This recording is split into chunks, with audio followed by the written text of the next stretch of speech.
Who the heck is Pep Talks? I'm not gay, but I fantasize about Marco Rubio. Pep Talks. Pep Talks. Pep Talks. Let's eradicate the Kung Flu. I'm literally coming. Pep Talks. Pep Talks. Who the heck is Pep Talk? They want our women.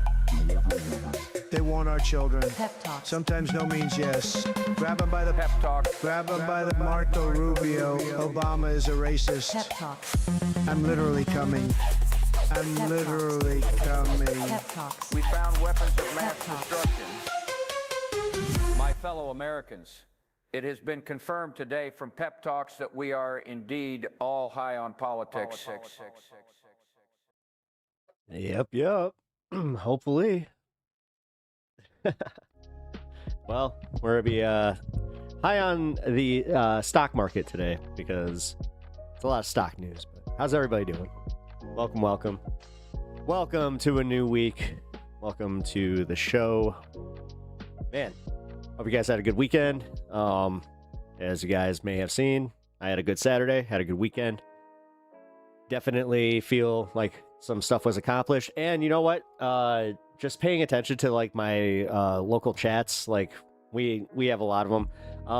It's definitely got some Trumpers hot and bothered, but it's also got people thinking where I've seen some pretty productive conversations, surprisingly, where like it'll start out trolling and then all of a sudden they're just like, listen, they just kind of ask, they're like, what year did you graduate? And based on that, they'll start talking like, okay, can I ask your advice? What did you invest in? And then you find out they're either not invested in the stock market or they lost their asses and it's literally their sacrifice to, Lord and the God King Trump. So, hey, what up, Anna? Look at that. Chat just caught up. Uniboogle. Matesh, what up? Robin, how you doing? Robin, I hope you enjoyed the videos this weekend. I know that a few people were not able to watch the live stream where I covered the PBD stuff, and there were some really kind comments out there saying that they really appreciated that I covered it the way I did. So, that was nice, I gotta say. There's something to be said about people that are just like, I really don't want to give that creator like PBD. They didn't want to give him any views, and they were just like, the fact that you covered that, much better. I was like, cool. Never thought that would actually hit me the way that it did. But Anna, how was your weekend? What are your opinions of the protests and the outcome from like the protests? I think that I've seen some really strong pushback, so that must mean something. Also, with the stock market starting the way that it did today, I do really think that some people are kinda... weekend was weird, to be honest. Sleeping schedule fucked. Oh, no. Oh, dude. I'm sorry. That's... You know what? It's kind of underrated how much, like, when your sleep schedule gets messed up, where you're just like, it's not that big of a deal. The older you get, you're like, ooh, I'm catching up, and, is he, like, watching, stuff without giving views? Oh, nice. Yeah, and, I like, watching stuff without... Well, okay, so, as long as the content creator is, if they're controversial and you don't want to give them views, because I've had somebody say that about Hassan even, where they're just like, I appreciate you covering this because I didn't want to, give Hassan or any of his channels the view. I was like, okay. It's kind of weird how, like, protective people are with their, like, the way that they view their content. And I'll say this much. People really do that thing where it's like, oh, I didn't like that, so I'm going to delete it from my watch history. And it's just like, oh. I'm heartened by the protests. I got to tell you, I know that I said it on Saturday and I was like fresh off it, but realistically, like kind of thinking on it for a few days and seeing how like my locality is they're dealing with the, fallout of it, and it got all of us a lot closer. I'll tell you that. I like the Chicago Now chapters and like the local like county chapters. I I got in touch with all of them, and it's really cool. Like, I got a few of the leaders that I'm going to be interviewing coming up here. I'm really excited for that. They don't want to be on camera, though. It was the same lady who I was walking with and asked her if she could be on camera. Yeah, she actually used my picture for the header of one of the protest things. Like, it was so cool. Like, I was just like, oh shit. But it also kind of shows like that sign, I have to say, I know that caused some controversy on a Saturday, but realistically, watching back the video that I took where I was pointing it at everybody else, I got a lot of laughter. That honestly, that was the whole point. Bringing laughter to those people and just bringing like that little bit of joy, even if it was, you know, brief moment. I thought that helped. And also it does like, dude, this one guy in a truck was really pissed, where he was just, you could kind of see him going like, what do you mean he's core log waste? Wait a minute. Does that mean what I think it means? No, it doesn't.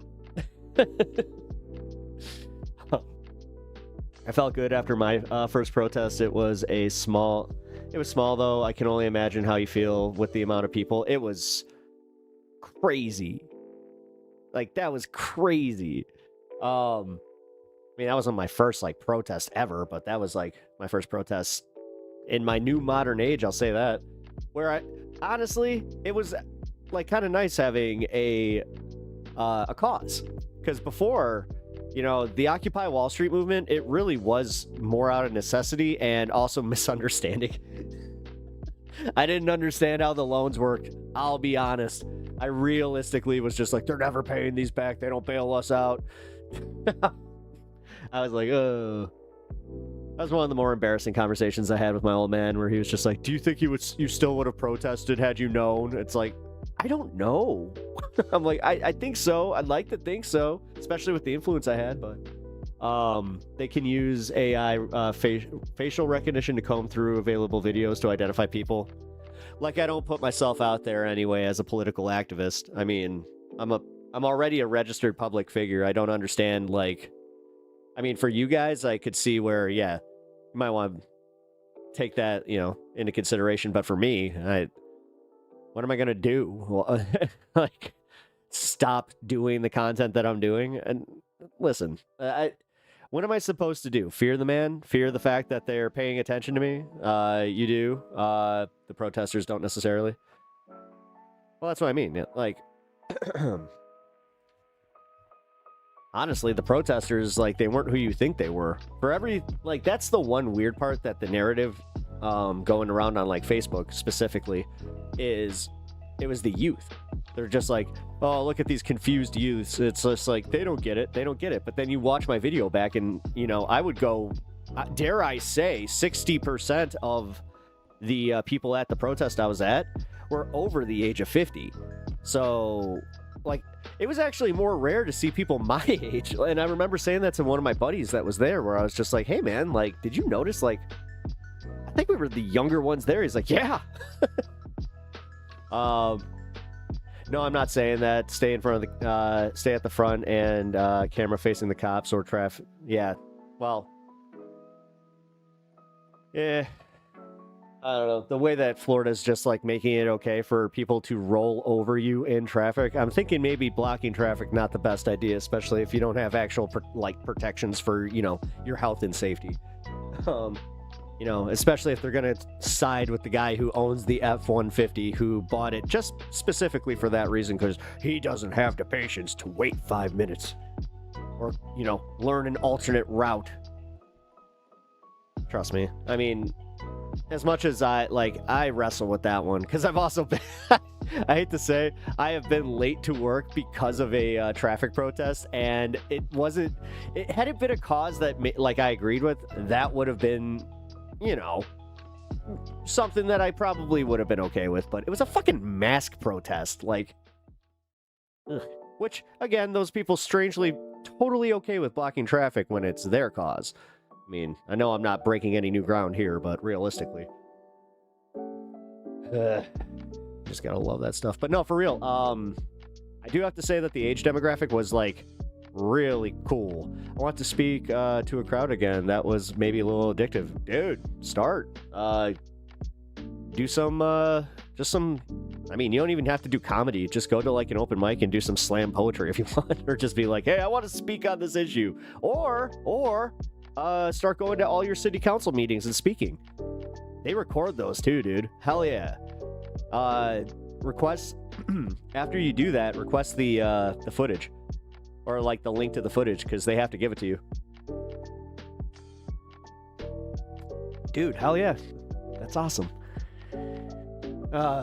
Strangely enough, not sure if I would want to do something like with the blowhorn and all that kind of stuff. I can tell you right now that after my mom's memorial fund, which I'm going to link that now, by the way. Man, I just talked to my aunt today. That was rough. But after that, I'm going to try to fund a few pieces where... Oh no, I still have cheese in the keyboard. I forgot about that. I was like, why is my enter not entering? Oh no. Whatever, I got backup keyboard just in case. Yeah, but that's... I'm gonna get one of those, like, those lapel mics and do some man on the street stuff coming up here, because I have a feeling this is gonna be a very busy summer. And I happen to live in an area that is very convenient for going to any of these protests. I can pretty much get to any of them quickly, efficiently. So I think it's time. I think it's time.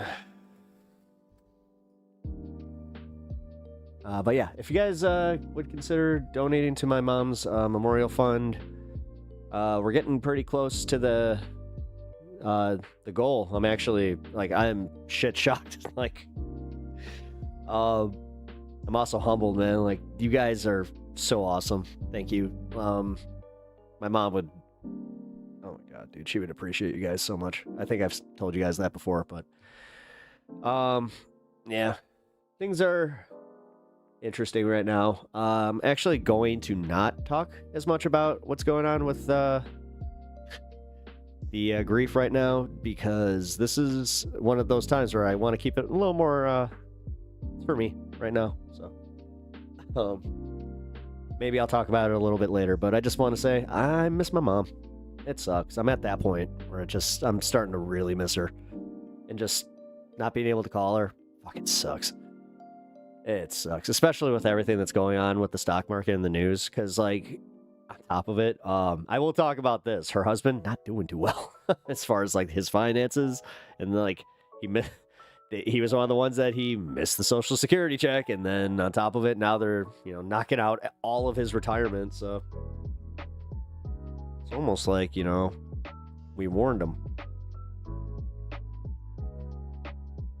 Try not to be like that, though. Trying to be a little bit better. Ooh. Oh, wait a minute. That's cool. Mitesh, I just realized that the robin that you just used, yeah, it turns into a red robin over in chat here for some reason. That's really weird. That's cool. I like it. I like how it changes colors.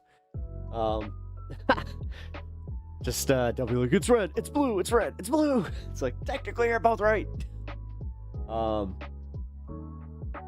was I saying? Oh yeah, I'm surprised that I was able to get as good a footage as I was, because I found a old ass selfie stick that I was just like, you ever have that moment where you're like, I have that, I need to remember where I put it.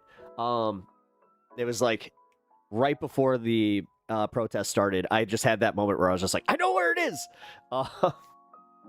Yeah, it wasn't the best, and my phone is a little heavier than I think that thing was actually rated for, but it was actually really cool. It worked out, so I hope you guys can appreciate that the footage was way smoother than it would have been had I just had to be holding my phone. I was a little worried about that. I have to be completely real with you guys.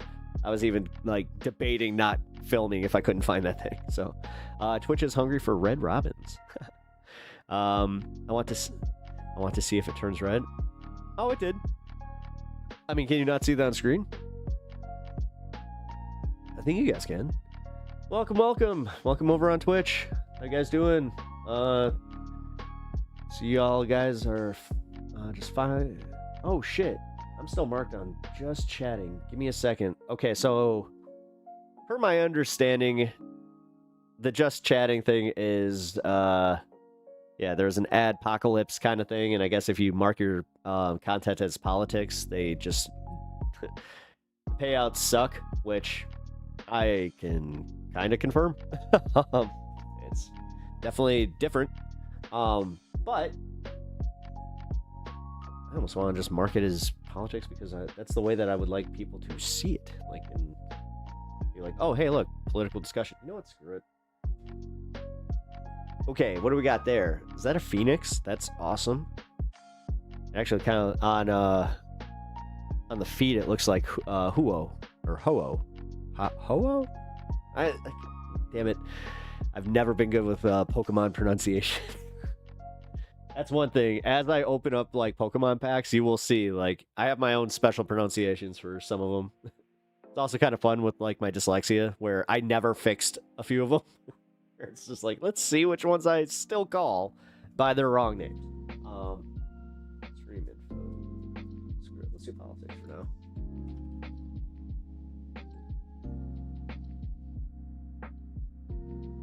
There we go.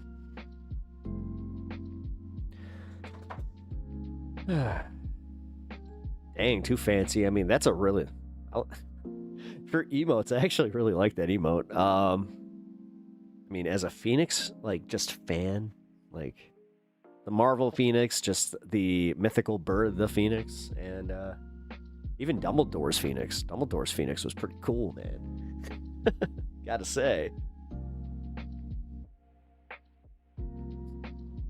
Oh, we're having a bird party, are we? Okay. Well, shit, I didn't know that this was gonna happen today.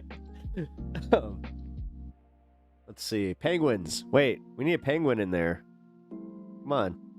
Penguin representation. Obviously, we gotta fight for the penguins. They're being unfairly tariffed. It's insane. It's insane that... I love that the mainstream media was just like, did you mean to tariff penguins? And they're just like, oh, you know, we ran it through a program. They're like, did you use AI? Did you use AI? And they're just like, no, we didn't use AI. I don't know what you're talking about. AI. That's preposterous. Oh, as you guys file in here, if you guys don't mind hitting that like button, you know what's up with that. Helps me out in the algorithm, and it makes you really, really cool. So I really appreciate you guys if you can help me out with that. What up, what up? What up, Sean? Saw you randomly on PlayStation the other night. I was glad you could find me. If you didn't see, I was playing some Tony Hawk today. Oh man, you know what? I have got to play some Tony Hawk on here because didn't David Dame did he? Okay, see, I wasn't sure if he confirmed it or not, but oh man, I had heard it. News moves so damn fast. Here, let's see. Confirmed AI use for tariffs. Howard Lucknick says AI wasn't used to calculate tariffs. Okay, no. I mean, Lutnick seems to be on the chopping block right now. Yeah, see, look at that. Politics immediately. How's it going, everybody? Welcome, welcome. I hope you guys are enjoying yourselves over on Twitch. Just starting the show. I'm gonna get to the politics. Bloodstone, how you doing? Welcome, welcome. Why did my music stop? Oh shit. Hold on. There we go. I don't know why that happened. That was a little scary. Spotify was buffering, which made me wonder, is my stream okay? Immediately, I'm just like, oh, wait a minute, is that an internet connection? No, I don't know. Whatever. Not gonna harp on it. But yes, I hope you guys are doing well. Man, okay, let's peek in at the stock market right now. Where'd it close out at? Still down? Yep. Down from the, because I know it came back for a hot minute.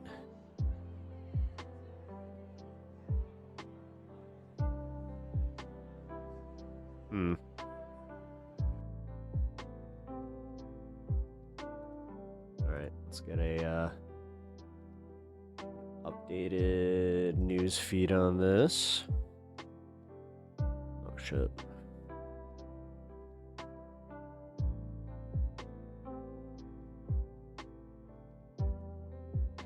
Wait, so just hold on, guys. I wasn't intending on doing this, but I just read this shit. This is insane. Did anyone else see Francesca's penguin bit? So funny. No, I haven't seen it yet. You know what? I'll watch it here. Just give me 1 second, though, because I just saw this news about Chief Justice Roberts chiming in on the guy who was definitely not, you know, a criminal or, you know, illegally here. Chief Justice Roberts pauses deadline for return of Maryland man mistakenly deported to El Salvador. Chief Justice Roberts temporarily blocked a district court's order for Kilmer Albrego Garcia's return to the U.S. by midnight. The Trump administration requested the Supreme Court to intervene, arguing compliance would endanger immigration law enforcement. Kilmer, a suspected MS-13 gang member, was mistakenly deported to El Salvador due to an administrative error. A U.S. judge had previously stated that Garcia should not be deported to El Salvador for safety reasons. Holy shit, dude. So now, okay, so yeah, now the Supreme Court is essentially just being like, it doesn't matter if you're a citizen or not. Like, dude. At what point do you start, like, filing lawsuits against the Supreme Court itself? Because that's insane. R.I.P. Val Kilmer. Oh, yeah, I did see that this weekend. Bummer. You know, hot take. He wasn't that bad as a Batman. He was kind of boring as Batman. That was his biggest, like, flaw. Was he just wasn't, like, you know, that engaging. But he was better than George Clooney. I'll say that much. George Clooney was definitely not good. Also, one step closer to Pep Talks playing Smite 2 Fight Club.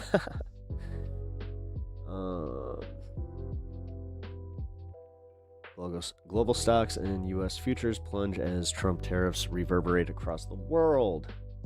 Yay. Still can't believe this shit. So we're just okay with this. Trump threatens to veto Senate bill limiting his tariff powers.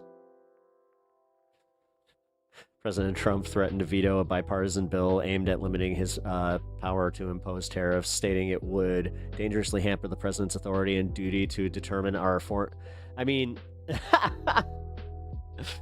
And then Trump not looking to pause tariffs as markets close after volatile day. Yeah, because he kept going like, yeah, you know what? I might do something else. And then he totally was just like, never mind. I'm not pivoting. It's just like, oh, bro, what are you doing? The uncertainty, somebody actually said, they're like, the uncertainty is that's the point. Like, he's trying to take the markets, and this is how you do it.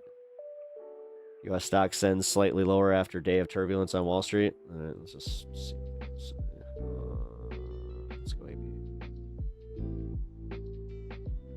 Oh yeah, in other news, Alexander Ovechkin actually beat Wayne Gretzky's all-time scoring record. So, all hail the new great one, Ovechkin, who is more than likely going to use any of the proceeds to possibly, I don't know. I just feel like he's in bed with some oligarchs. I mean, it's alleged. So I've always wondered why does he have like the money issues that he does? There's a rumor in the morning that Trump would pause tariffs. Stocks went up. Yeah, no, I watched that happen live. I was actually, funny enough, talking to Anna, where I was just. She had mentioned something about bonds, and like, dude, I had just turned on CNBC to take a look at what was going on. And dude, right as I turned it on, they were just going hard, like on bonds. They're just like, you could see a 10% increase on bonds. Look, just watch. And it was all because of what Trump had said. And he, like, all of a sudden it was going into the green, and they're just like, hold on. So if you're going to start like pushing for things, I would definitely go moving into these bonds. And then 1.3% was wiped out within, like, I think 7 or 8 minutes. It was kind of funny to watch, I have to say. Because watching CNBC go, oh, look, it's not as bad as we thought. And then you had one guy that was just like, well, it's going to be a little bit before we climb out of the hole that he put us in. But he's like, don't get too excited. But, you know, it is good to see the green. And it was kind of funny where, like, the basic, like, just, oh, green mean good. Like, even they were there. But then all of a sudden, they're just like, no, it's back in the red. Oh, no, it's even worse. Oh, no. Once it got to under, it was like I saw the solid 2 points. I was like, oh. Sorry, I mean, I'm only laughing because it is kind of funny to watch, like, the people who do that for a living and are just trying to make this better. Like, they're trying to sell us that it's not that bad. It is kind of funny. Oh, I missed 420. Damn it. My alarm date. I just look over and my fucking clock is dead. How did I miss that? Really? Which, if you're gonna ask, why do I have a clock in my room when I have computer clocks all around me? It's because if I don't, then yeah. I don't know. Yes, computer clocks are useful, but there's something about just having a clock where it's just like, okay. And also it tells me the temperature of the room and humidity levels. It's pretty nice, I'm gonna say. It was a gift from the father-in-law. Which my father-in-law, he always gives, like, stuff from, like, science magazines for Christmas. So I have to say, like, I always get really good gifts from him. He got me one of those, like, really nice meat thermometers that you can use, like, it's just like a piece of metal that has, like, a Bluetooth receiver in it. It's the coolest gift I think I've been given in ever. For real, the thing's awesome. But that's also kind of showing my age, where, like, at what point do you just go, oh, wow, I am now an old man because meat thermometers are what excite me. I came in at exactly 4:20 your time, LOL. I was coming back from the dispo. Oh, man. Well, all right, to be fair, I did, like, I got to rip a bigger before I came down, so, I mean, I was all right. What up? What up, Rome Dog? You're still Rome Dog to me. You will always be Rome Dog to me. I don't know why you changed your name. But Big James? Unless you want me to call you Big James. If you want to be called Big James and you want to put Rome Dog to bed, then let it be known. Actually, yeah, let it be known. What do you want to be called? Because you're one of, I think, 2 or 3 people here that have changed their names to something else where I was just like, all right, what am I actually calling you now? Shout out Ruben's Trade. You were the first one to confuse me. Also, finally found a spot for that Darth Maul. Yeah, that scared the shit out of me. I'm not sure if you guys... I need to clip it, because that thing fell down and scared the living piss out of me while I was streaming on Saturday. I also did some damage to my fridge. It's alright. It's just a dent. It's not like it's gonna make it work anywhere. Are you snoring back there?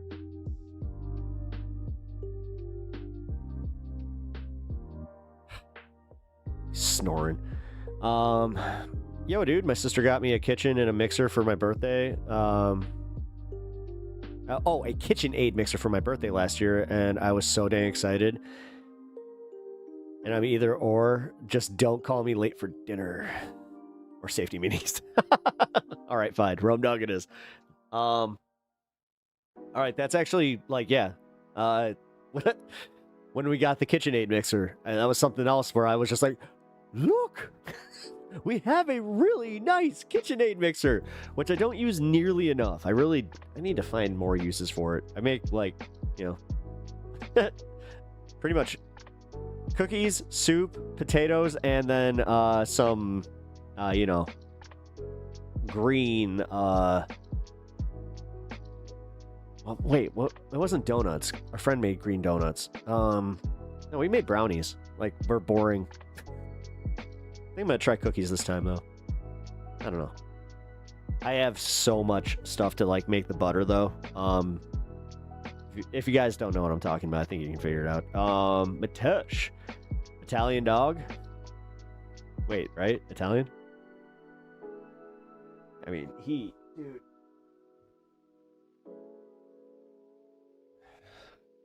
Let's see if I can get his camera on him.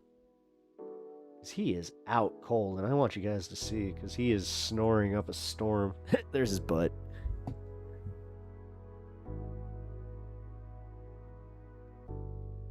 Oh, he's behind me. Damn it.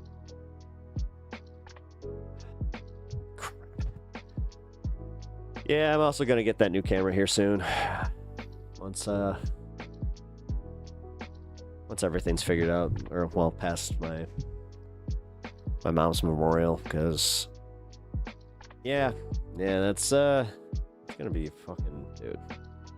It's gonna be a lot. Emotionally, financially, it's just going to be a lot. I keep reminding you guys, like, make sure that you have everything like planned if you're going to I don't know, pass away at any point. You know, that very human thing that we do. Oh, fucking, there he is. Ruben over on Twitch. You over there because of... Now, here's my question. If you guys are hanging over on Twitch and you guys are usually part of the YouTube community, is it because it's quicker? Because I do appreciate that. Meat thermometer is what she calls my ding-ding. Taking the temperature, are you, Duke? Oh! What? We have fun here and gross. Gross. What am I talking about? I really am just like, I'm so steeped in that whole Christian mindset of just, ew, you guys talked about sex. Ew. A bit cinnamon toasty today.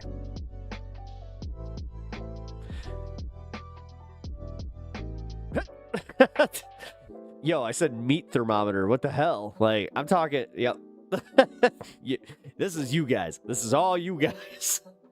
I am literally talking about you put the thermometer in the meat and then put the meat in the oven.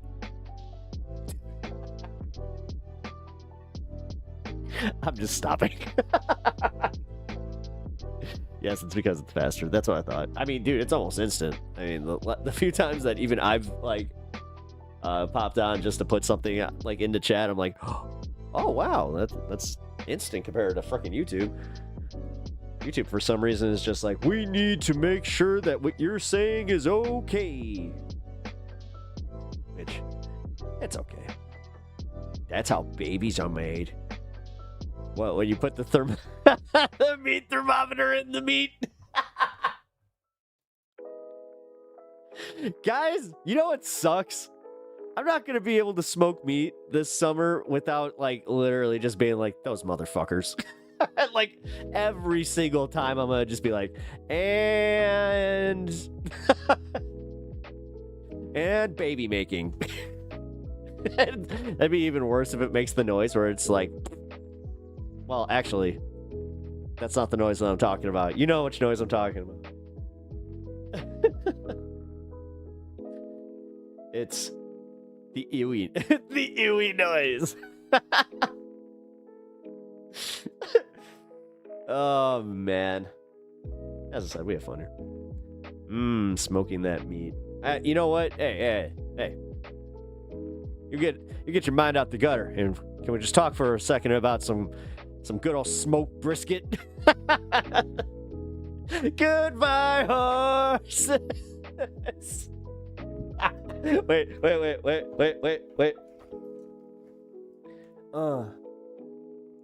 Would you fuck me? I'd fuck me.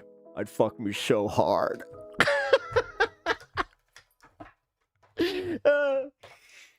Honestly, it's one of the funnier scenes from Clerks 2. It's when then he does the cross. The noise putting your hand in the jar, man. That's just. It contains a and its contents. Oh, wait. Boost fit makes what? Meat thermometer. That's unfortunately not the first time I heard that one. Zing. Well, you know what? It's not. The thing is, I actually just got like I went into dad mode and I really didn't like think of it, even though like my mind is usually there. Trust me, it's usually there.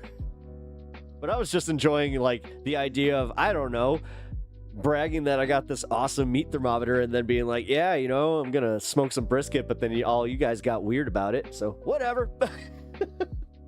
Sitting here talking about rectal thermometers.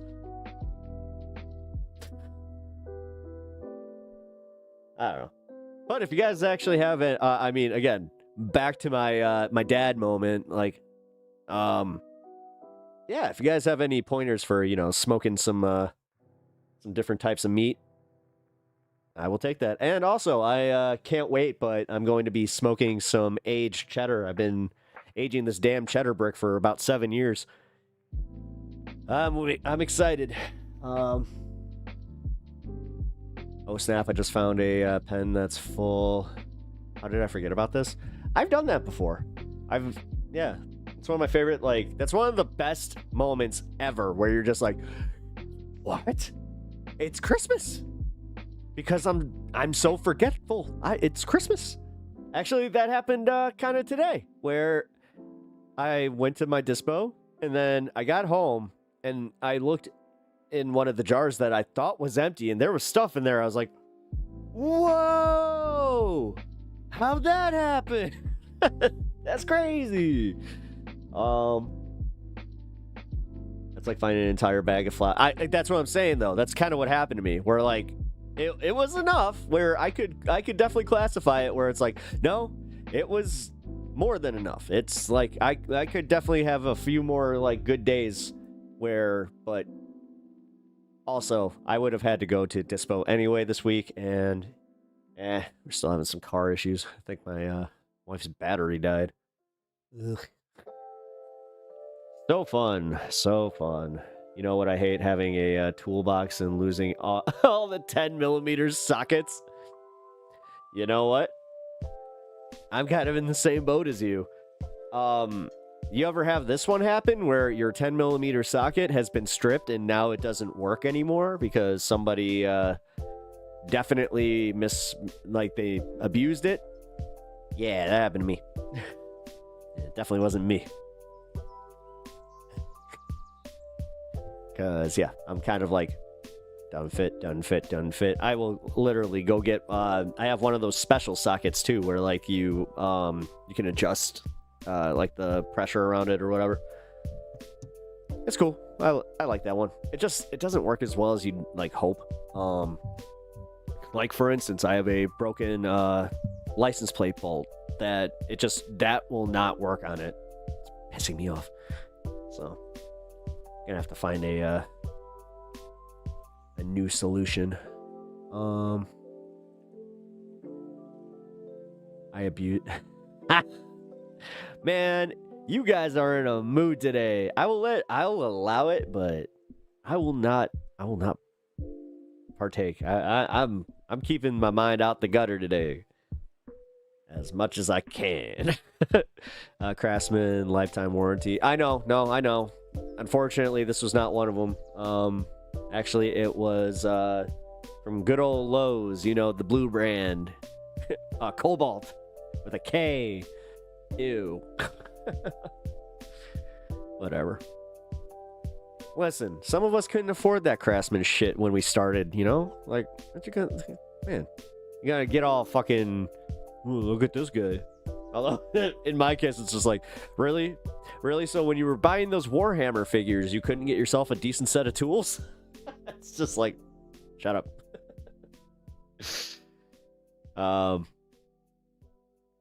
I got a nice set of Craftsman screwdrivers. I have a nice Craftsman drill. So, the important things I have. So stupid. Sorry, I deserve less. See, that's where I was just like, Although, one of my favorite things to do is just go to, like, you know, garage sales and, like, estate sales. It's where I found, like, so much of my stuff. I found a leaf blower at an estate sale for, like, $10. Been using it for years. No problems. Yeah, man. Hedge trimmers, all that crap, like... Although that is the stuff where, like, you don't really realize how badly you need that stuff. US stocks carrying through. Oh, right. I was going to read this. That's right. S&P 500 slipped 0.2% at the end of the day. A full heart racing, a day full of heart racing reversals as battered financial markets try to figure out what Trump's ultimate goal is with his trade war. If it's to get other countries to agree to trade deals, he could lower his tariffs and avoid a possible recession. But if it's to remake the economy and stick with his tariffs for the long haul, stock prices may need to fall further. Lost my hedge trimmers. Oh my god. Oh my god. Wait. Well, I mean... I don't know.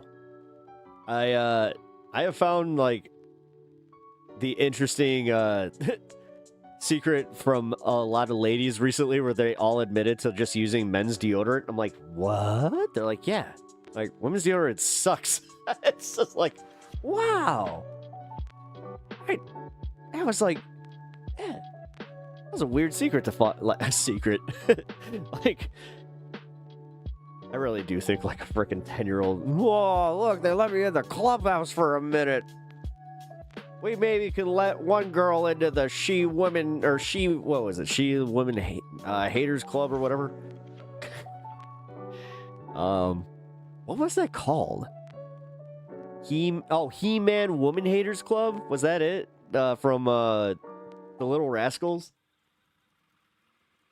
I don't know. Craftsman sale, get you a mechanics 310-piece set for like 150 sometimes. Oh no shit.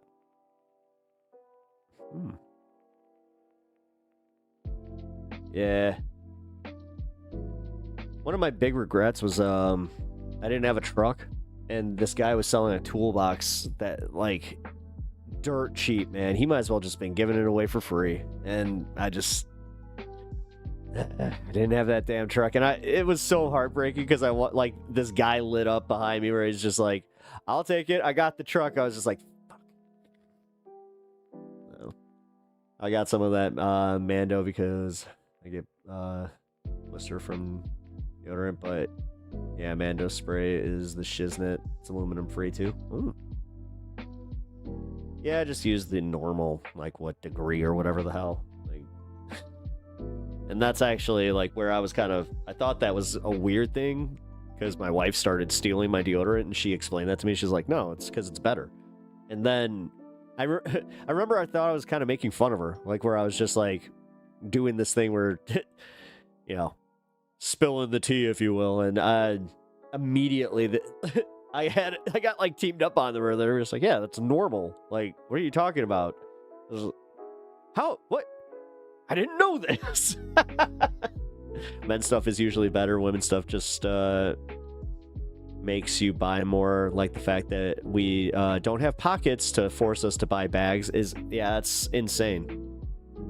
That's insane. Which, again, the crossbody bag, like, I'm glad that became, you know, unisex, but I'm kind of mad that, like, you know, the, I'm sorry, I just have to say it. The Persians who wear all of their clothes like 2 sizes too small, and they definitely don't have the physique to be wearing their clothes 2 sizes too small, they definitely bastardized that look. And I'm talking about the ones that are, you know, usually scalpers for Pokemon cards or Funko Pops. Like, you can always spot them. No pockets, what the fuck? I mean, one of my favorite like memes in the last few years was the girl who was beating up a pair of pants, and her boyfriend walks up. He's like, "What are you doing?" She's like, "There's fake pockets," and then he's like, "Oh," and then he starts beating up the pants with her. It's a satchel. Yep. Hey, I actually have a really nice satchel. It's essentially like the Indiana Jones satchel. It's you know, it was the last bag that my mom was using, and she just happened to be using a unisex satchel. So now I'm using one. So what of it? Although with the long hair, I could see that confusing some people. Oh, God. I do mean that, though. Like, why is this so controversial? Why can't we just get, like, women the pockets that they want, and why can't we just give men the bags that they want, and we can just live in harmony, where everybody has the accessibility to all of their belongings that they want? Like, see, I am a strong proponent of, like, a good backpack. Like, I love a good backpack. That's something that I recently like invested in, where I had the worst, like, it was just like an Amazon backpack that I bought for going to, like, you know, conventions, and it holds all my art stuff. So yeah, the zippers broke, and it just had like this giant tear, and they're like, okay, well, I guess I could just keep investing into, like, you know, these shitty backpacks, or I could just, you know, do the do the adult thing and buy a decent one. So I stand by Yeti products pretty heavily, because they really, like, dude, having your water like cold, you know, 8 hours after you put it into the into your thermos is pretty cool. But also just the quality, and then yeah, it was just like lots of pockets, lots of secret pockets. It has one of those situations where, like, it has a like a breakout rain like jacket essentially for itself, where if it starts raining, you can just like cover it. It's so cool, man. So yeah, as I said, I'm a very big proponent of the really good backpacks. Backpacks should also be for adults. They're so, like, yeah, I may, like, I don't give a shit, but the thing is, I do kind of feel like when I get home and I wrap my backpack, like, from my car, I feel like I'm getting home from high school. It is weird. I have to say that much, but I really don't give a shit. I went to my local hands-off protest. Hell yeah, Simply Steve. I'm glad that you did. Did you have a good time? And what would you, if you had to guess, what was the turnout? They had to stop counting at 3,000 for us because they essentially lost count. And I also know that some people had also kind of like swapped out by that point. But yeah, 3,000 in just like this little area. It was cool. And that was definitely the type of protest that I liked. Like, again, I could have gone to Daily Plaza. Ugh. That was a lot. And I also, the trains were apparently, like, completely booked up that day, too. So, kind of glad that I was able to go to the one I did. There was at least 2,000. Hell yeah, man. Like, dude, that was crazy. I gotta say, like, the amount of people that were out was just nuts. And then, I've been saying this, seeing the pushback that I've been seeing from, like, the Trumpers on, like, Facebook and shit like that, they're feeling it, man. They're definitely feeling it. You can tell that they are scared. There's another protest in DC at the same time, a big Palestine protest. Yeah, I thought that was on the National Mall too. Yeah. I thought that was weird because I kind of remember seeing that in one of the news things that we covered the other day, and then I was just like, oh, wait a minute, that's the same exact time as the hands-off protest.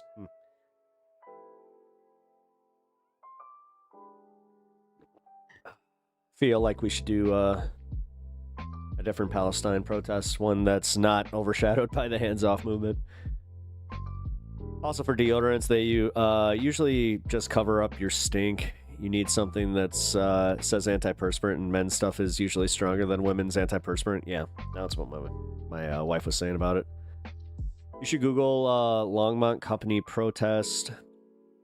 or Longmont County protests. Yeah, actually, no. Didn't we do that on Saturday? I think we did. I think that I looked up your protests and I was impressed. I'm sure enough that I can buy the lightweight hiking clothes for boys way better than the ladies, and it has the pockets. Nice. Nice.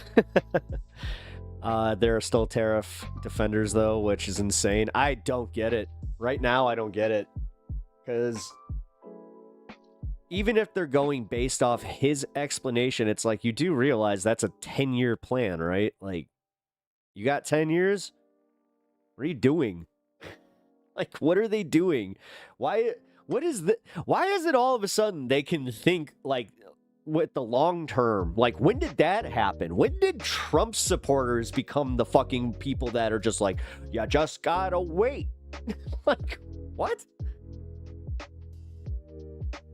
That's just, doesn't make any sense. Doesn't make any damn sense.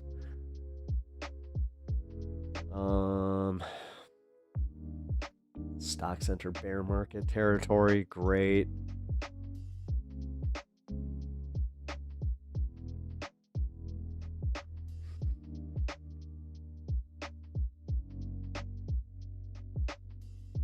Trump on possibility of sending American inmates to El Salvador prison. I love it. Expressed willingness to send American citizens to a prison in El Salvador, stating, I love that the prison is used for alleged gang members. Jesus fucking Christ, guys. He's literally doing the thing. He's literally doing the thing. And then he's going to declare anybody that disagrees with him or does what I'm doing as a enemy of the state. Like, dude. Fucking wake up, Trumpers. Like, what the fuck? Jesus. And the thing is, they're okay with this because they know that the Democrats wouldn't do this shit, which they should. I don't think that that's the weakness you think it is. Every fucking day, people literally think this is part of some big brain move. I've seen some ultra-Christian nationalists still on tariff train.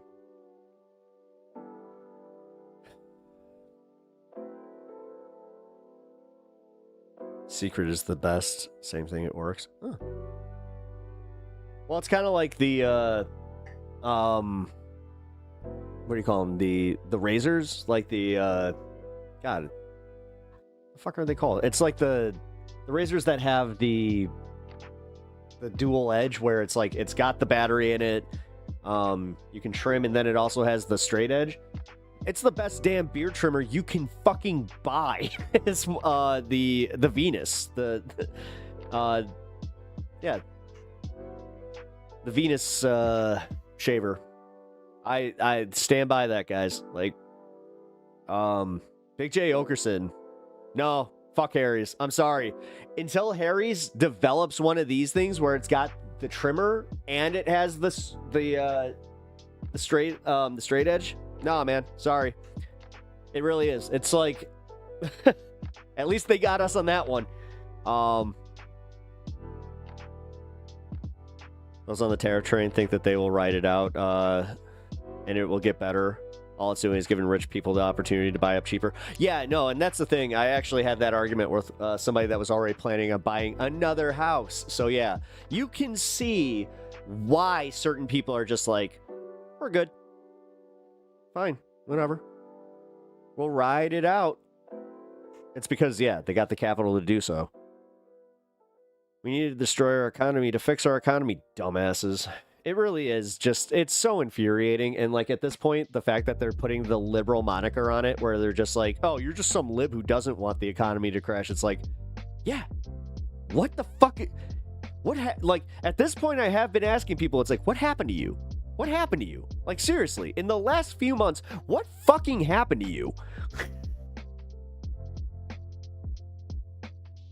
It's like there's stupidity and there's like just willful ignorance, and then there is just like, holy crap, like doing that whole cult thing and just like leaning into it. That's scary.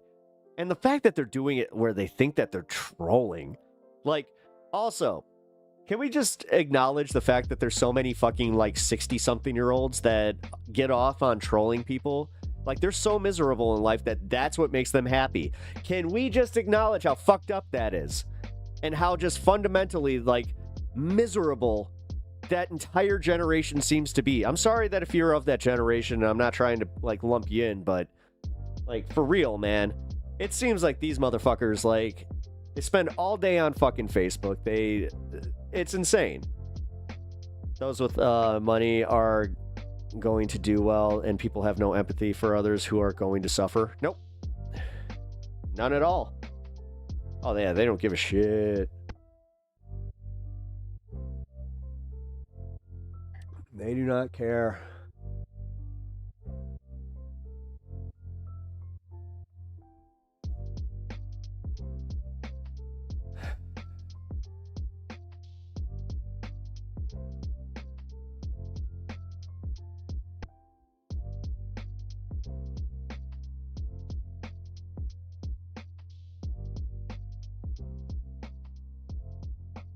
Wow.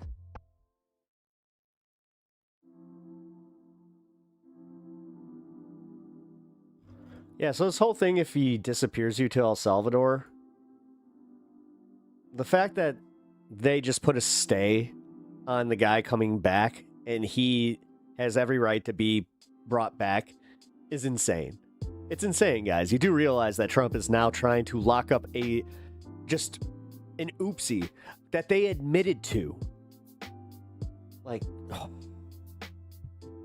See, this is why I was kind of saying there's stuff that, like, I think that we were doing the outrage, this is why they're just like, you're outraged about everything.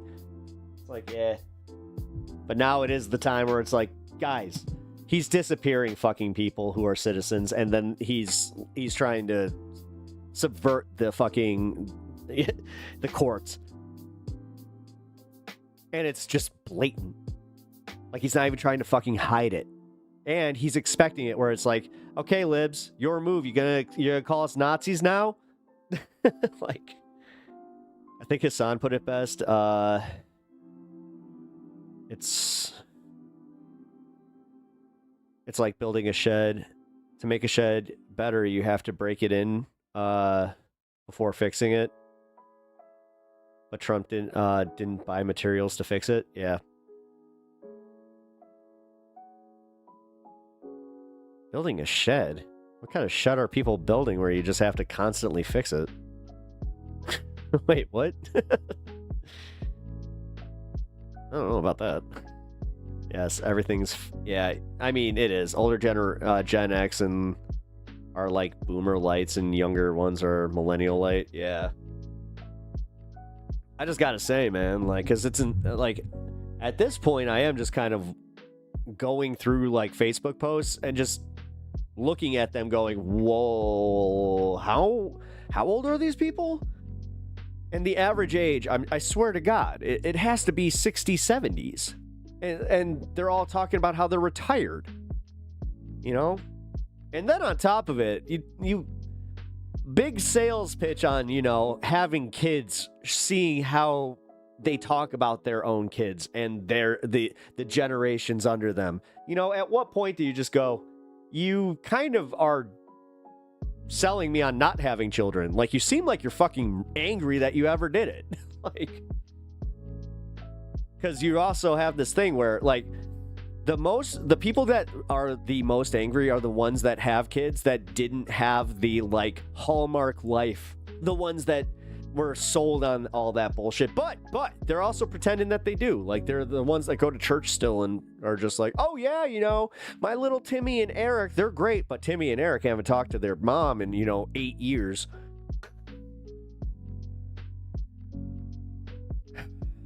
Maybe it's because she, like, told them that, no, you know, Trump is gonna fix everything and you just have to take it. Oh, I'm gonna choose him over you. And then she wondered, oh, yeah, my kids hate me because they're weak. This is actually just like a theoretical. But it is kind of close to something that has happened where I'm like, oh, I feel bad for you. I know too many people that have lost like their parents to Trumpism, though. It does suck. I wouldn't say lost necessarily, but in a way, like, you can't get around it. Like, Trump has definitely done some shit where it's just objectively hurt people's families just by being there. Like, God. Whoa, what was that? Bro, tell me that was not your ass. Oh, it totally was. Oh, man. Oh, man. Oh. No. No.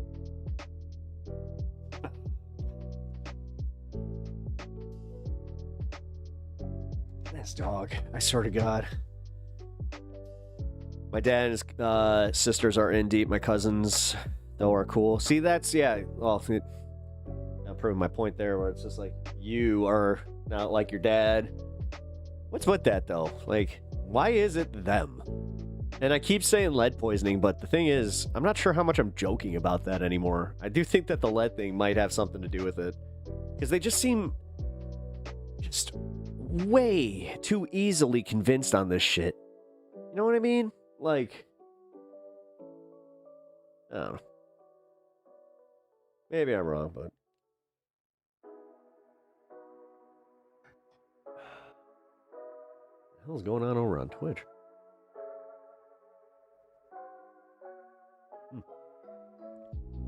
Don't know.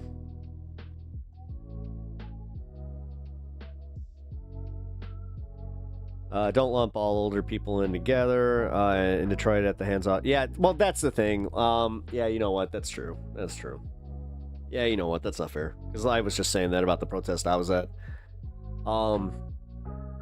Okay, I could say that a little bit more carefully. Of the Trumpers that I'm seeing, though, it is true what I'm saying. As far as them being, like, the most engaged on Facebook are usually the ones that are of that age group.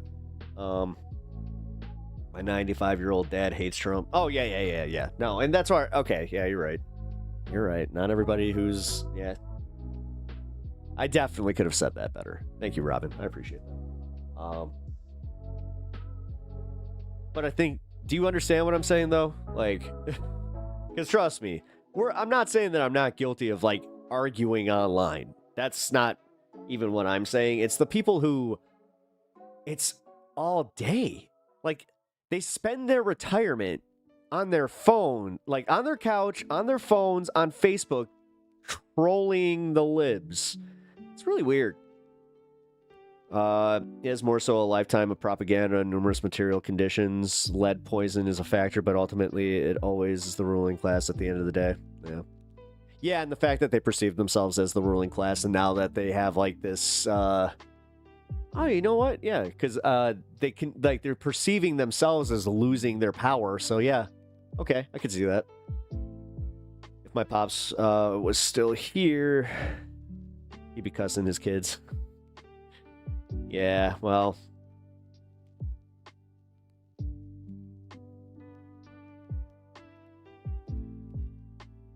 a lot of older people do not get that Facebook has bad info. That's... No, like, honestly, and this goes back to when, like, my mom's I hate to say this, but, like, when my mom found Facebook, I knew it was all over. Like, that was the day that I was just, like, rip Facebook. This is why, like, so many of my generation moved to Instagram, where they were just like, we gotta find something that our parents are not on. Facebook and XR meme news propaganda. Oh, yeah. Yeah, Twitter is still... It's so bad. It's so bad, but... You know? What you gonna do, man? Like... I'm glad that my mom, you know... Rest her heart. Rest her heart? No. Rest in peace, I guess. Whatever. Yeah, she wasn't like that. She actually, like, didn't use Facebook outside of, like, getting invited to, like, events. she didn't really engage with any social media. So surprisingly, she was pretty healthy on that one. Whereas my, I don't want to like out her entirely, but my stepmom is the polar opposite. She's online way too much, and she's one of those people that like will argue with people on, you know, Trump sites, on local sites and shit like that. It's just so weird. Like, you know, and it's also funny because it's always like the Trumpers who are Christians, where it's like, turn the other cheek, just turn the other cheek and do something else. Like, what the fuck is wrong? Like, the only reason that you're fighting so hard is because you're insecure. You know that this guy, like, when they say that he doesn't have your best interests at heart, you know that they're right. And you just don't want to admit it. You want to fight it because you're just like, no, I've already invested so much in this guy. And he said things I like. But then it's like, for all of the times that you can tell me how much well, politicians, they never do what they're going to say, blah, blah, blah. And then they're still going, well, Donald Trump's not a politician. It's like, oh, God. That was the number one thing that was getting to me. Every time I heard that, I was just like, no, he is. When he became the president, that made him a politician. No, it didn't. He's a man of the people. And that's another one where it's just like, he's one of us. It's like, what? Like, you guys conflate people who use the term shit and, you know, fuck as people being like you. It's like, just say that he speaks like me. He has a shit vocabulary. I watched a doc about Edward Bernays and propaganda, and it taught me how to see it right away. Ruined my innocence like a Asian woman in the back roads of Louisiana. My dad votes Dem, but he calls them lazy and never doing anything, especially when it comes to immigration, since it takes forever. Yeah, well, yeah.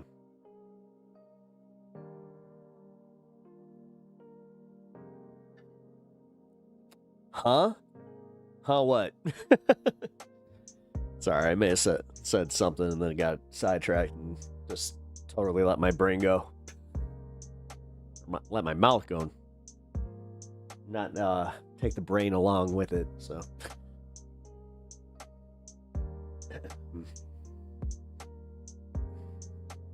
I mean, your dad's not wrong there, Bloodstone. Like, it does take too long. The fact that they had, like, it also gives the Republicans the ammo of, oh, look, they're here illegally. It's like, did you give them a pathway to citizenship? And they were just like, illegally.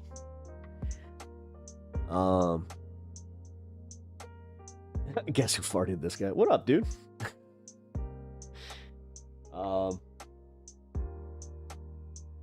Wait, you're from Honeybees, aren't you? Kind of remember you. You can't protest something that doesn't exist. Want proof? Just tell us how many times Palestine is mentioned in the Quran. The holy book is Islam. Cite a page, cite a chapter. Oh, is this your first time chat? No shit. Well, either way, how you doing, man? The fact, guess who farted this guy. Full disclosure, I always did think your name was hilarious, so. No matter what we disagree on, I can always agree that your name made me laugh.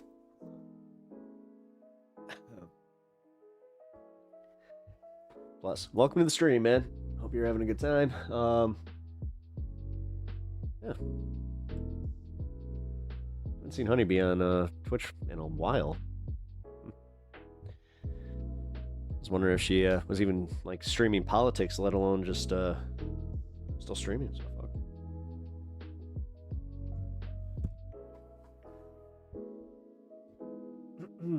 Alrighty, let's go into the next segment here.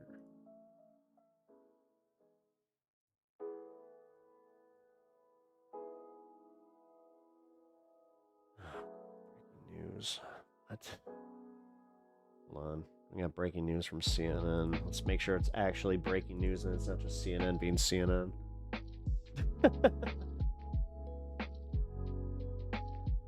Because trust me, man, that happens so often where they're like, we have actual, I swear, we got breaking news. It's like, yeah.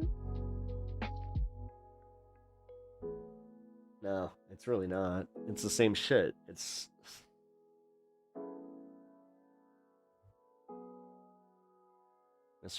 misinformation and fact checks on Trump tariffs. Okay.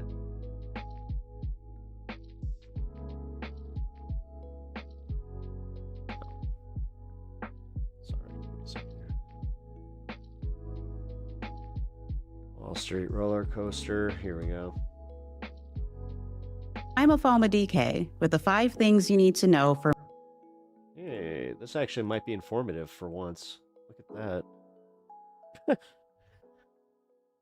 Monday, April 7th. President Donald Trump has threatened to impose an additional 50% tariff on China that would take effect midweek. That's unless the country removes a 34% retaliatory tariff on all imports from the U.S., slated to go into effect this Thursday. On Truth Social, the president also threatened to cancel meetings China had requested, though he said other countries would begin negotiating on trade. Oh, it's like their own AM quickie. Immediately. This comes as U.S. stocks have been all over the place as concerns about the global economy rise. CNN's Vanessa Yurkevich is at the New York Stock Exchange. Well, at 10 a.m. this morning, shortly after, there was a post that came out on social media that said that the president was considering pausing tariffs for 90 days except on China. When that post went out, we heard cheers on the floor of the New York Stock Exchange, and we quickly saw all the indexes turn green. But the White House came out shortly after and said that that was, quote, fake news, that was not happening. But what I'm hearing from investors here is that they're looking for some sense of certainty. Meanwhile, about 900 United Auto Workers union members at 5 Stellantis plants in the U.S. will be laid off for 2 or 3 weeks starting today, because their jobs producing parts for plants in Canada and Mexico have been temporarily idled due to Trump's tariffs. The Trump administration wants even more.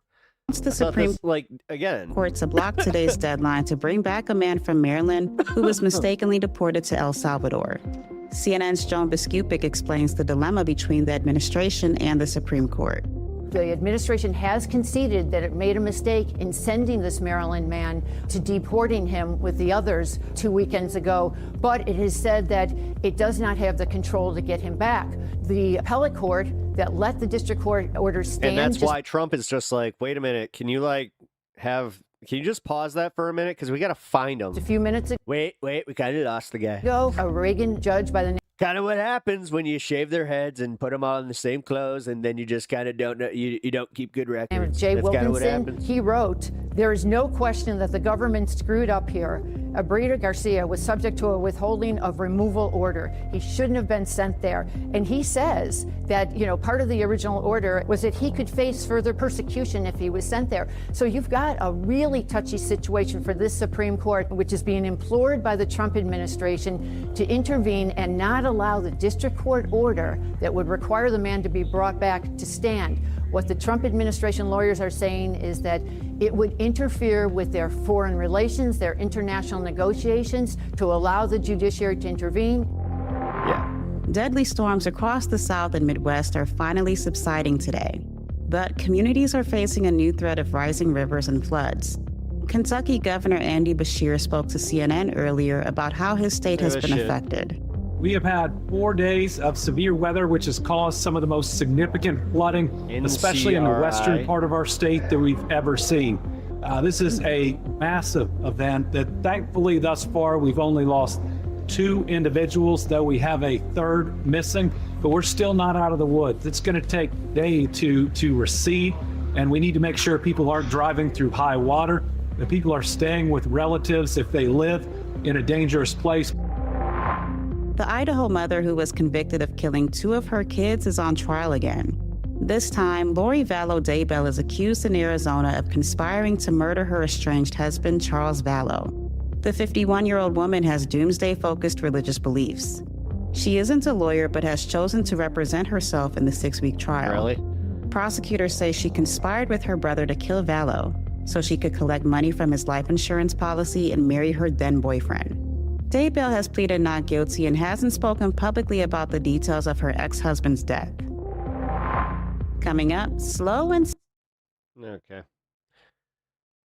As I said, it is like the AM Quickie. Okay, we're gonna watch this in a little bit. We love a good debate about, yeah, the tariffs that are going on. Oh, she looks like she really knows a lot about it. All right.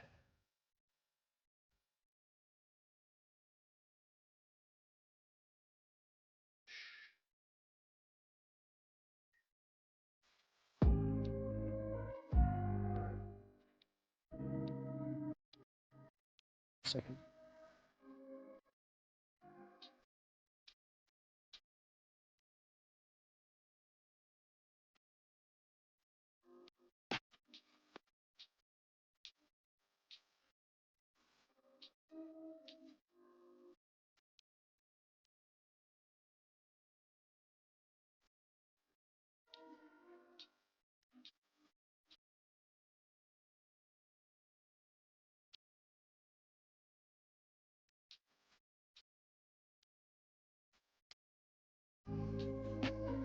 So, let's see.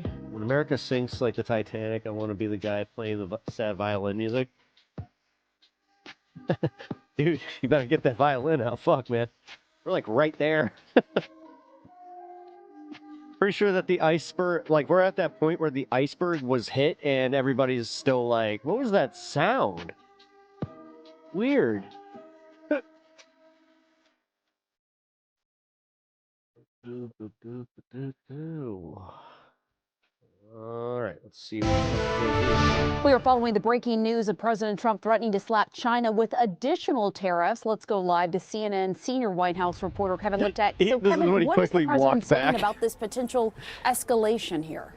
Yeah, and it's a major escalation in this tit-for-tat tariff war between Washington and Beijing. Remember, Pam, last week President Trump applied that 35% reciprocal tariff on China. China retaliated, applying its own 34% tariff on the United States. Now President Trump saying this: if China does not withdraw its 34% increase above their already long-term trading abuses by tomorrow, April the 8th, the United States will impose additional tariffs on China of 50% effective April 9th. He goes on to say that additionally, all talks with China concerning their requested meetings with us will be terminated. And I just want to break down the math. Simply Steve, see, yeah, you're the guy playing the violin. I'm the guy that falls and gets cut in half by the propeller. For you here, I know Pamela, because remember, President Trump had already applied a 20% tariff on China for its role in the fentanyl crisis. He applied that 34% reciprocal tariff. I love how you said that like it makes sense and like it has any actual fucking bearing on why this is happening. You absolute nonce. Last week. That goes into effect later this week. Now he's threatening this additional. Oh my God. I mean, I was going to be nice and not mention that you look like an alien trying to wear a human face, but you know what? Sorry. The fact that you said that in a way that you were trying to sell it. Mr. Propagandistic freaking reptilian man. 50%. How much you want to bet that he's going to do this before he signs off?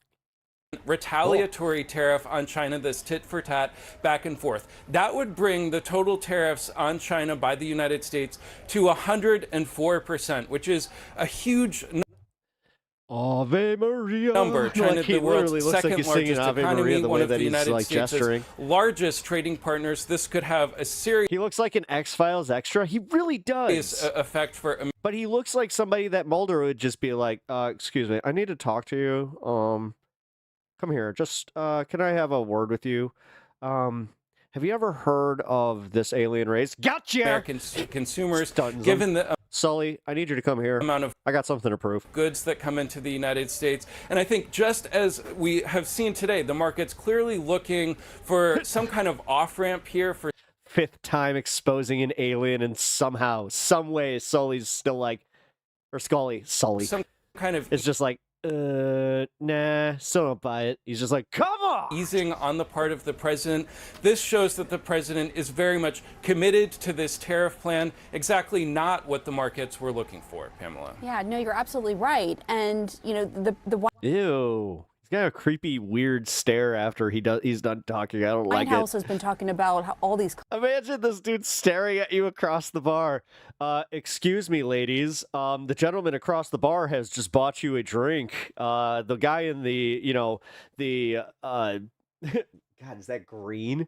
The vomit green jacket with what I could only describe as a pencil stare. Countries, more than 50 countries have come and reached out to the president wanting to negotiate. But the White House is also sending these mixed messages on whether the president is willing to negotiate. Where do things stand on that front? Yeah, it seems to be that the president is willing to talk to these countries about potential trade deals, but that the bar will be very high for him to lift these tariffs. That seems to be the combination of what you're hearing from White House advisors today. His delivery. Do you know this morning that the president spoke to the Prime Minister of Japan, that country looking to ease up some of the tariffs on them, saying that they will be sending a high-level delegation. Timu Conan O'Brien. That's what it is. He's got the Conan. He looks like Conan. To the United He States looks a to little talk like Conan. about He's gonna trade. do that. The president will also discuss this with the Prime Minister of Israel, Benjamin Netanyahu, later today. He imposed a 17% tariff on Israel last week, but in a way that's a cautionary tale. Remember, Netanyahu lifted customs duties on U.S. imports to Israel, but the president went ahead with that tariff anyway. Yeah. Exactly. You know what? That's absolutely right. Sorry, baby. Kevin Liptak, thank you so much. Wolf?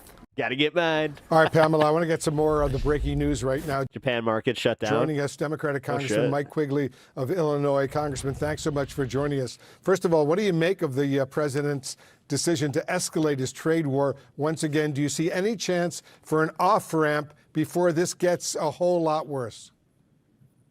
I don't see it coming from the President of the United States. You talk about a very strange world My protest sign says Trump shucks Elon's corn. we live in. I'm the liberal That was my protest Democrat sign. from Chicago, agreeing with headlines from the Wall Street Journal, the dumbest trade war in history. Very concerned, as are my constituents, with extraordinary cost increases, a recession, and the volatility in the markets that create uncertainty and great economic peril for our country. I think the Wolf looks like he's aged 10 years in one day. bigger concern. It's kind of weird because, like, he did the LA fires, no problem. He did Trump winning again, no problem. Stock market crashing again, that's what did right it. now is it's part of a larger issue where this country, through the president, thinks that we can stand alone.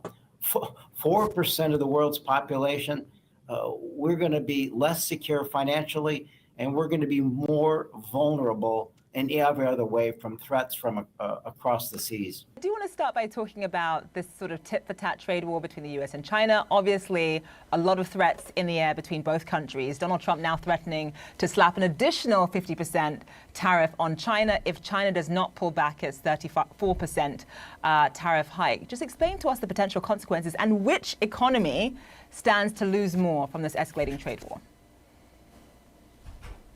Well, it's actually weird. I just looked up the Japan stock market closing. It was because a circuit breaker apparently went, like there's a bad circuit breaker. It's hard to know which is going to lose more, but it's easy to tell you which consumers will lose more, and that's us, right? I mean, we consume in the United States and throughout the West huge amounts of Chinese goods. It was briefly suspended Monday morning. This came after the Dow Jones 500 fell 4%. They're even admitting that the timing is sus for everyday life. Think about, just to take the most basic example, an iPhone, which never now mind. markets. I don't know what a circuit breaker is. It's a financial term. I'm an idiot. Okay, the suspension of Japanese stock futures trading due to a circuit breaker indicates that the market has experienced a significant price movement. Either a sharp decline or a sharp rise, triggering an automatic mechanism designed to halt trading temporarily. It's at what, $1,100 for the newest models of them.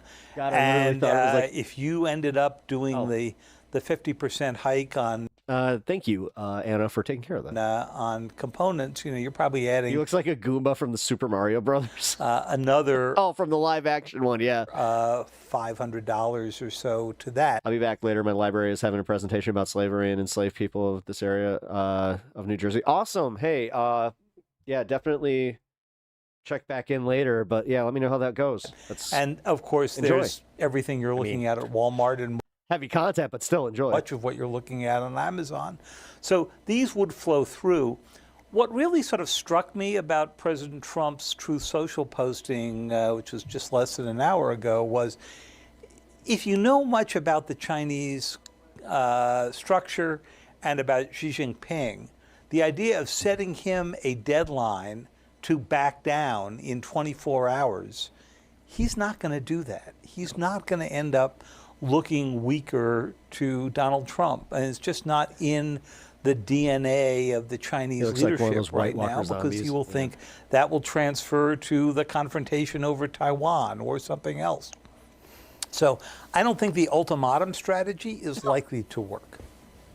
And David, we had Rahm Emanuel on last week, and he said the irony here is here's a president who campaigned on ending all wars, and he's starting one. And he said, no, it's not a combat war involving F-16s or anything like that, but it's a trade war. I don't know why, but I could see like a misunderstanding between the two of them ending up really, really funny. And if you think about one of the purposes that free trade or any type of trade relations and trade alliances serves is to hopefully avoid physical wars as well. And you have a president now. I seen the guy's 401k posted and how much he lost since January. He was over 50K. Has fired We're his cover, U.S. somebody losing a lot of money here in a minute. Chief, because of a conspiracy theorist apparently reportedly coming to the White House and suggesting he's not loyal. You have a president who continues to conflate friend and foe and in saying that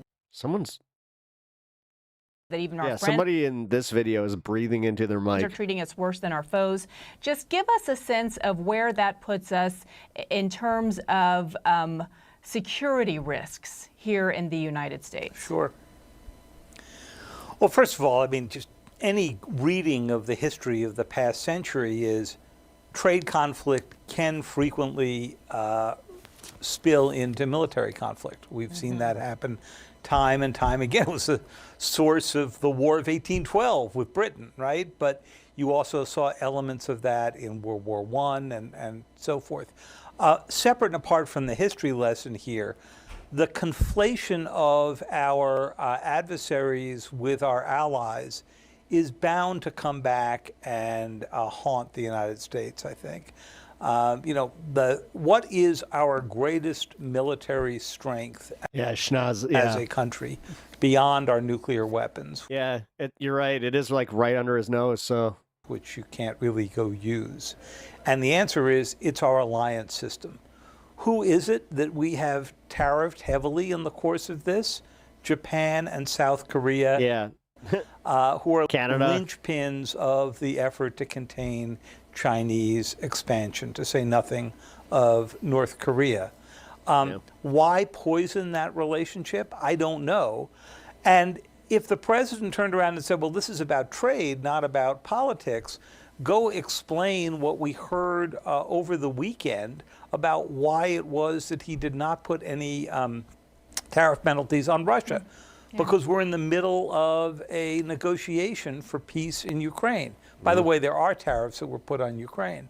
So obviously politics has entered into the setting of these tariffs, and yet not with our main allies in Europe or Asia.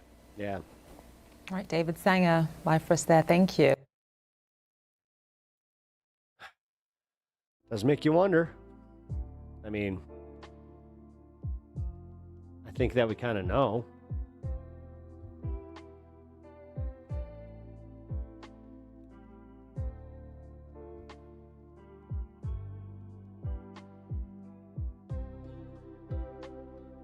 Global markets crater. Great.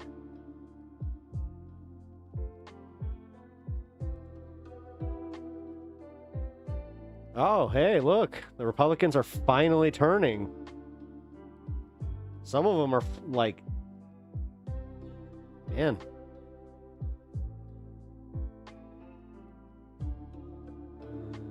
Yeah, no.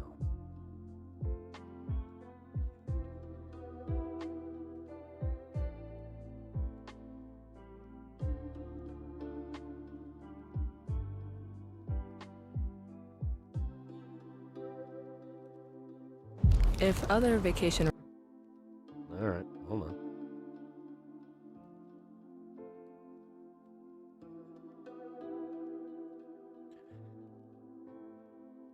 Kidding me with this shit.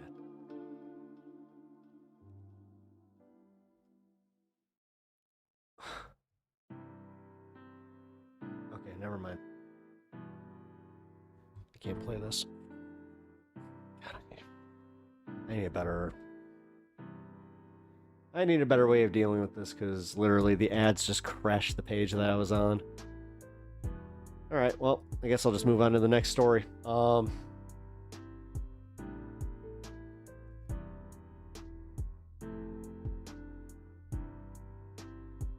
right, well, with Trump doing everything that he's been doing to the economy in the last few days, you would think that some people who were very supportive of him during the election would have some interesting things to say, whether in support or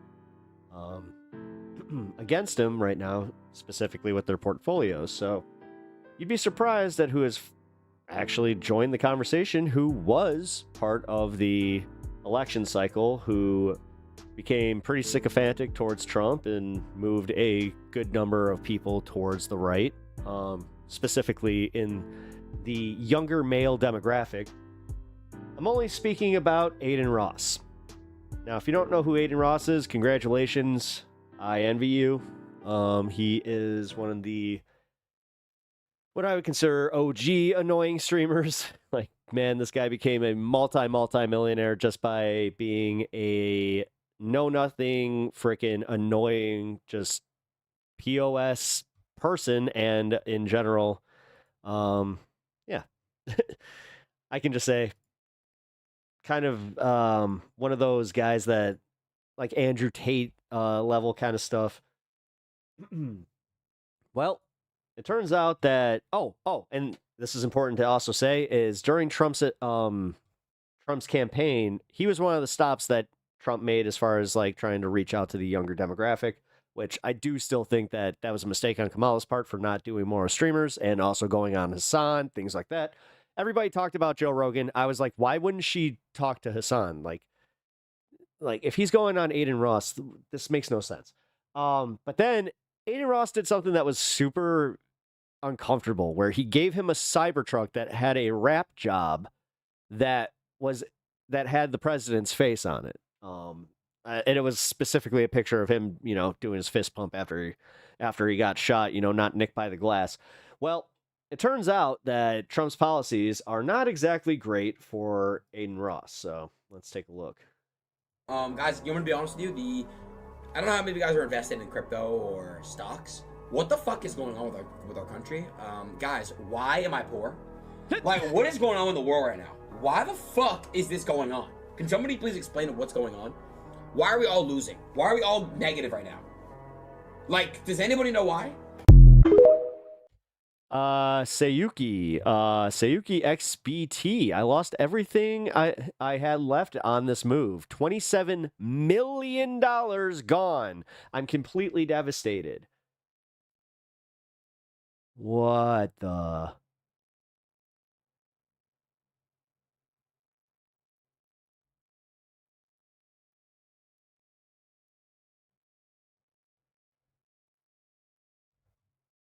Aiden Ross claims he lost over $10 million due to recent drop in stock market. People are getting killed. Me too. Yeah, we all are. You look at your shit? Bro, holy fuck, it's so bad. Nah, I mean, how much you lost? Be honest. 8 figures. It's almost damn. 8 figures. Yeah, 10 million. You over here like, fuck it, Kamala, come back to me. You over here singing the song like the Kanye Bianca song. It's bad, I'm not gonna lie to you, bro. It'll get better, bro. I know. It'll get better. It's bad, though. It will get better. People are getting killed. Will it, though? Will it?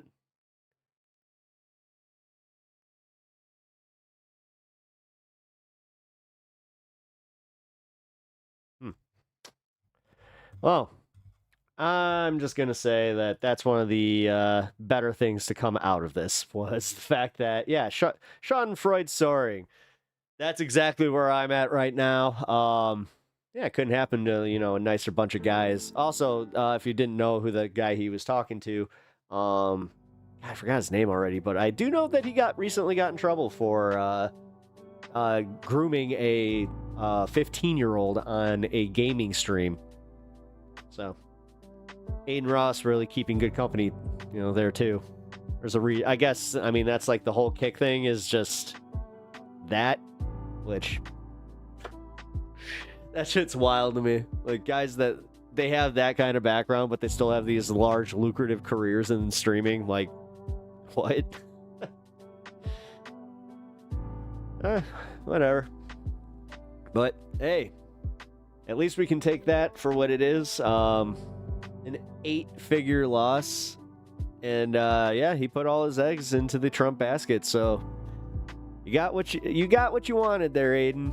I'm glad that you helped Mr. Trump out, and I'm also glad that you had a lot of your fans, dump into the truth stock. I do remember you pumping that one up, and also giving some of your fans advice. So I'm sure that they also are not feeling too good. So this will be a very fun, interesting, and I think happy story for us to follow, where there's just going to be a lot of joy coming from our end here. Somebody said, the Schadenfreude is very strong in this one. Well, it is, because there's nothing more fun than watching some shitty people who earned way too much money being shitty people lose all of it. So let's enjoy it while it happens. Where did the money go? Oh, there never was it. Well, it's kind of the same thing with Elon, though. Like, can we just acknowledge that, these billions and billions and billions of dollars, for what? For what? Like, we've overvalued so much shit. But when Twitter was sold, 44 billion, dude, that made no sense to me at all. That figure makes. Stop doing that. Because when I do that, it messes with my settings. But yeah, it makes absolutely no sense to me how we were just like, yeah, that makes total sense. This company that produces nothing, that has that literally you're arguing is worth this, not even small, the GDP of a large nation. You're telling me that Twitter?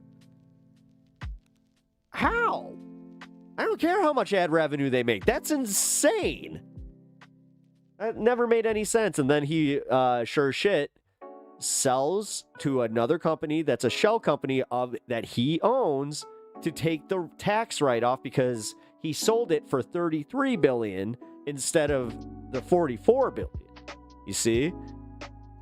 And now he gets a tax write-off on it. But meanwhile, don't believe your lying eyes. Don't believe your lying ears about the economy. You got to trust in Trump and have focus on the long haul, guys. He's telling people who literally have the attention spans of fucking fleas to wait it out. And the funniest part is when they're just like, will do. I'll get my lawn chair.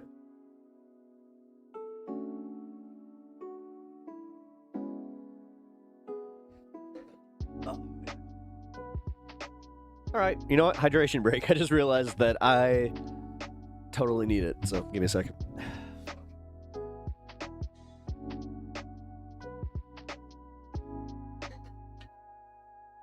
Oh, much better.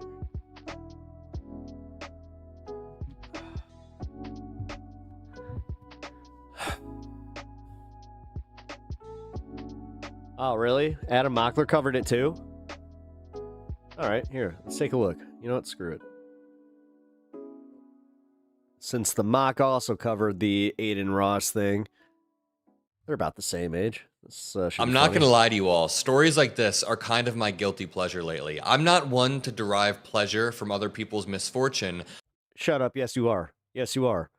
You are. When they're shitty people, you just admitted it. I don't like when people do that, where they try to, because that's the virtue signal, or that's trying to act more virtuistic than you actually are, while also trying to just get by admitting yeah, sometimes I'm shitty, but I'm not that shitty. Just admit.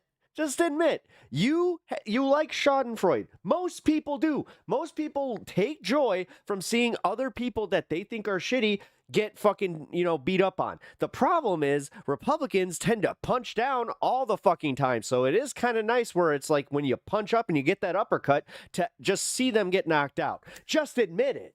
When you're a staunch Trump supporter, like the JP Morgan Chase CEO Jamie Dimon, we can also admit that, yeah, we are better for this. Tell people to get over We're better at boxing. Tariffs. And then months later, you come out and ask Trump to please slow his roll and stop applying maximum pain. Yeah, I'm going to have a little bit of pleasure. Where did the money go? Oh, there was never any. They can cash out. They can cash out and invest in my used crayon business. We also saw Bill Ackman come out this morning and beg Trump to stop. On top of that, do you guys remember a few months before the election took place when Trump went on the live stream of AIDEN? He's a liberal and has to do the civility shtick. It's a liberal brain disease. Honestly, I wish I could watch the Jubilee with him because they had a leftist, him as the center left, and then they had a conservative, like a center conservative, and then they had somebody that was a MAGA. Ross, this young dude, and AIDEN gave him a cyber truck that was wrapped in the assassination attempt photo.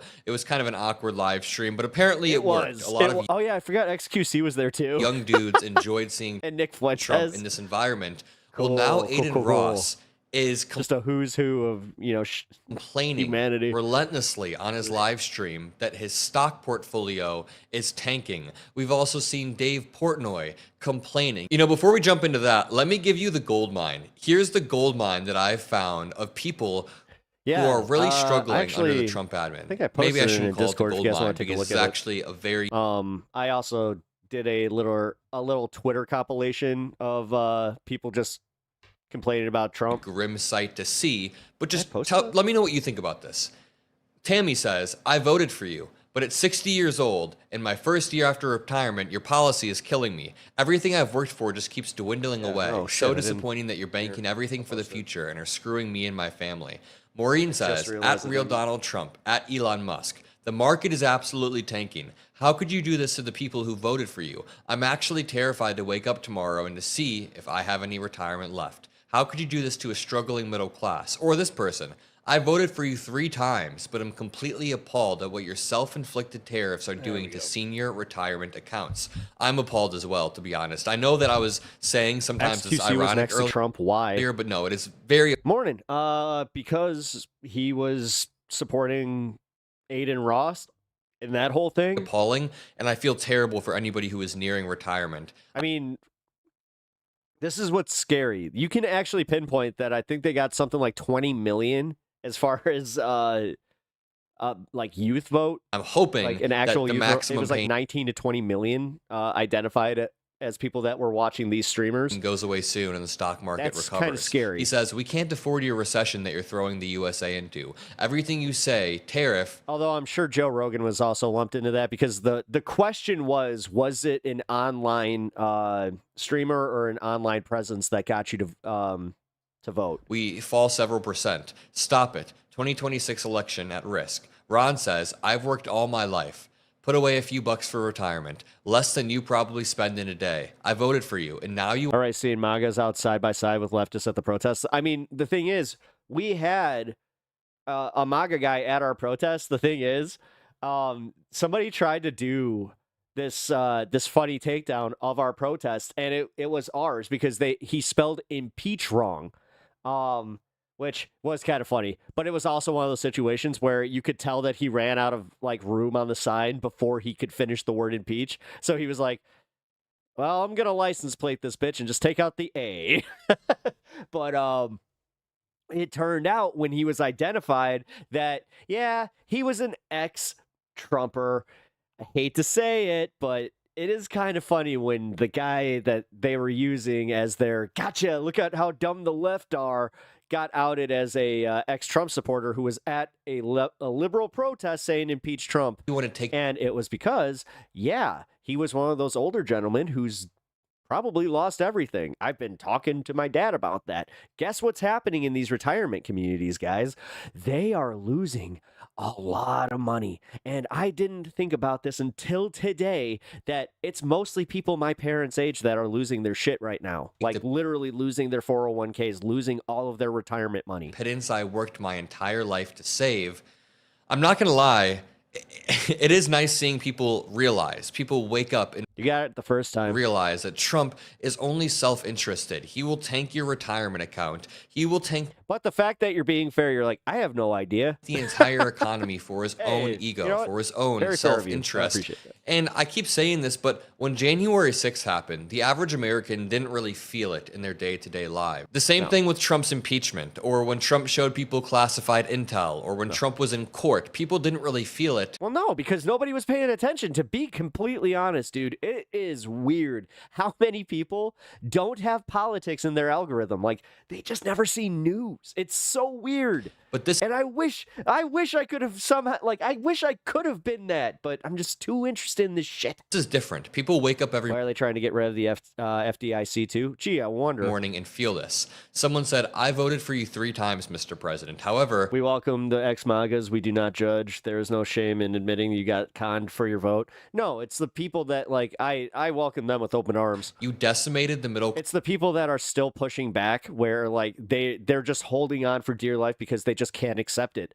I've seen some of that in like I don't want to say too much, but somebody I know in my family has recently kind of shown that they're this close, because they're starting to they're starting to feel it, and they don't have I'm very confident in saying that they have nothing in the stock market. So they were reliant on SSI. Well, guess what happened when they missed that first SSI check? It was a at Donald Trump. Why did you do this? Blah, blah, blah, blah, blah, blah, blah. I love you. Blah, blah, blah, blah, blah, blah, blah. Retirement funds with this trade war. I cannot support you any longer. You have crushed my ability to retire. Pretty close to that. Although she's not saying that she can't not support him, because just like here, I can see the last post. Literally right here.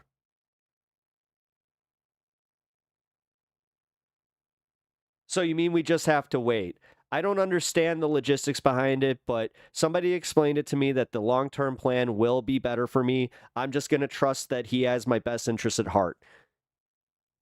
At some point, guys, like, I also have to admit that, like, they're not a bad person by any means. I think that they're just confused. And again, these are all direct responses to Donald Trump's account. These are all people who follow him and voted for him. At Donald Trump, Mr. President, I enthusiastically. You give him props for trying? I mean, voted for you, but you are. Well, that's the thing, though, because he does read, like, his replies. He does, because you can tell, like, how he would fucking like retweet shit. Or failing baby boomers with your constant. I think that's the one thing that flies in the face of that. Flip-flopping on tariffs. Collectively today, those who are either retired or planning to will lose billions of dollars in their retirement accounts. Bob says, Mr. Trump, why are you... My sister-in-law is like that,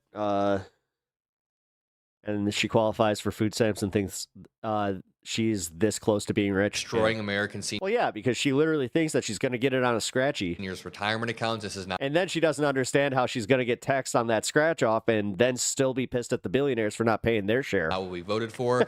John says... it might radicalize her. I'm starting to think, maybe I shouldn't have voted for Trump last November. Yeah, you think? Your capital would have been sorry, I will play that way one. Safer in the hands of Kamala Harris, a normal human being who's not a They got conned, and pure and simple, it happens to the best of us. Trump used a lot of words that people like, and they followed the Piper. Yeah, but the fact that this is the second time makes me feel a little less bad for them. And on top of it, I immediately go to, what was your motivation? Because I'm not going to just because they lost their 401ks and they turned around because it did finally affect them, doesn't mean I'm not going to rub their face in the shit that they did, like, that they caused because of this.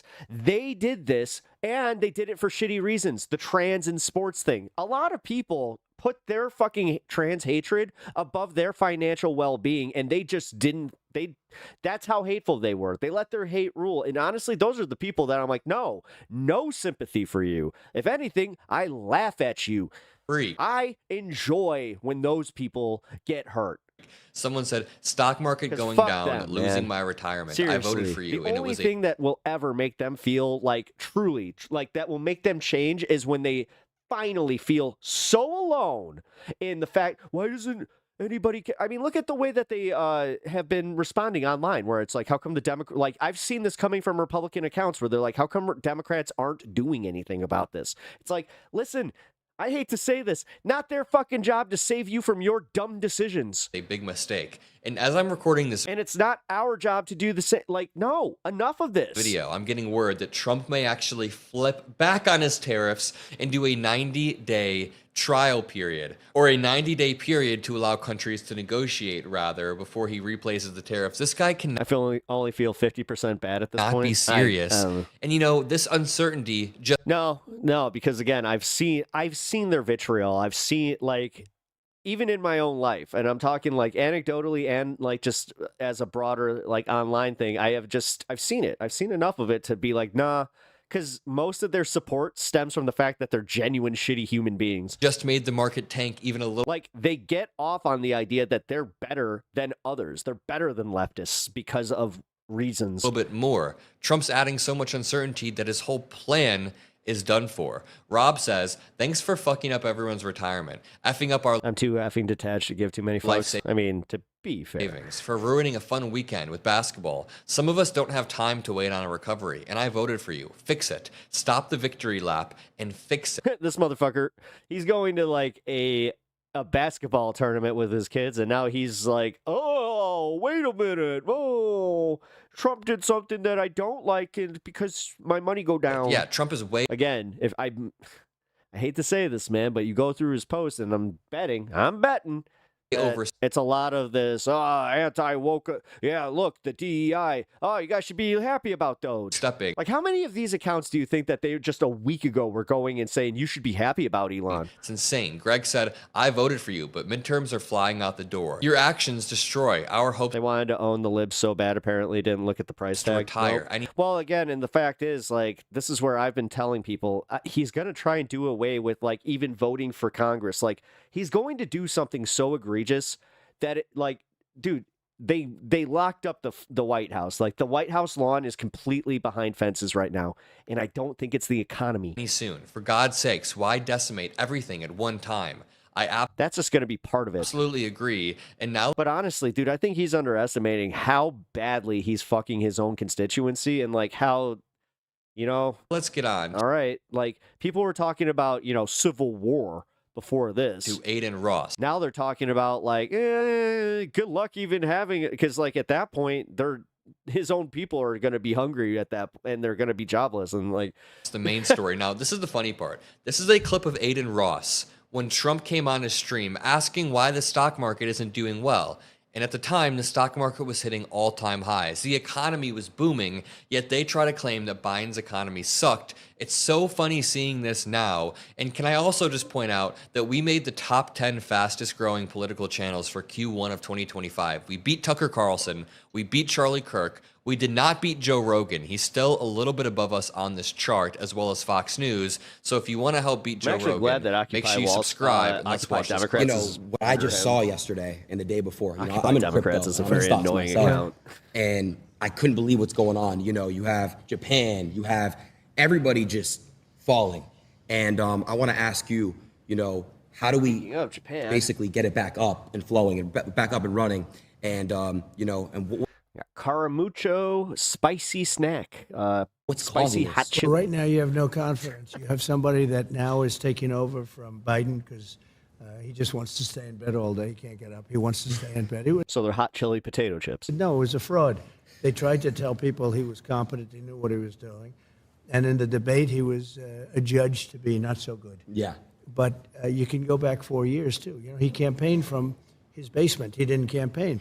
I said, where is this guy during COVID? They used COVID as an excuse not to let him talk. Yeah. The whole thing was a fraud, and everybody knew it, and they knew it strongly. And Everything is a fraud. I'm sure Trump really wants to say the stock market is fraudulent right now, but he owns everything that happens from now on. Now, let me remind you, after this happened, Aiden Ross gave him a cyber truck in a really awkward moment. Look how he's standing there all awkwardly. Hot what chili, the hell? my And ass. now, this was Aiden Ross yesterday. Guys, you want me to be honest with you? There we go. I don't know how many of you guys are invested in crypto or stocks. What the fuck is going on with our country? Guys, why am I poor? Like, what is going on with the world right now? Why the fuck is this going on? Can somebody please explain what's going on? Why are we all losing? Why are we all negative right now?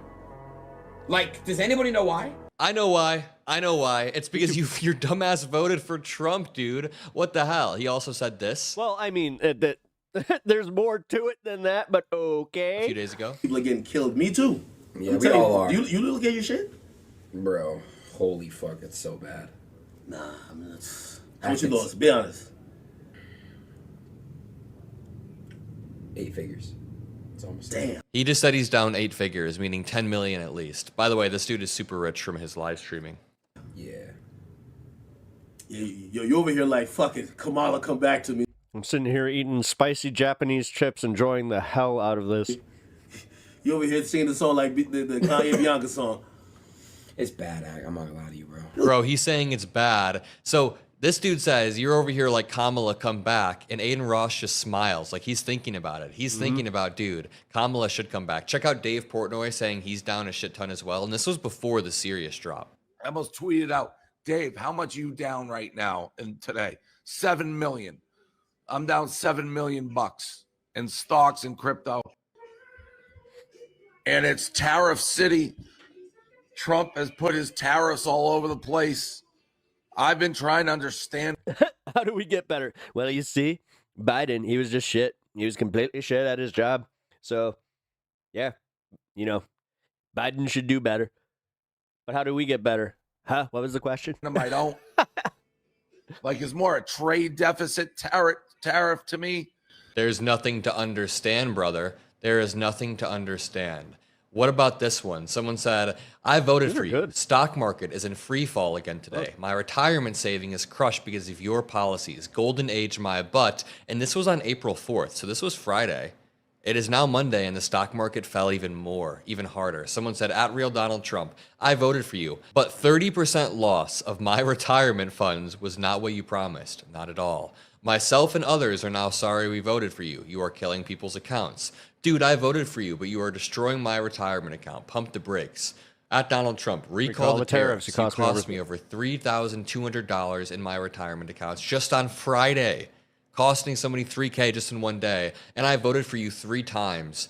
You're killing us. Now, in a weird, grim way, this is Donald Trump handing a gift to Democrats on a silver platter. Now, of course, it comes at the expense of the American people, and it is terrible. Yeah, but watch him drop the ball. Many people close to retirement are getting killed. Many people who rely on their retirement savings every single month are watching it. Yeah, but 3K is like make or break as far as like, dude, that's somebody's missed mortgage payment or something, dude. Like, that's a big deal. Diminish away, all because of Trump. So this is very serious, but I think this is a moment that Democrats need to capitalize on. I'm starting to see a lot of cracks form in the coalition. We even see that in the polling. Now, yeah, but notice how they're not talking about the SSI payments being missed either. Now, Liberation Day is relatively new. It happened, 5 days ago on April 2nd. But as the poll... Gee, do you know how long the last one took? And so I'm not talking the COVID recession. I'm talking the last recession. I lived through it.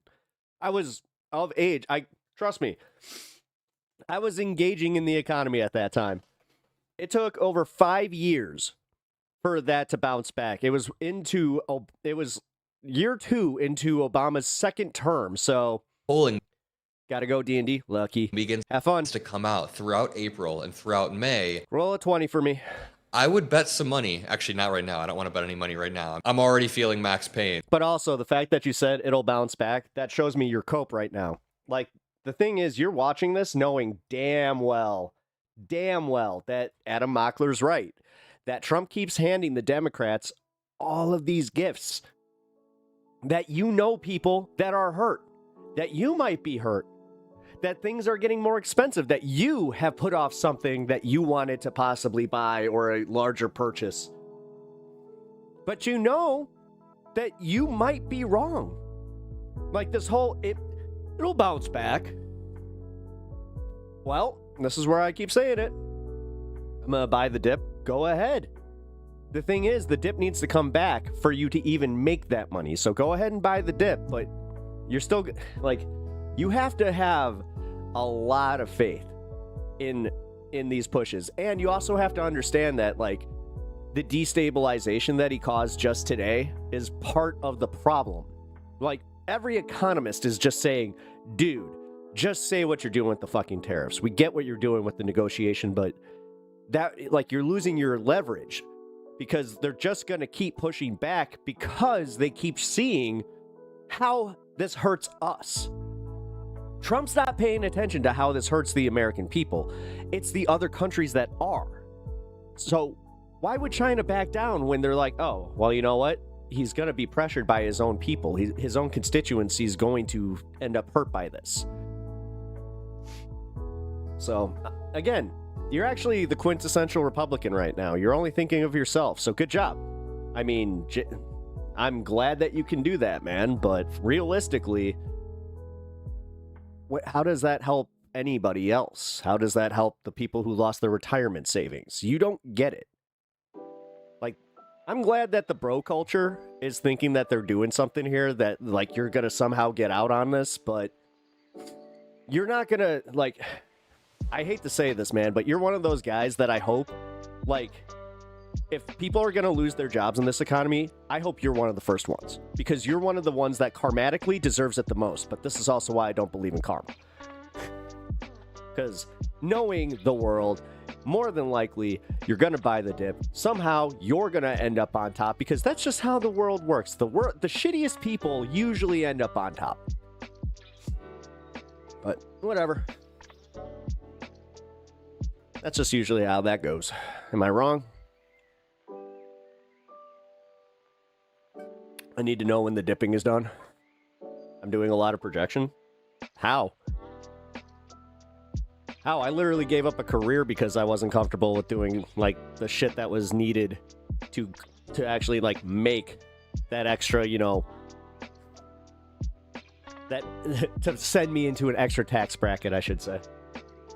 But yeah, when you buying, dude, go buy now. Because what if it raises tomorrow? Then you lost on the dip. What are you doing? What are you buying into? Like, seriously, man.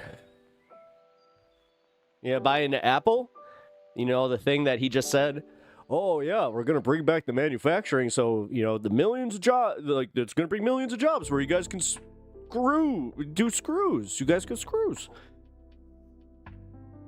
Again, as I said, man, I just hope that it hits you first. But whatever.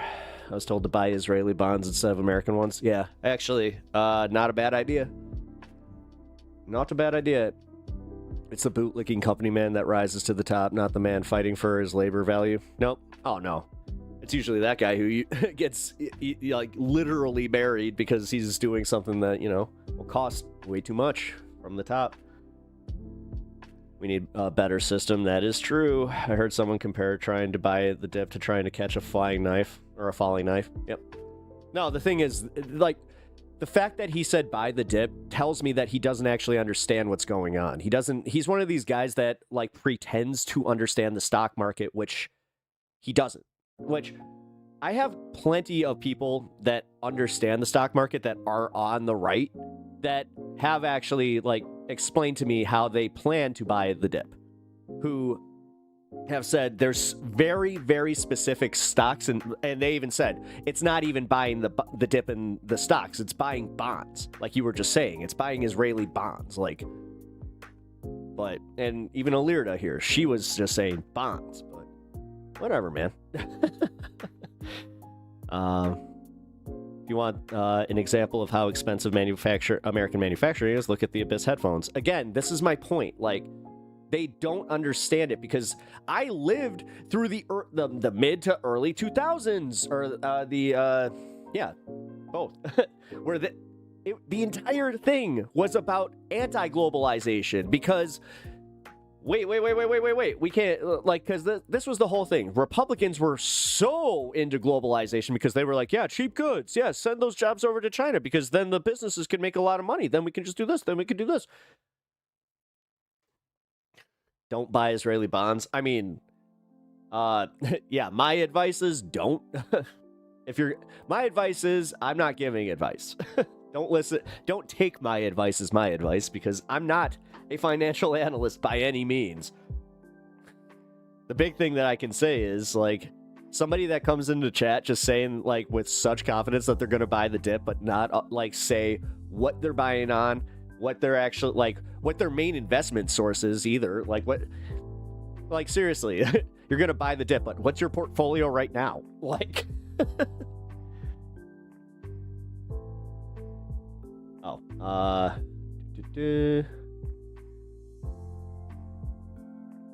I make all my money. I will buy SPY when I think it's recovering. What?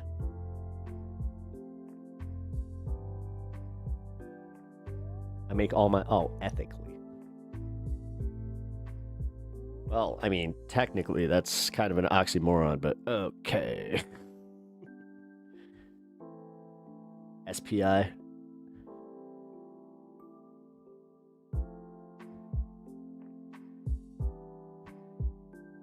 Okay, but what specific stocks are you buying into on the downturn?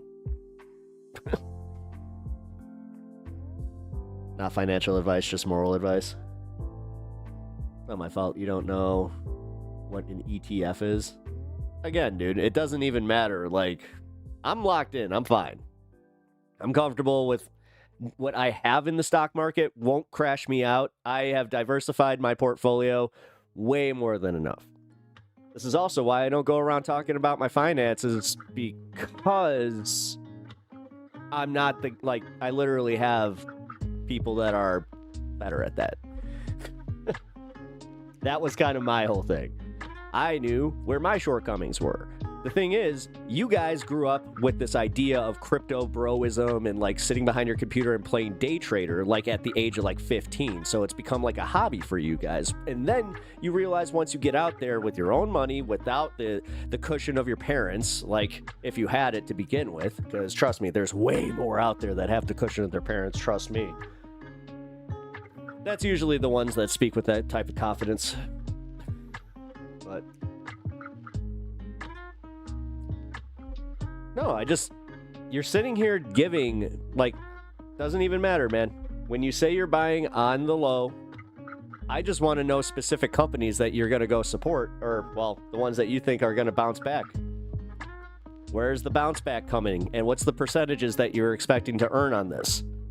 In what time frame? And how much are you investing? Like, I'm not even saying, like, as far as, like, set numbers, but what's the percentage of your income that you're willing to invest in this?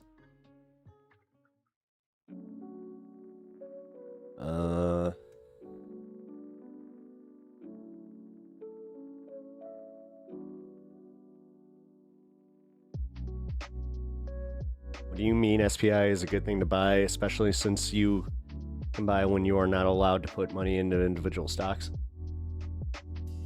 Yeah. See, I'd rather, I mean, I hate to say, maybe like that's what I'm looking for. Maybe I'm looking for, like, somebody that might know a little bit more than me, where it's just like, okay, so are you thinking that, you know, is it Apple? Is it, you know, somebody literally said they were just like, well, Amazon would be a good one if they didn't just, like, if their stock wasn't going up because everybody else's is going down. Everybody is in anticipation for the economy collapsing. It's just like, well, Amazon's gonna win the world. There we go. Even many CryptoPunks have learned about marginal utility. Well, at some point they do kind of. How is it saying this is your first time chatting? This is not your first time chatting. I've seen you in here before.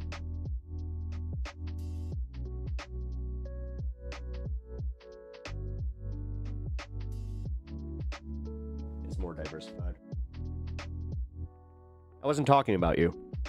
I was talking about XV, And yeah, you have, because when you come into this chat, I have this little thing that happens that marks when you're a first-time chatter. You were not a first-time chatter today, so you've been here before. Wah, wah. You lie. You lie like my dog back there. Rich people always swoop in like vultures during recessions to buy everything up. Well, that's also my point. Like, this guy, like, this is where they're essentially LARPing as rich folk.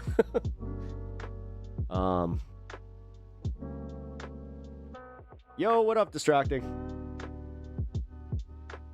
Okay. And how much are you investing? Like, how much of your portfolio are you going to set aside for that and just comfortably go, okay, if I lose that, whatever. It's not going to make or break me. Or are you going to just take the whole bet and you're going to, like, honestly, if you were, like, honest to God as, like, you know, set in your beliefs, then you would just put it all in. Because you seem pretty confident that it is going to turn around, so. Need to have cash like Buffett, or they need to sell something first. Are you talking like Jimmy Buffett? Because Jimmy Buffett, you want to talk about diversifying his fucking portfolio. Jesus. My man made a song about Margaritaville and turned that into a $1 billion empire. Hey, Distracting. You look like Pep in those pics. The long-lost Canadian bro. Are you sure it's not SPI? I have never seen it written. I don't think it's SPY.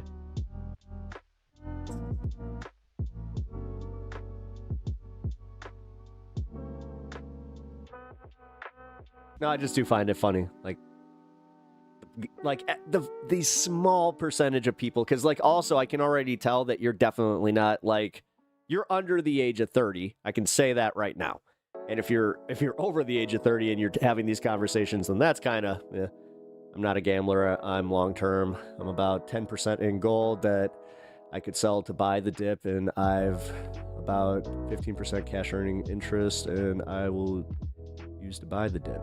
I'm just gonna buy some ET and hold them. Okay, well then, honestly, yeah, then you're literally talking like, yeah, it's a supplemental bet. Which, good for you. But at the same time, if those all fail and then everything else crumbles, then you're in the same position as all of us there, dude. So.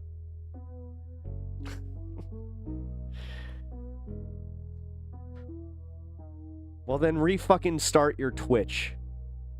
If you're having problems with Twitch, restart your Twitch. Everything is fine on my end. I don't know what the fuck you're talking about.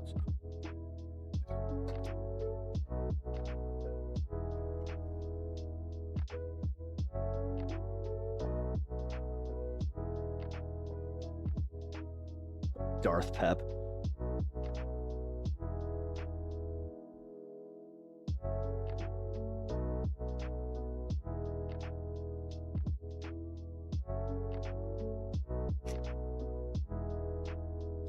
Coming in here just being like, oh, by the way, Supreme Court makes shocking move.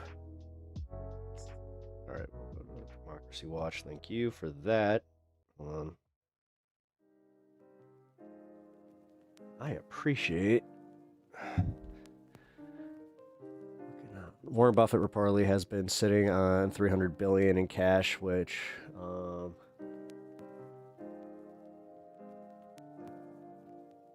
went against conventional financial wisdom.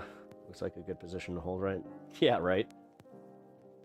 I believe the market will recover. If you sell your shit now, you are an idiot and losing unless you know of a much better investment to put in. Now, again, there's the fact is, having SSI that you're already invested in to have your stuff is bye.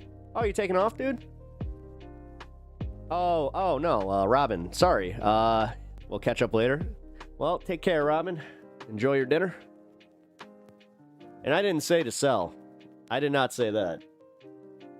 Again, I'm not doing financial advice. I'm just, what I am saying is maybe it's not, like, maybe this whole, like, putting your financial retirement or your retirement into your 401k, not exactly as smart as, like, you know, our parents were saying, because I can speak for at least my generation. That was pretty much what our parents were selling us on, was the idea of building our 401k, so we had that in to mix with our SSI, and that's how we would have our retirements, because that's working out great for them. Can already tell you right now, not working. I'm gonna be passive aggressive about this one. My parents had to work. Well, my mom, I should say dad, but yeah, my dad. You know, he made, like, dude, my dad, he cleared out. But even him, because he also, I mean, once you have a standard of living too, that becomes a thing where it's like you start trying to claim SSI and you're like, oh, well. So he's still working. Although, to be fair, I will just say this too. My dad's one of those cats where when he said he was retiring, I kind of like looked at him sideways. I'm like, but you need to work. Like, you're just one of those guys. Like, the second you stop working, you're just gonna, like, golf and work is kind of what he did. So, and then, yeah, sure shit. That's kind of what he's talking about.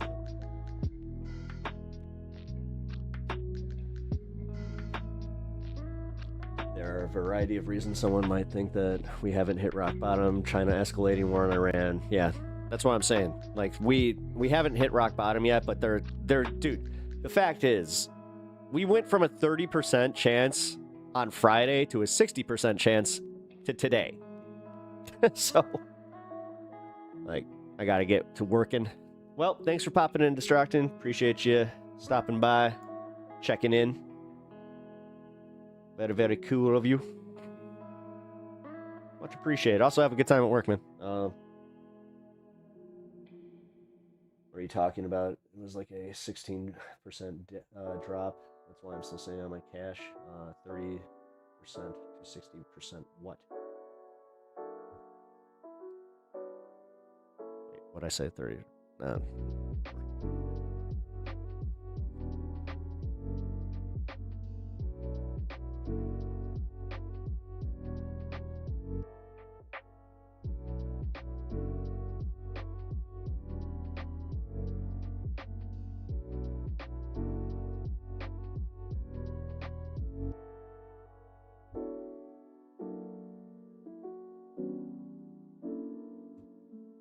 Rock bottom will come in 2027.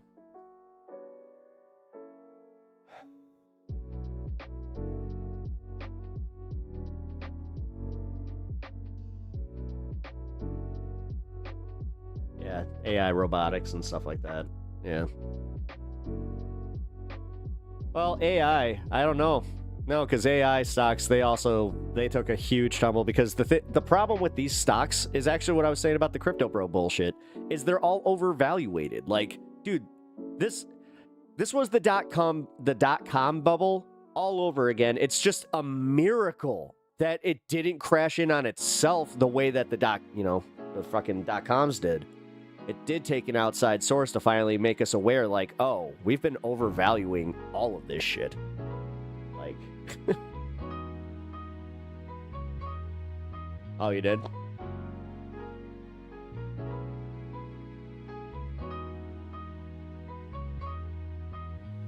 I'll take a look later. However, the memes are distracting.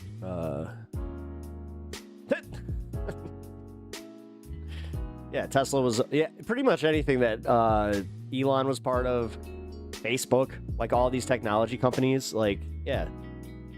Honestly, the one that I've always been kind of wondering about is how Google has remained steady, where it's like, I don't know, man, like, Google they seem to know something. Either that or they're just smart and they're not like, we're not just gonna pump and dump, where all these other companies are essentially doing that. If you value being in the lead position on AI, robotics, and batteries, well, again, that's the CHIPS Act made sure that you know, we were going to do that, and then Trump went and reversed. Because that was a Biden thing, he just went, nope. So, especially when they are leveraged. Some ETFs are better for active trading. Well, all I'll say right now is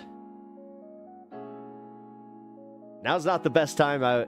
Again, if you want to hop into the stock market, just do it responsibly. But we've already seen what it's doing. We've seen how volatile it is, and I've already lived through two recessions in my lifetime. This is the third one. So, and I'm so tired of people trying to just be like, COVID wasn't a recession. Stop it. Your fucking trauma's blocking you. Like, no, it was a recession. It was caused by Trump, and it was also overseen by Biden. No, we saw a fucking recession happen. I'm so tired of that. Oh, I didn't say that you have limited information. I just said that you have more faith in the economy coming back than what I would say a person who did actually know would say. That's also why I did say, like, I think you're of a certain age. I don't think that you've lived through a recession. And if you say that you're closer to 40, then I will be genuinely surprised. I mean, you made a bunch of judgments about me based on limited. Yeah. Welcome to the internet. Yes, because you didn't do that coming in here. Like, what? Let them steal our data so they could sell it with very shaky consent from us while not giving us any money for the data that we generate. Well, I mean, we just kind of forgot the fact that, you know, Elon has our our social security data and our social security numbers. Like, we just kind of glossed over that shit. Let them, he thinks he's funny, apparently. Well, I mean, my audience tends to jump in on that one. You're just two dipshits who just happen to pop in today. So, I mean, welcome. But you also caught me in a mood where it's like, nah, I mean, if you guys want to be dicks, I'm just matching your energy right now. Yes, very. Again, dude, I'm fine. Like, I don't even really control my, this is how I've done it for myself. I realized that I didn't want to play these games. I knew people who are in much better positions than me to do these things. So, well, when I can, I will pay them to do said things, but I've already taken care of that. Like, here's the thing, man. I've already made money. I can say that much. I've already had a business. Everybody here knows that I have been a business owner. But I've also, as I said, morals kind of pushed me out of that because I realized that part of the business I was in was literally you had to have it in you. I'm not telling you. Like, honestly, this is just part of, like, this program where I unfortunately have legal reasons that I cannot fucking tell you, so. But what I can tell you is, if you're like me and you know your strengths, play to your strengths. And also, don't listen to dipshits like you. Don't, try to prove dipshits like you right or wrong. You get somebody who has a financial degree to then come in and prove you wrong. So, that's when big tech made deals with NSA. That's where they'd be architects to give all floor plans away to get the government to spy on us. Oh. Are we surprised by this? Didn't you see the report that just came out where they can use our Wi-Fi routers to essentially do what happened in Batman The Dark Knight, where they can use the echolocations of our Wi-Fi routers to get a 3D layout of our homes? Dude, that shit's crazy.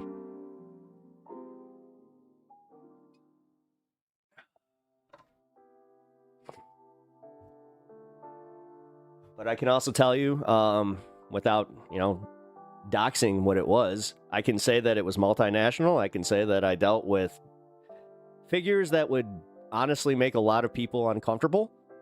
And I can tell you that I also worked with some of the worst scum on the planet. Like, I can tell you why I happen to know that billionaires are scum and why they just do not look like they do not care about you. No.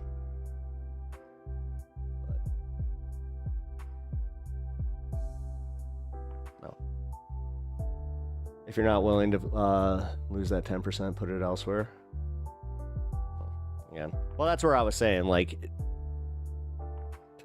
that's why I'm just reading the comments, but I'm also trying to be like, don't take this guy's financial advice and don't take my financial advice. Like, seriously. Look into somebody that, like, this is why we have college. This is why we have people that get degrees in this specific shit. So, don't be afraid to, seek out the advice of a financial advisor. I assume that they were conning people into investing into foreign currency, LOL. Not always. Although, yeah, definitely go into it with a...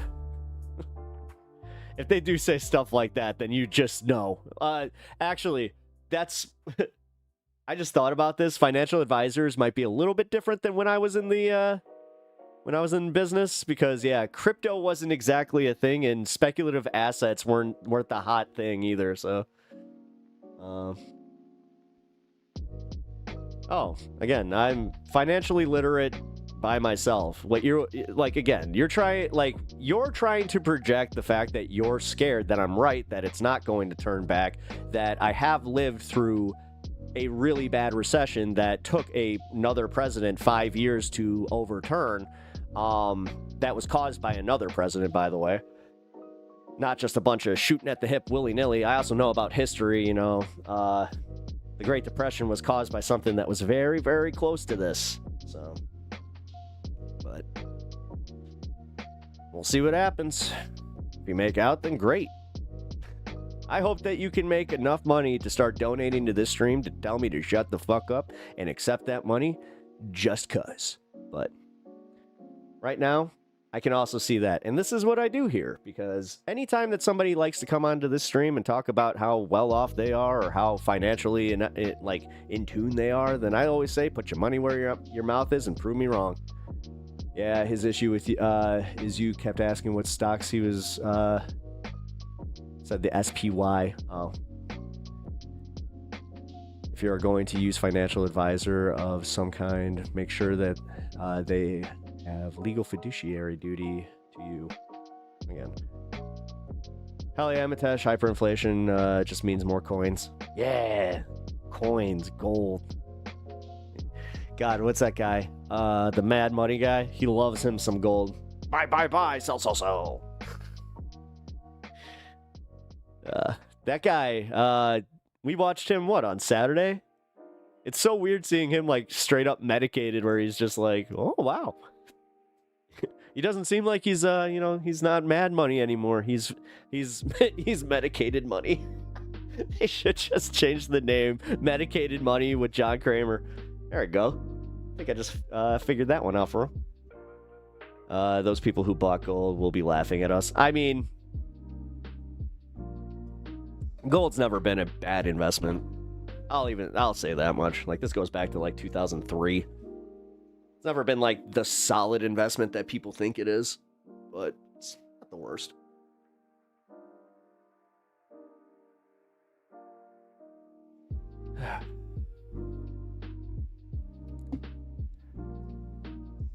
No, investing in things that you don't think about, that everything has that's the kind of shit that, yeah. That's the safe bets, in my opinion. But that's also not doing, blanket investing the way that he's talking about. Targeted investing also has its downsides. So, this is why I'm not interested in it. Never have been. Don't care. Honestly. I just want enough money to live comfortably. Fuck you money is, I guess, great, but I love conservative show promoting gold and silver, but you bear literally betting against. Yeah, exactly. The U.S. Why would conservatives say their portfolio tanks during the Dem presidency? I roll my eyes. Yeah. Yeah, it is kind of funny though. It's always the same ones too. This is my favorite part, is the short-sightedness of like not just seeing your own mortality there. Like at some point, it ain't gonna matter. At some point, it's gonna become somebody else's problem.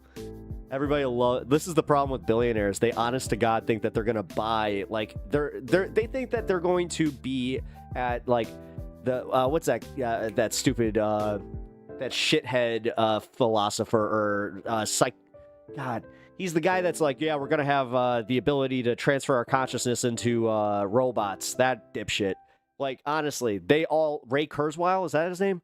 I think that's his name. But they love the idea that like they're gonna have the Futurama heads in a jar type of situation. Like, again, man, I love that. But again, I also say good for it. Like, this is a personal thing for me. If you can make yourself comfortable, great. But well, if you want to learn the basics, watch guys like Caleb Hammer. Like, watch people that are, you know, on YouTube that do financial advice.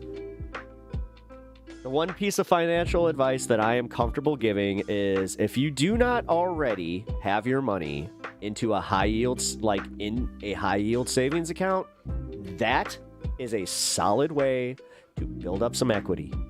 And it's pretty low risk, so.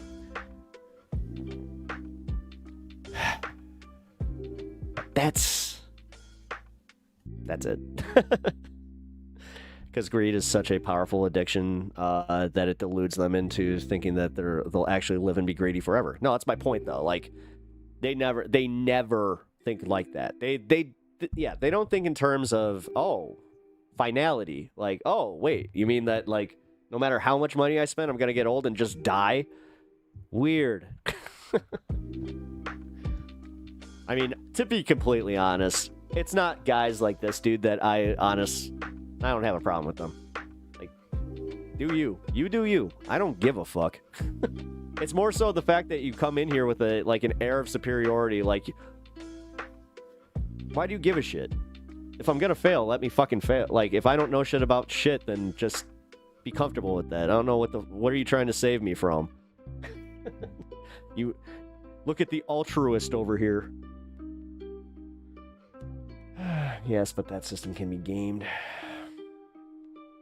And CDs, money market assets, and lottery tickets. I mean, again, the lottery ticket thing, as much as that you can joke about that, at least like, if you play a crossword puzzle, like, I'll say this much. If you buy one of those $5 crossword puzzles and you win something like a couple $1,000s off that shit, fucking hell yeah. Because materially, I'll just say this, at least you're getting a game out of it. And it's not the slots. Dude, the way that they play, they're literally playing with your psyche. That shit is gross, because it's manipulating your dopamine hits. Whereas, yeah, again, doing a crossword, doing something like that, a little fun game, not a scratch-off, okay. $2 scratch-offs, But I've seen people, like, dude, I've literally seen lottery addicts. Like, I've seen gambling addicts, man. Like, that's actually the first addiction I've ever seen that truly scared the shit out of me. I was a little kid, and one of my dad's close friends, like, lost everything. Because of a gambling addiction. And that was, like, the first time I was like, I never want to have that. And I kind of got a sense that I had a little bit of a gambling thing with Pokemon. Funny enough, when I was like, 12, 13, and my dad, he made that comment, and he's just like, you might have that. I'm like, really? And then he kind of did like a little test with me. It's kind of funny. I would say it's fine to keep the balance of your mortgage in CDs or savings if it's high, making a higher percentage. Oh yeah, invest in Pupper for high yield savings. Now that. Mitesh $5. Invest in Puppers for high yield goodness. $5 donation goes to the poop. Marrow tree. You gonna come? You gotta come get these. Come here. Come on. No breakfast in bed. Come on. You're not even in bed. You're not even on camera. No. You gotta. Gotta make him work for it.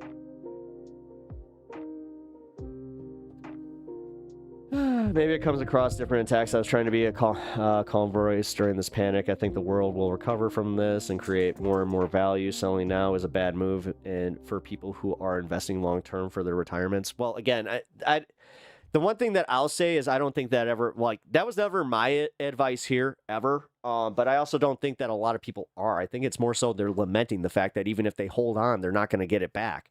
Like, you have to understand, this is where I was going with the whole death part, is these people realize they only have a few years left on this fucking planet, and they're a little upset that it just got that much more difficult while they're, like, trying to live out their golden years. So that's what's going on. That's why you're seeing so much boomer pushback. That's why at these protests, we were just talking about it at the beginning of the show, I was at a protest on Saturday, and I can tell you right now, not only was I shocked by the number, I was shit shocked by the fact that it was mostly boomers. I couldn't believe it. And everybody was like, oh, it's all the youth. What are we going to do about the youth these days? It's like, I don't know what you're worried about the youth for. You might want to go talk to your neighbor or like to your brother or sister, like, because all these people seem to be over the age of 60. Which that's legit surprised me.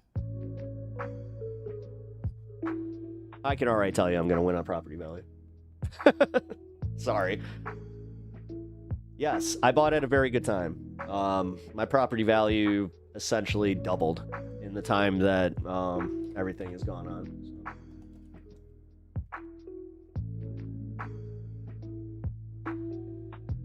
I got lucky in that one. Well, lucky. God. The thing is, when I bought, we were at a point where we were just like, this interest rate's kind of high. Little did we know. Fuck.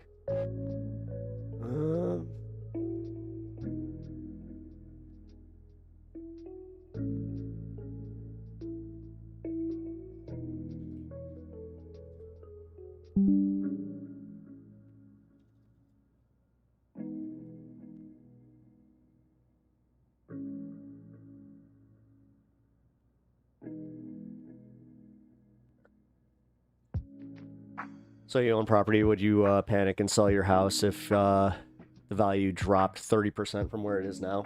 No, it depends on, well, let's see, 30%.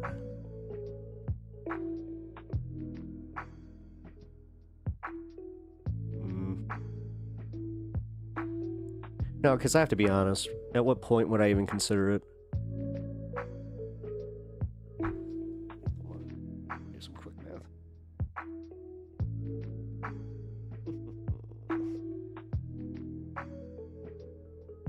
Well, hold on. Also taking into consideration, because this is a little bit different than your stock. You can't really compare the two because, for instance, in this case, if I have the same offers that I had before, then yeah. Like if I saw a 30% dip and then they were still offering me the same amount of money, then yeah. But, nah. I don't know. I mean, personally, probably not. I would probably just hold on to my property, and because I'm also pretty happy with what I have, but because again, I'm not looking to like do the thing that a lot of people do, where it's just like, I gotta go make millions and buy it. I gotta sell this house, go get another house that's bigger, and I gotta go get. It's like everything has to be bigger. I gotta get a big truck. I gotta get everything bigger.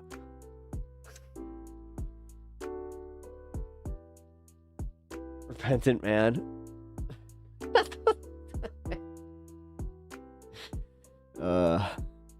Not if it's worth more. And your FDIC insurance can't pay taxes on it. Insurance doesn't cover an act of God. That's true. Although the way that they try to determine what an act of God is a little weird.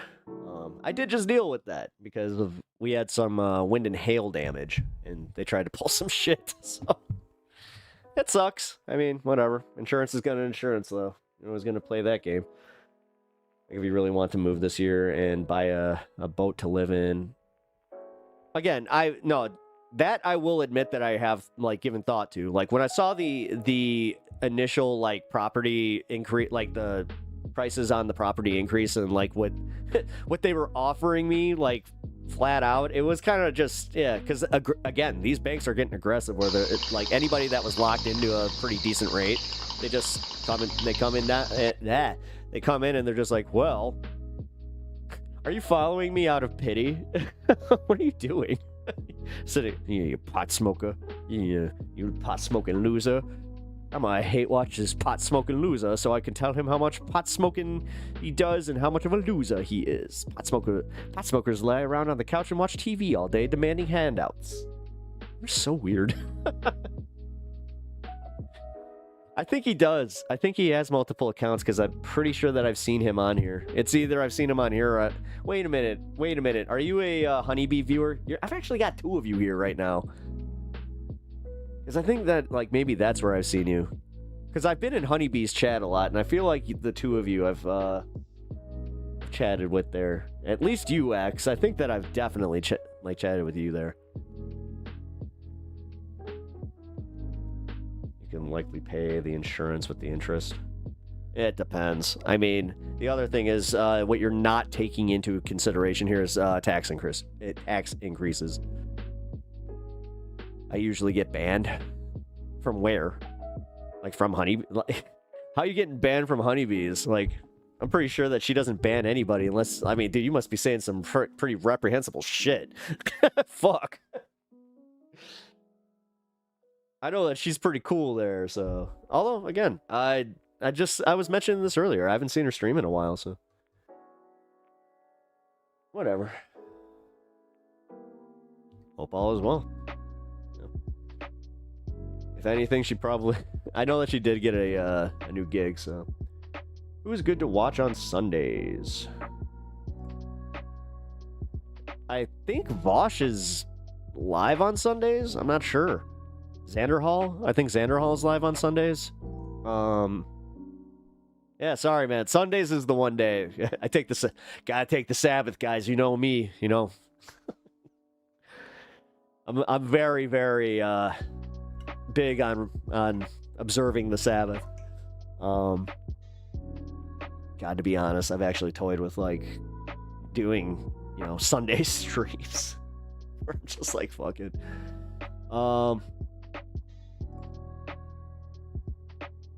Pep Talks reruns? Yeah, I mean, if you guys do miss shows, because I have noticed that some of you guys have been, like, I had an analytics report come up. My previous VODs are doing okay. I appreciate that, guys. Thank you for going and watching the content that you miss. I really, I do appreciate that. Hassan, oh yeah, Hassan's always live. He's live on Sundays. Yeah, Hassan's always live. RTP Talks might be live though on Sunday. Oh wait, you know what? I know who's live. Marcus Daly. Marcus Daly's live on Sundays. He was having a debate last night that I was watching. I actually wanted to like pop in and see if I could get in on that, but thank you for the 5 gifted memberships, dude. Oh, hell yeah. And Rectangle's got one. Sylvie. Oh, damn it. Oh, you popped up as a comment. I thought you got a gifted membership. Is Riverboat Jack live on Sundays? I don't know. Thank you for the thank you for becoming a member. I really appreciate that.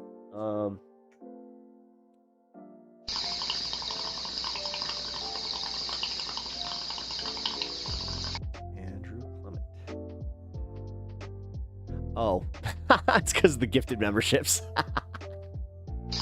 Got fooled by my own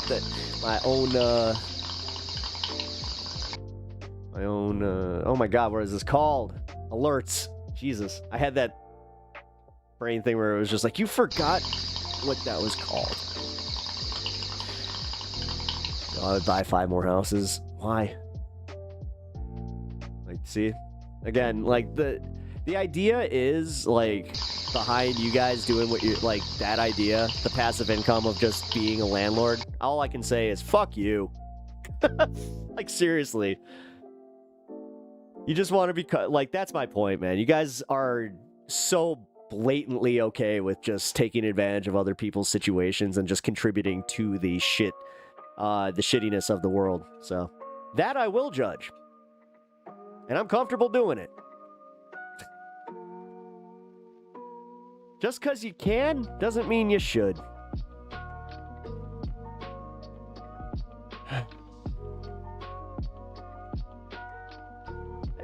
Stop with this don't hate the player, hate the game.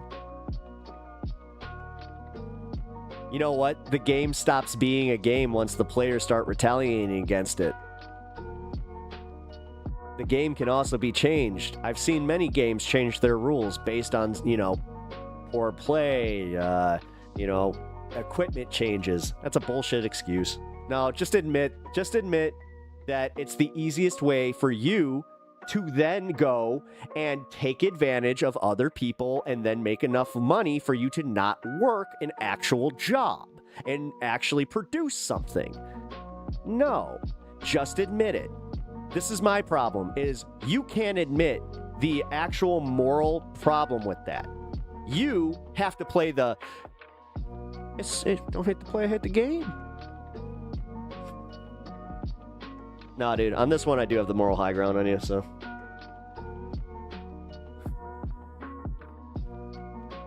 Even if you're mad at the behavior the game produces, be mad at the people making the game. I am mad at the people making the game, but I can also bring up when the people who refuse to actually, like, change it. Like, people who just can be comfortable with enough. Like, you just said it. You would go and buy 5 houses. Like, dude, just admit. Like, you're a capitalistic, just grifting POS. Like, because you are so comfortable taking advantage of other people's positions. Those people should have the ability to get those houses without you owning multiples. I'm sorry, man. Like, this is ridiculous. Like, you can have your one house and maybe one of your vacation homes, and that's me being generous, but sorry, this is the socialist in me going, nah, that's bullshit. We literally have a housing crisis, but here you are, eager to contribute. I'm renting right now and prefer renting. Great for you. That also kind of tells me where it's like, I mean, whatever. I don't blame you because like anybody that's under the age of 25 they've essentially been conditioned by like TikTok, the Airbnb market. Like, they want to get the quick bag, man. You seem to have all the answers for it too. Like, that's also my favorite part is like, yeah, I'm glad that, you know, 25-year-old broccoli haircuts are telling us exactly how it is, but I'm also not going to be completely condescending because I was a little bit with the crypto shit and I learned my lesson on that one. So. Also love the biggest right-wing libertarians are HOA tyrants. Oh, hell yeah, they are. Oh, absolutely. Yeah, they're the worst. I can tell you that. Yeah. Tells you hate the game, but probably also defends capitalism. Yeah, well, that's what he's doing. Like, he's already, like, that's my point. Like, again, I have to admit when I'm playing the game, and yes, sometimes it is just like, oh, yeah, I played the game, but this is where they're saying, So do you hate the game? Yeah, I fucking hate the game. That's why I got out. That's why I'm not being a player in that game. That I made that call.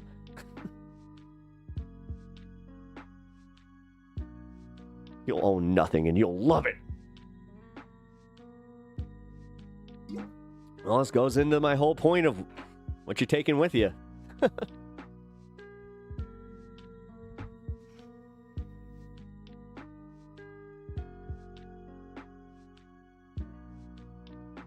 Yeah, actually, Duke, that's not a bad idea.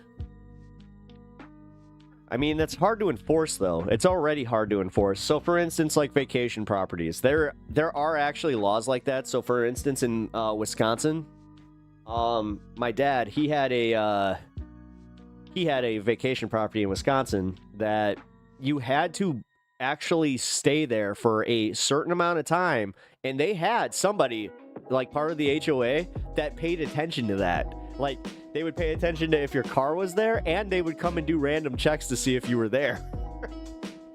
So, it was funny because he would do things that were like, hey, can you do me a favor? Can you just go stay up in Wisconsin for a week? Which, again, to, you know, a teenager, it's like, wait, so you're telling me that you're pay me to go on vacation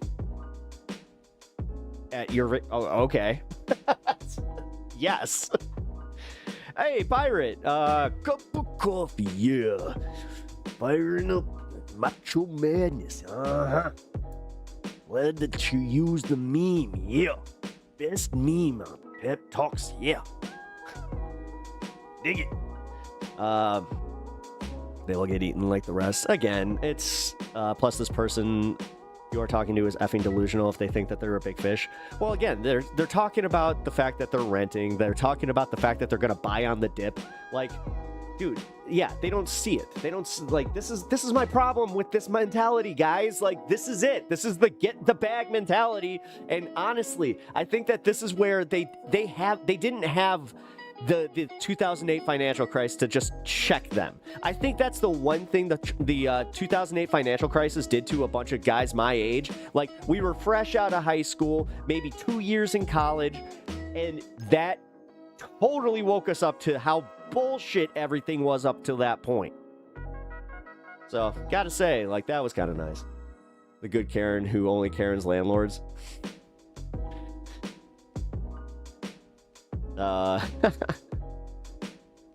It's a kind of funny way of putting that, but yeah.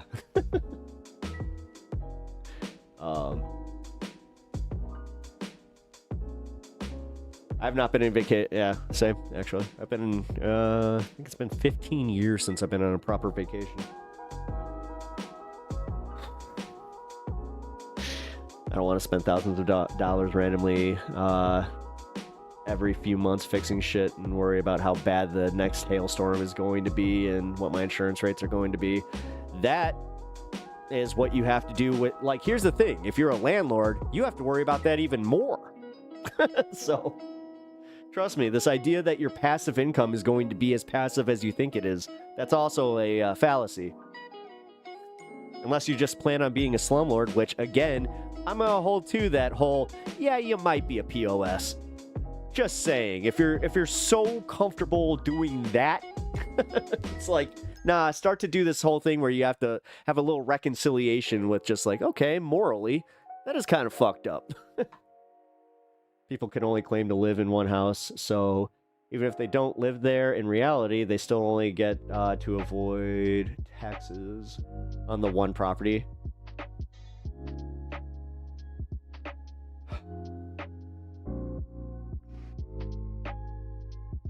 Now, if I don't fix anything and be a slumlord, which I will. No, exactly. Nice, Duke. Very important. At least you're not getting paid by billionaires to protest other billionaires like many are doing. I didn't get paid, and I was there on Saturday. Like, do you really believe George Soros, like, paid anybody to be there? I can tell you right now, the Chicago protests weren't fucking paid. If you honest to God believe that shit and are ignoring the fact that, like, the union protests that, you know, that one time where Trump spoke for all those union members? Yeah, they were actually paid non-union members. They were not part of the UAW. They were wearing UAW gear and they were paid to do so. So projection much, but also ha ha ha ha ha ha ha. Where's my fucking check then, Soros? Like, dude, I saw the numbers that they were Trump threw out there, where he was just like, he paid them thousands each. Thousands. Each protester got paid thousands.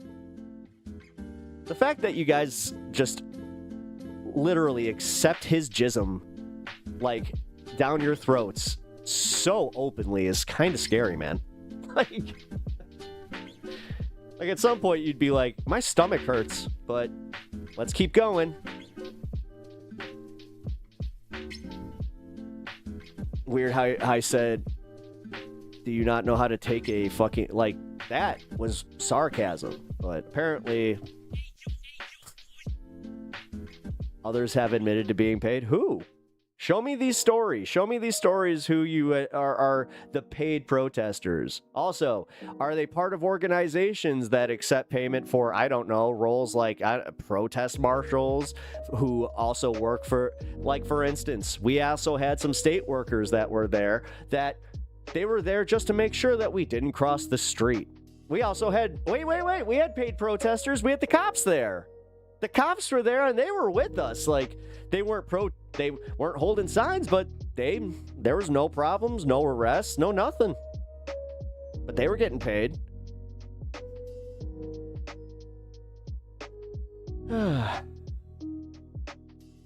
Who?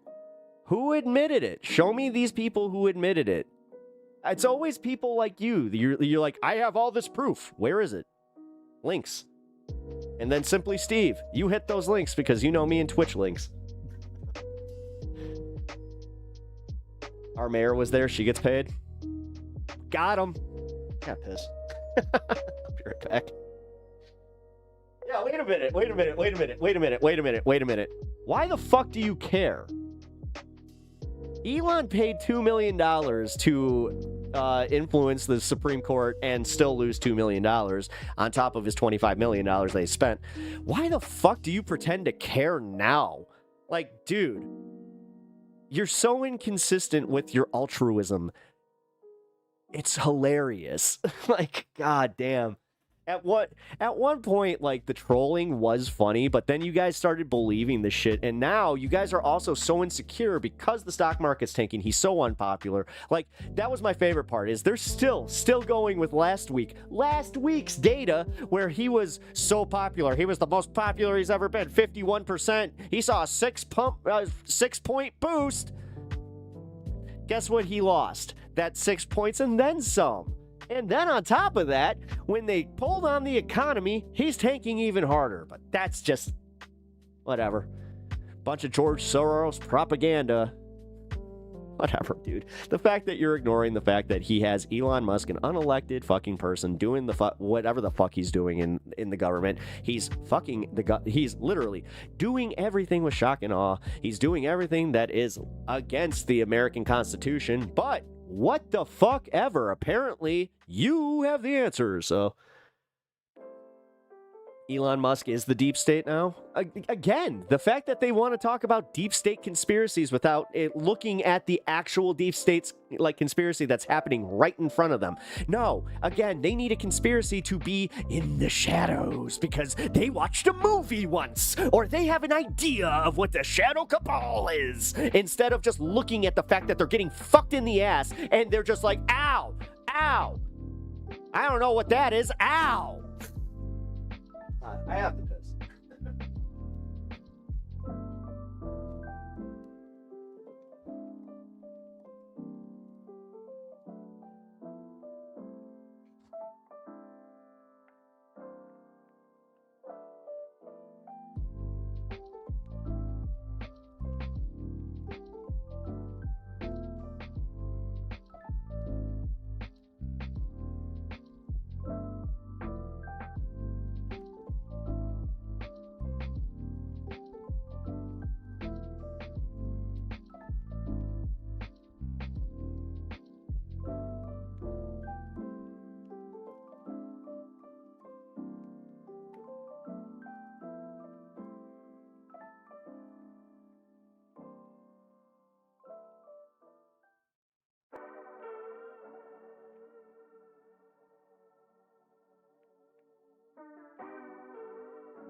All right.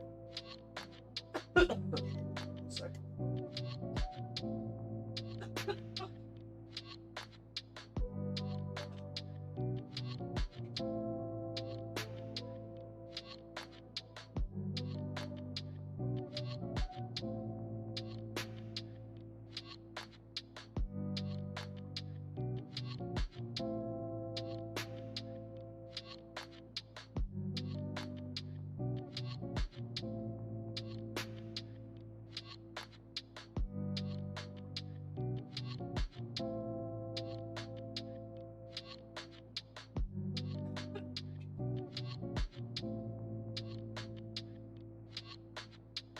All right.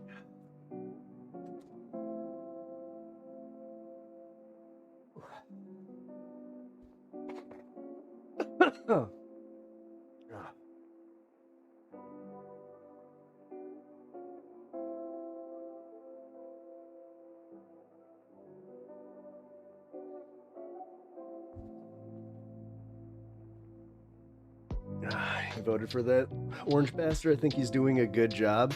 With what? You actually believe in the fucking, like, the tariffs bringing all that manufacturing back instead of the fact that it's not? And even if it does, then you're not going to be paying less. And you're not going to have all these jobs created because, like they said to Howard Lutnick, and he even had to admit, he was like, oh yeah, we're bringing this the jobs where they do the screws. And they're like, you mean the automated jobs? He's like, well, it's going to be automated, but you need people to control the automation. It's like, you guys are just buying into it, man. And then you guys are pushing back against the libs, and you guys are like doing it under this, like, the auspices of anti-trans shit or whatever the fuck, but you're not ever getting clued into the fact that we're like, hey, financially, this is kind of stupid and this doesn't make any sense. You guys talk about the deficit spending. Well, he's about to double it. Where is this consistency? It's the same thing that I hear about the Doge savings. And then I had this really fun experiment today where I went on the Doge website to see, oh, let's see what all these savings were. Guess what? Even per their numbers, they have a little asterisk right there. So I'm starting to think that maybe, just maybe, there's something to the whole liberal, bluster about them doing like the $8 billion, you know, oh, we found $8 billion of waste, and then it turned out to be an $8 million number, and it didn't turn out to be waste, it turned out to be something that was already allocated in the budget, so it was technically money already spent, just like the U.S. aid shit. But whatever.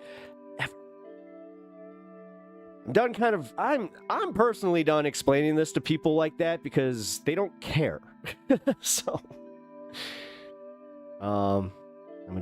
did you lure me downtown? What? Sean, I am positive tens of thousands of right-wing people would believe that. All right, now that's funny. Let's see. Can we? I was kind of playing with that idea. Like, can we find the new popular conspiracy?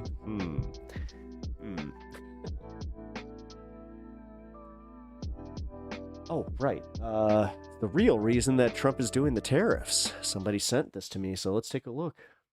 Today we're going to talk about Trump's disastrous tariff implementation and, importantly, the not-so-subtle reason that he's okay with the results. And I've got 2 interviews this week. I sat down with PodSafe America's Tommy Vitor to discuss the market crash, and data scientist Elliot Morris to discuss the implications of the Wisconsin Supreme Court race victory as we head toward midterms. I'm Brian Tyler Cohen, and you're watching No Lie. It's clear by now that Trump's imposition of tariffs, I hate to say, but I kind of liked his previous has wall. been a disaster. The market has crashed, wiping away all gains since Trump took office. Companies are laying off employees by the hundreds. Fears of a recession are reaching a fever pitch. And far from spooking other countries into coming to the negotiating table, they're actually going around the United States and entering into new trade agreements without us, including, by the way, with China. New reporting suggests that Japan and South Korea are teaming up with... Yeah, but again... He thought that they were gonna just capitulate. He thought that we had him by the balls, guys. China to respond to our tariffs imposed by Trump, because that's apparently what we want right now. At a time when American superiority is threatened by China, Trump is driving other countries into the arms of China. But it's also true that Trump's uniquely and acutely aware of how damaging high costs can be. He himself admitted after the election that the reason that he won was because costs were too high.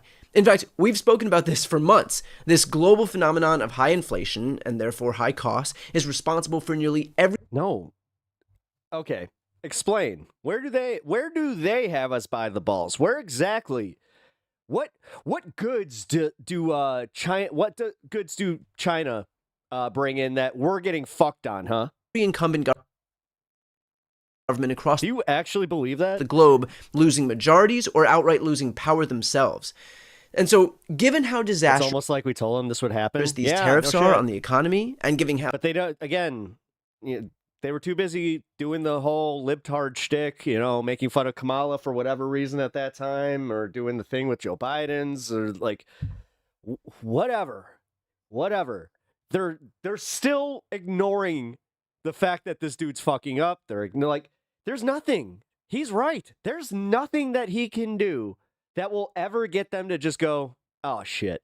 Like, outside of literally arresting them, and then, but at that point, they're still gonna blame the libs. So there's nothing. There's literally nothing, guys. I'm in real time realizing how pointless it is to even argue with these dipshits. Given how potent the issue... Like, they're already made up their minds. Why even argue? Like, that is the definition of bad faith. High costs are, it would lend itself to reason that Trump would want to avoid this like the plague. Even for somebody who needs to protect his ego and can't bring himself to admit fault because he views any capitulation as a sign of weakness. Yes, because I'm a financial podcast.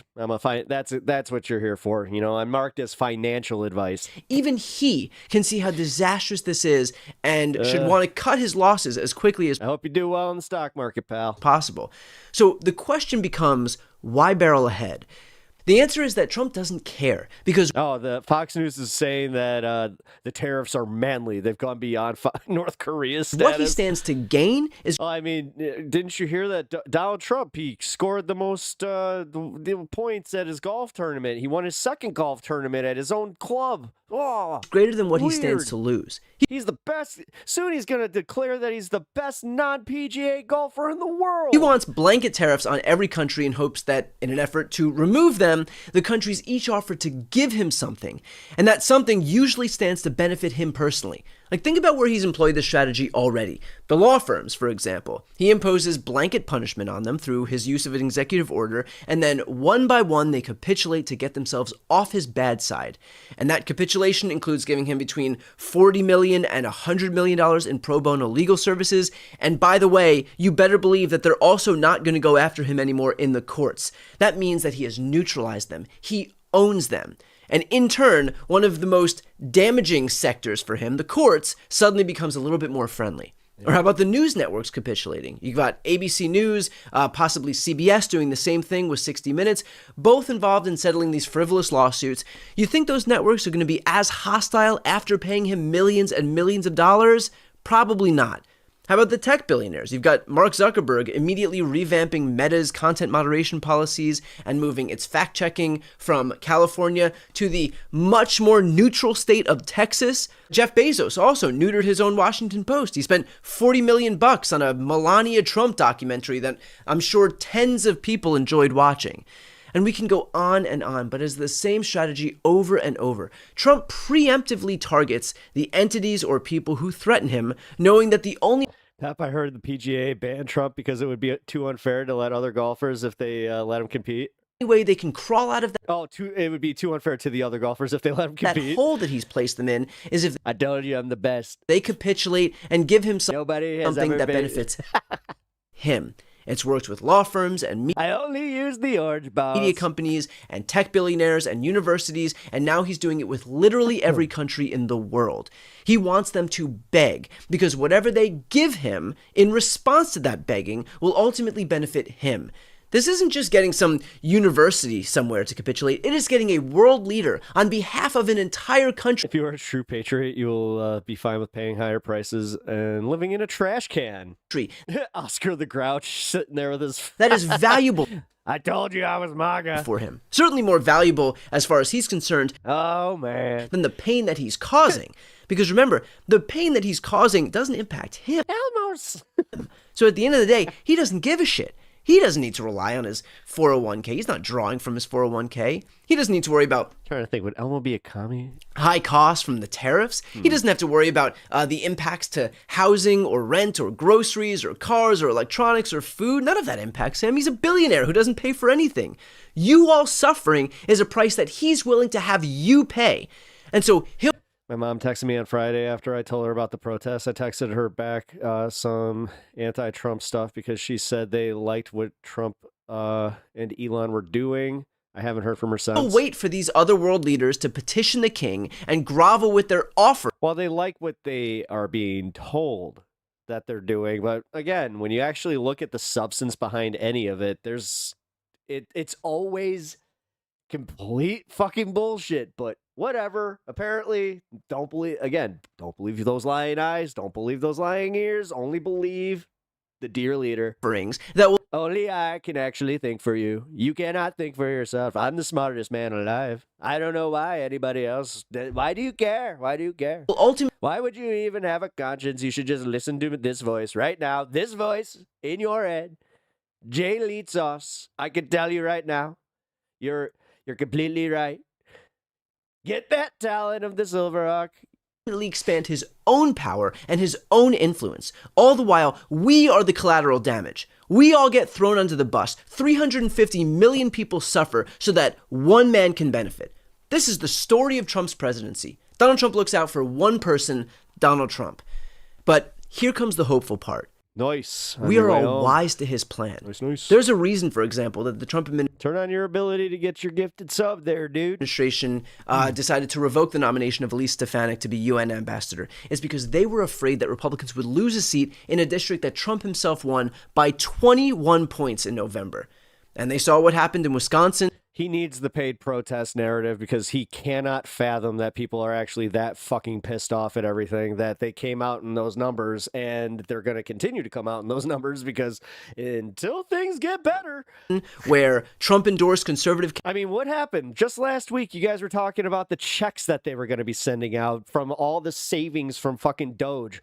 Guess what they haven't fucking mentioned since then? What now? Candidate Brad Schimmel lost by 10. Dude, seriously, you guys, like, at some point, like, you're only trolling yourselves here. Points in a 50-50 state. They saw what happened in Florida, where even though Democrats lost 2 seats, they saw an average 6. We can sit here and have fun. 16-point swing to the left. And now they have seen millions and millions of Americans take to the streets just this past weekend. And this matters. It matters because this administration derives its power from the perception that it is untouchable, that it can act with impunity. The fact that Americans are standing up and turning out. Simply, Steve, that's a good point. China knows Trump's own voters are going to make him drop the tariffs. Why else would they deal with him? Exactly. And fighting back threatens all of that. They've already had it happen once, and because you guys have had the narrative completely shifted, objectively, what happened the last time that he backed down from the tariffs was they essentially called his bluff, and he was like, you know what? Maybe we're going to wait. We're going to have a little bit of a waiting period, and then we're going to see. We're going to see. Their entire power structure. I know that it doesn't feel like we have much to celebrate right now, but the energy, the momentum, and the enthusiasm is only on one side right now, and it's not Donald Trump's. No, it's not the right. I can tell you that right now. That's why you're pissed off. That's why you guys are panicking. You guys know that you don't have, like, anything right now. You guys are getting blamed for everything because you have all the power. This is the bitch about having all three branches of government and the judiciary, is you have no one to blame but yourselves for the situations that are happening. The only thing you have right now is trying to shift the narrative and go, it's not happening. And if you guys just wait, you have to wait. You just have to wait. It's going to be great. You just have to wait. Next up, our preview. How long you think that people are going to wait?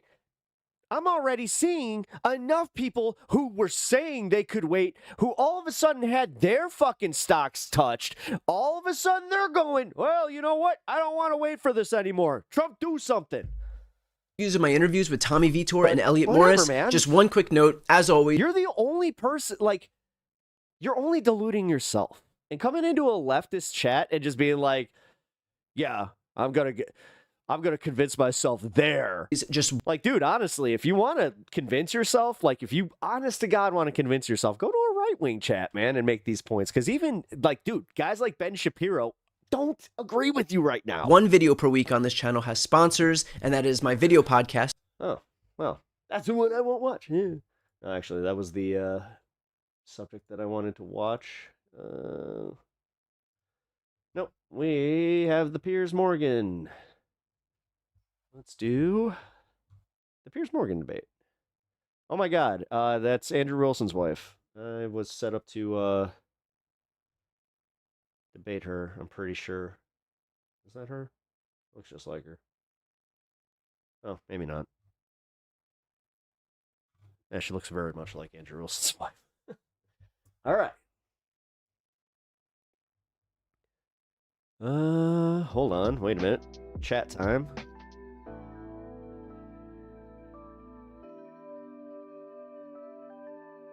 I don't think they want to hear any of what they told. I told them because.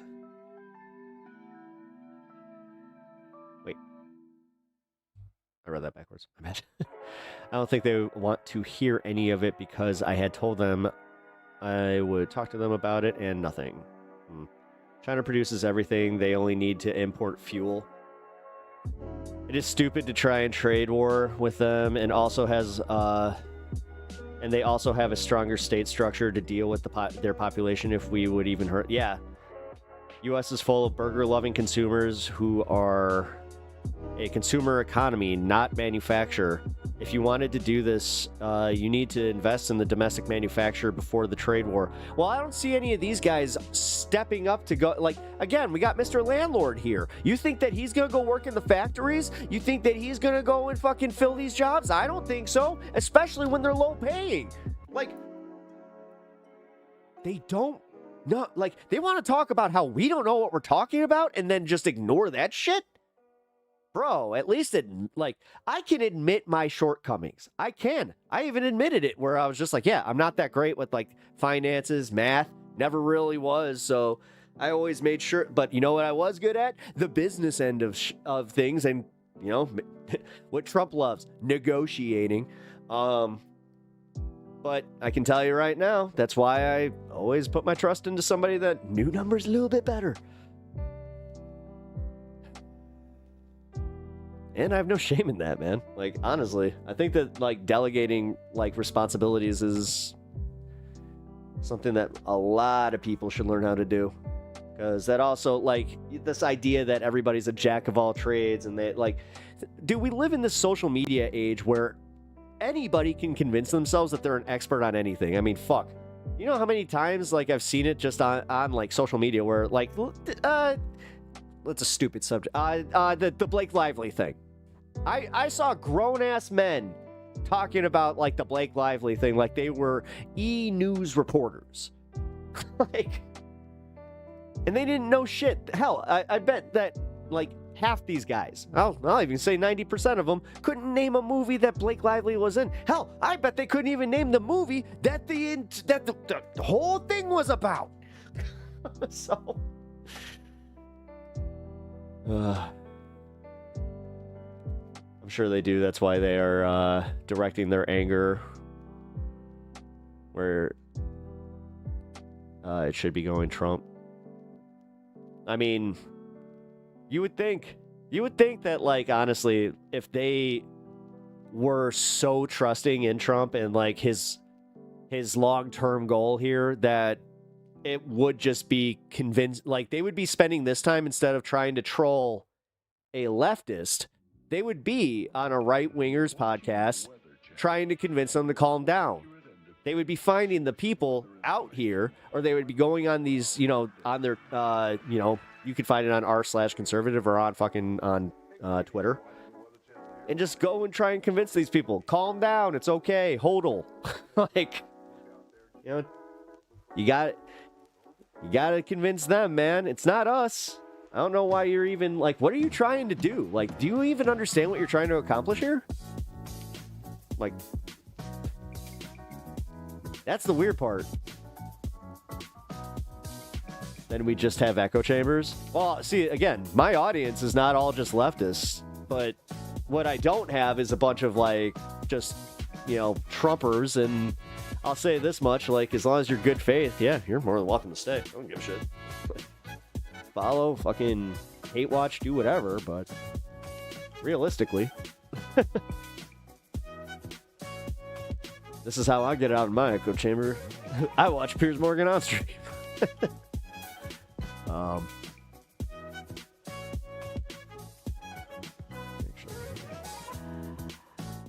right. Speaking of. Alrighty. Well, let's see what Piers Morgan has to say about, his Trump daddies now that the economy is taking the hits that it is. I have a feeling that he might be kind of, a little bit concerned. Maybe not. You have to trust Trump on this. But you do not do it like this. He has done damage in 2 months to this country that we have not seen since, wait for it, 2020. Who was president in 2020? Donald Trump. I definitely think that we should be damaging a system that has systematically disadvantaged American workers for decades. I'm not saying to stop. Did she just say that with the blank, like... Stock market doesn't matter, but I think to look at that as the only metric or indicator, I think sort of misses the forest for the trees. My neighbor, she's 93. She's not the elite. Now you just tell me, how do you justify this vandalism? I would suggest maybe if you're 93, all of your money shouldn't be in stocks. Yeah. She lived through the Blitz. If she's 93 years old in England, I think she could handle a few days of stock market turmoil. This motherfucker, dude, what he's doing is just like, wait a few days, she might not even be there. I think he's one of those guys. Being okay. He's one of those guys. Oh my God. One of the biggest revelations since Trump's Liberation Day tariff bonanza is that X has so many economists and stock traders. 99% of active users are 100% certain that we're either barreling into a Great Depression or that the roaring 20s are back for the 21st century. And suddenly every Democrat talking head on television is the Wolf of Wall Street.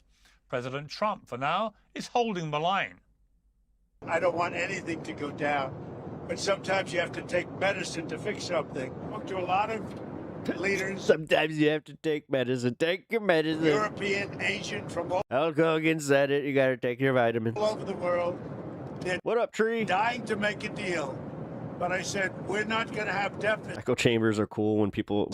with your country. You are correct. We're not going to do that, because to me a deficit is a Pierce is looking weird. Yeah, what's up with that? loss. We're going to have surplus. It's either the camera angle, like being too close, because I don't know. Maybe he's going for like that online like streamer camera angle. I don't Or know. at worst, going to be breaking even. Excuse me. Now, what's going to happen with the market, I can't tell you, but I can tell you our country has got. Imagine saying Roaring Twenties like it was a good thing. Insane. Again, all he thinks is the frickin' the skirts and all that shit. Yeah, no, he doesn't. Like, he wasn't even American, so like there isn't like the whole prohibition thing in his head. The whole like women's suffrage. Yeah, that was a thing. And then we had Calvin Coolidge, and then we had Woodrow Wilson collectively fucking our country one after the other. Wait a minute. A lot stronger. Well, the big question is how much medicine the American people are prepared to take, if not the wider world. There's no doubt the market. I was about to say, it's not just the American markets they're taking. It's a reeling, as Trump must have expected. Shares plunged in Europe and London, while Asian markets saw their worst drop in decades. People have every right to be seriously worried about what's going on, but markets are fickle indicators of confidence and stability. And there's only one indicator. They'll come roaring back if it looks like the gamble is paying off. Well, many of Trump's biggest supporters are not convinced, as we'll discuss. But many countries lashed by the tariffs seem very keen to make a very quick deal. So my view, as with all things Trump, is let's wait and see. Let's take a beat. Let's see if this can work. The problem with hitching yourself entirely to a single wagon is that it can end up racing down a steep hill and over the edge of a... See what I mean, guys? Right here. I'll let this guy stay just to show, like, XN and whatever is this guy.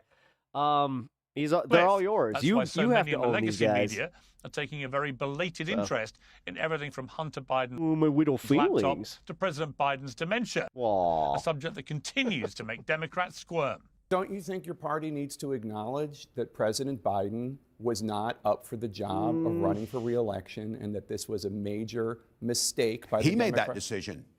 I know, but you all went Yeah, along with he the made that idea that he was decision. up for it and he wasn't. And everybody saw it and the country rejected it.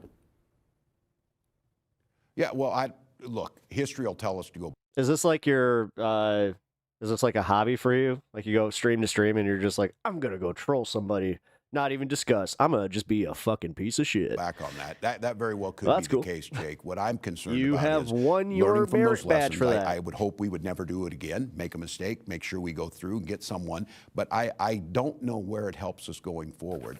Well, if the last few years have taught us anything, it's beware of Democrats bearing emphatic conclusions and don't bet against President Trump. Well, to debate all this, I'm joined by Natalie Winters, the co-host of Steve Bannon's War Room, the founder of Outkick, Clay Travis, the host of Democracy-ish podcast, Jahat Ali, and Amy Parnes, the senior correspondent at The Hill and author of Fight Inside the Wildest Battle for the White House, and Richard Quest from CNN, the Business at Large editor there, will be joining us very shortly too. So welcome to all of our guests. Clay Travis, let me start with you.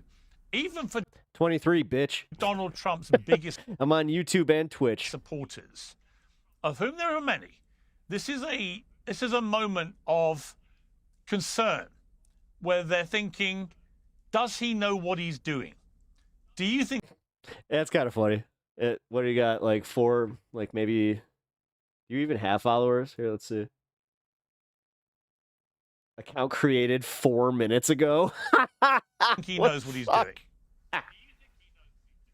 I do, Piers, and Okay. I just interviewed Trump a couple of weeks ago on Air Force One, and I know Now you've that's interviewed him cute. several times. I think it was the 11th time that I've interviewed him in the last 5 years, which has to be up there.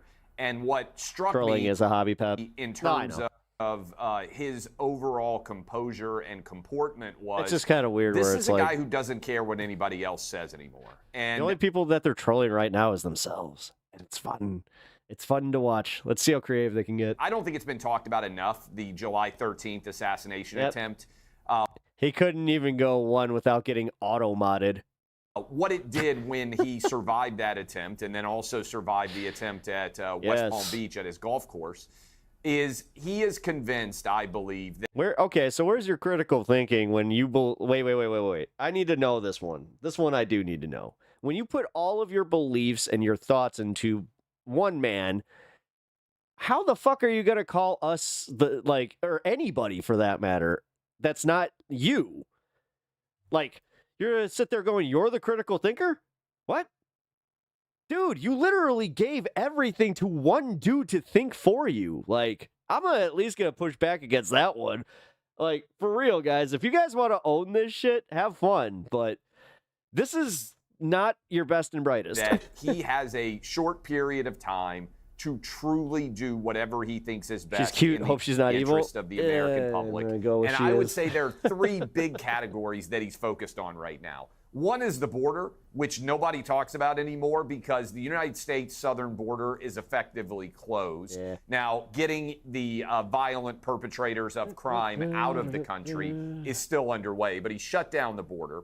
The second, I would say, is a focus in general on trying to get the American marketplace to work in a strong fashion. And he understands that that is a major battle because our trade policies have been broken. The third's the budget, where he's got Elon Musk underway. Those are the three big things that I think he has undertaken in the first 100 days. I think he knows he has to get them fixed in the first 18 months because by the time we get to the summer of next year, we're going to be well on our way to the second term. And he is taking big swings. He is doing what he believes is the absolute best to put America on the best footing for the next several decades. This is not a tiptoe up. This is not a sort of make little changes along the margin. He believes there are three major issues that has to be fixed, and he has dove into them fully to try to get them fixed instead of just trying to, like I said, kind of cut around the edges. This is an implementation of a massive change in all three major areas. One of them is 100% a success already. Stock market's not pleased so far with this one. And I would suggest that Elon Musk and Doge is headed to being a massive success as well.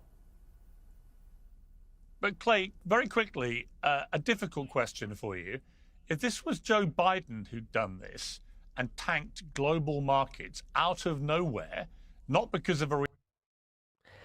The thing is, this would you would actually need an honest person to answer this. He's not an honest person. Like, again, this is my problem with people on the right is they don't just go, yeah, you know what, we would probably hammer him. Like, not once have you seen that shit. It's like, yeah, we definitely would. You know, we'd be pretty pissed off. Reaction to a crisis, but entirely through a deliberate decision to slap unprecedented tariffs on the entire planet. Would you? I was about to say, yeah, because I'm starting to get like the whole dynamic between Trump and not Trump enough. Yo, what up, Coyce? Good to see you, dude. Would you be so enthusiastic, or would you be calling it one of the biggest disasters in modern presidential history? It's a good question, Piers, and I think let's go to look at what Joe Biden did. Really, this is mostly about China, right? Because China has flouted American global commerce. And it's all about China. They said they came here with the Kung flu. And global commerce in general by deciding that they're going to be making products in different countries, whether it's big chillin', Vietnam, whether it's Cambodia. We got some Trumpers in chat that are wilding a little bit. I mean, having to deal with the larger issues of fair trade, right? They're moving all their shipments into Mexico, for instance, to take advantage of the fact that there aren't substantial tariffs inside of the North America. The thing is, he did. This whole narrative of an open border wasn't fucking real. It never was. Like, dude, he was cracking down on them. And then the whole thing that happened at the end there with Congress just tanking that bill, which, dude, I sat there and read that stupid thing because somebody had said if Obama had done this, I would have protested it. So I wanted to kind of prove him wrong. Well, it turns out that I was like, oh shit, this is actually way worse. And this is just like, it might as well have just been a straight up Republican bill. But again, it was an election season and they needed to come off as moderate. So they put their fucking stamp of approval on it and got everybody in the Democratic Party to go lockstep with it. I mean, I'm not even kidding, dude. If you looked at this same bill in 2012, you would have thought that it's like, oh yeah, dude. I mean, that's a Mitt Romney bill through and through. What did Joe Biden do with China? He left in place the Trump tariffs that everybody told us were unprecedented on China. It's one of the few things that he didn't change at all. So no, I wouldn't trust Joe Biden to have any idea what he's doing, because everything Biden touched got worse during his 4 years. I do think, given his history in the marketplace in America and in understanding... I think I have a fairly strong argument why all the immigration problems under Biden were actually Trump's fault. I'd like to hear it. China taking advantage of us. And given the fact that he just won a popular vote, you have to trust Trump on this. I trust Trump in a way, frankly, that I would not trust Biden. And to your point, I think in your opening, the stock market itself is a measuring device that is not always accurate in the short term. And, you know, my advice to everybody out there, I don't know about you, Piers, I buy S&P 500 index funds, and I put them away, and every 10 years they're going to double on average, because I believe in American exceptionalism and also that we're going to continue to lead the globe. And I think that's what Trump is trying to ensure. But no doubt at all, I wouldn't trust Joe Biden on anything, because everything Joe Biden touched, whether it was a withdrawal from Afghanistan, whether it was the southern border, whether it was violent crime in America, whether it was inflation. Remember, he took it up to 9%. I'll point out that all the people panicking over the stock market now didn't panic in any degree when the stock market didn't move in any way and actually was down for the first... I was referring to the immigration bill. 2 years of Joe... The bipartisan immigration bill that was sponsored by, I forgot the Republican congressman's name. I think it was Biden's presidency. I trust Trump on the economy, and I think he's going to get this worked out.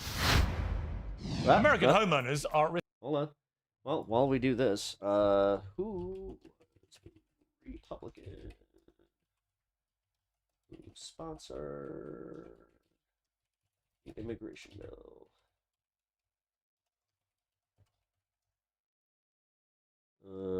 James Lankford, Chris Murphy, and Kirsten Sinema's an independent, but yeah, they were the ones. James Lankford has a huge penis. Huge penis. Sorry. That is a... Make sure you check out the $1 million triple lock protection Howard details Stern joke. when you get there. That's HomeTitleLock.com. Promo code PIERS, P-I-E-R-S, to get the protection and peace of mind that you deserve. Okay. Okay, Wajahat, I could see you nodding away there, agreeing with every single pearl of wisdom that came out of Clay's mouth. Am I right? Yeah, actually book for you and Clay. It's going to be a bestseller with MAGA. It's called Go Broke Before You Go Woke. You don't have to give me any of the money. You're going to need it, especially as we're waking up today and seeing the stock market go down. Asian markets are down. S&P is down. Dow Jones is down. Briefly, MAGA love losing their money as long as it's because of Daddy Trump. The United States entered these are the same people that are buying frickin' his gold coins and his weird merch. Bear market. Like, dude, can we just call it what it is? The fact that you're buying merch for any leader is fucking weird. And then guess what's going up? Prediction for a recession. I'm sorry. Even the Bernie stuff, I hate to say. Like, some of it, like, if I bought a Bernie Funko Pop, I would actually, like, just admit, I'd be like, yeah, it's weird. Goldman Sachs yesterday put it at 45%. The prices of everything is going up. Taxes are going to go up. At least Bernie has that look, though. That I mean, I'll give Trump that, though. Maybe I will give him that. The Funko Pop thing is what I'm giving him. That's like the merch one I'll give him. But a $6 trillion. Like, come on, the gold shoes. $1 billion tax hike on Americans over 1 year, folks. Measles are going up. Measles deaths are going up. Folks, this is why you need competent people. And speaking about China, just today, New York Times came out with an article that said, Trump... How you doing? I'm going to just call you Esto. Stupid, no good, reckless, horrible trade... How are you? Welcome to the stream. War, appreciate you stopping by. Unilateral trade war, unilateral tariffs imposed upon our allies. It's making China great again. Chinese exports. We're losing our allies. Japan and South Korea is now talking to China. We just found out today that the EU is planning on retaliation. Canada's planning on retaliation, so they're not going to... Biden should start an ice cream brand. Yeah, Jack. Donald Trump has no idea how tariffs work. How do I know? I listen to him. He has no idea how the trade deficit works. He thinks a trade deficit means that the other country is screwing you, right? So if you look at that beer chart of tariffs, he comes with a scratch and sniff sticker that's just branded as women's hair. Put on. They came up with some formula, inserted that formula on all our allies. Now there's a trade war. There's panic. Jamie Dimon, of all people, came out today. He's panicked. Goldman Sachs is panicked. Bill Ackman, huge Trump supporter, billionaire, he's panicked. MAGA just lost the host of CNBC Market. Pete Navarro was on there. He's panicked, right? Bernie combs his hair with a balloon. Americans are losing. 401ks. Okay, now that's actually a really funny visual. Hold on. I need to prepare. Oh, give me that. Oh. Okay, I'm ready. Americans cannot. Is that enough static electricity for you? Afford eggs in America, folks. Right now in 2025, for those who are watching, some Americans in a pinch, he just sticks a fork in a socket. Okay, I'm good to go. I also get a little bit of a jolt from that. Being told to paint potatoes instead of anytime he's a little amped up, that's what happens. Eggs in 2025 America because they can't afford eggs. I'll Folks, see you on that bit. It's That's okay funny. to criticize your party. I have criticized Joe Biden on your show for the past year and a half, Pierce. It is okay to criticize Donald Trump. Right now, the world is responding to this chaos. This free aviators, every 6 ice cream has purchase. no idea what he's doing. And by the way, I like how it's arbitrarily these 6. You can criticize Biden, but facts matter. Biden, despite his diminished age, diminished capacity, right? In the 4 years that Biden was president, the economy Oh, that was a crappy ass bill. It should not have. It should not have been passed. All we needed was just to enforce the existing laws, and which was what's being. Well, I mean, not now. No, it's not. That's the problem. Now they're deporting people who aren't these illegals. Like, dude, the idea that they're using the asylum seeking as the whole, that's the crime. That's not how that works. Covered. Also, the whole deporting people, disappearing people to El Salvador, that shit should scare the fuck out of you, man. From when Trump. Because the thing is, they just did it to somebody that has citizenship, that should not have been sent away, that didn't have a criminal record. So I don't know what to tell you, bro. That's the kind of shit that that should scare you. Because that's Gestapo shit. Was president, right? Inflation was Straight down. up. These are facts. The Thank you American for the 5 economy gifted memberships coming again, off Mitesh. of Thank a you. pandemic, which has still true at impacted all. the world. That's not true at all. Clay, I know you live in MAGAverse. I kept quiet while you said lie after lie. Just let me finish. I forgot his name already. Here.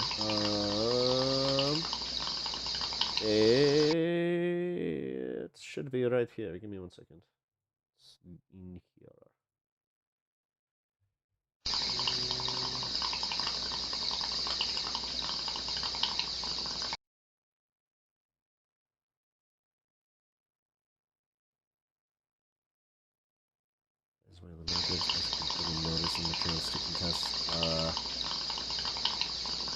Removal before deportations occur.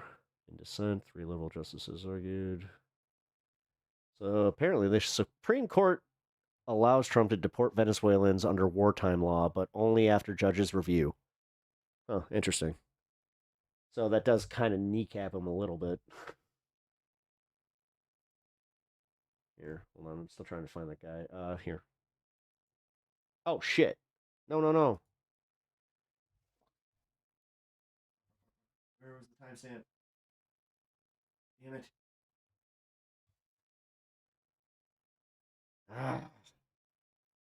And we were suffering from a pandemic. Oh, in I actually 2 got months, this man has cratered everything. Don't believe me. I'm an English major. Use your eyes and look at the markets right now and look at consumer confidence, both here and around the world. It is a disaster, folks, and you do not have to polish this turd, Clay, for the world, because this clip is going to be used against you in 2 years. Okay, let me bring in Richard Quest, who's joining us now from CNN, because, Richard, I've known you a very long time, longer than either of us would like to admit. I'm detecting, seeing you in the last few days on the airwaves, increasing incredulity and mounting deep frustration about what you're witnessing. In all your time covering economic matters in America, have you ever seen anything quite like this? No, absolutely nothing. And my first major story was the stock market crash of 1987. No, he was not. He was sent to El Salvador. Here, I will link you here. You know what? Screw this. I'm getting a little sick of people doing shit like that where it's like, no, it didn't. Here, look, This is from Ground News, dude. This is being reported on from the right, from the center, and from the left. If you want to ignore this, that's on you. You're just burying your head at that point. But Chief Justice Roberts pauses deadline for return of Maryland man mistakenly deported to El Salvador. You are wrong. Just admit you're wrong. And I'm very much aware, Piers, that nothing I say is going to change the view of the hard views on left or right, and maybe some of the people on your panel. Those who believe that Donald Trump is leading the U.S. to a nirvana of trade policy and will be He has protected status. opening new borders. Those who believe it's the worst thing since sliced bread. As you do when you have a fucking visa. Learn, like, you want to sit here acting like you, like, all right, I'll see that you might have a little bit more financial advice, but God, I'll be goddamned if we don't have a financial scholar and a lawyer in here, guys. Like, these guys seem to, oh my God, they're experts on everything. This is crazy. No one's going to change their view, but the reality is this. The idea that you can Meanwhile, he can't even get the basic info of this fucking case right. suddenly launch on the entire global world trading system a brand new policy Oh, I say he was a citizen. My bad. of such broad He had protected status. He, either way, should not have been deported, which the administration has come out and said. depth and magnitude, and that everybody is going to rush off and say, oh, yes, we'll deal with it. Oh, yes, yes. It's just barking mad. And the fact that you can then have such wanton destruction of value unnecessarily, that's the definition of vandalism. I've called this economic vandalism. I agree with Donald Trump that there needed to be a post-Second World War rebalancing of trade in the U.S. favor. The magnanimity of U.S. policy had gone too far. It had to be reversed in favor of the United States. But you do not. Oh, yeah. You just need to go to the little dollar sign that says thanks, and then you just have to hit the three little dots there, and then you can turn on the ability to accept gifted memberships. Do it like this. That is how you accept gifted memberships, folks. Make sure that your ability for that is on, so we can. Why? Because the damage is done. Take today. So, like right now, Mitesh has just gifted one membership. We do not have anybody to claim it right now. So, if this death of Philip Auguste wants to turn on his ability to accept it, that's all yours. Right? Take today, Piers. The market's down 3.5%. Otherwise, I will leave the link in the Twitch chat. A rumor that First come, Donald first Trump's serve. going to give a 90-day pause on the tariffs. The market shot up 3%, the Dow. That rumor was proved to be false. It went back down again. Now, if anyone on this panel can tell me this is evidence of responsible policymaking in the 21st century, please go ahead. If you've ever felt like you're being watched online, Add ExpressVPN.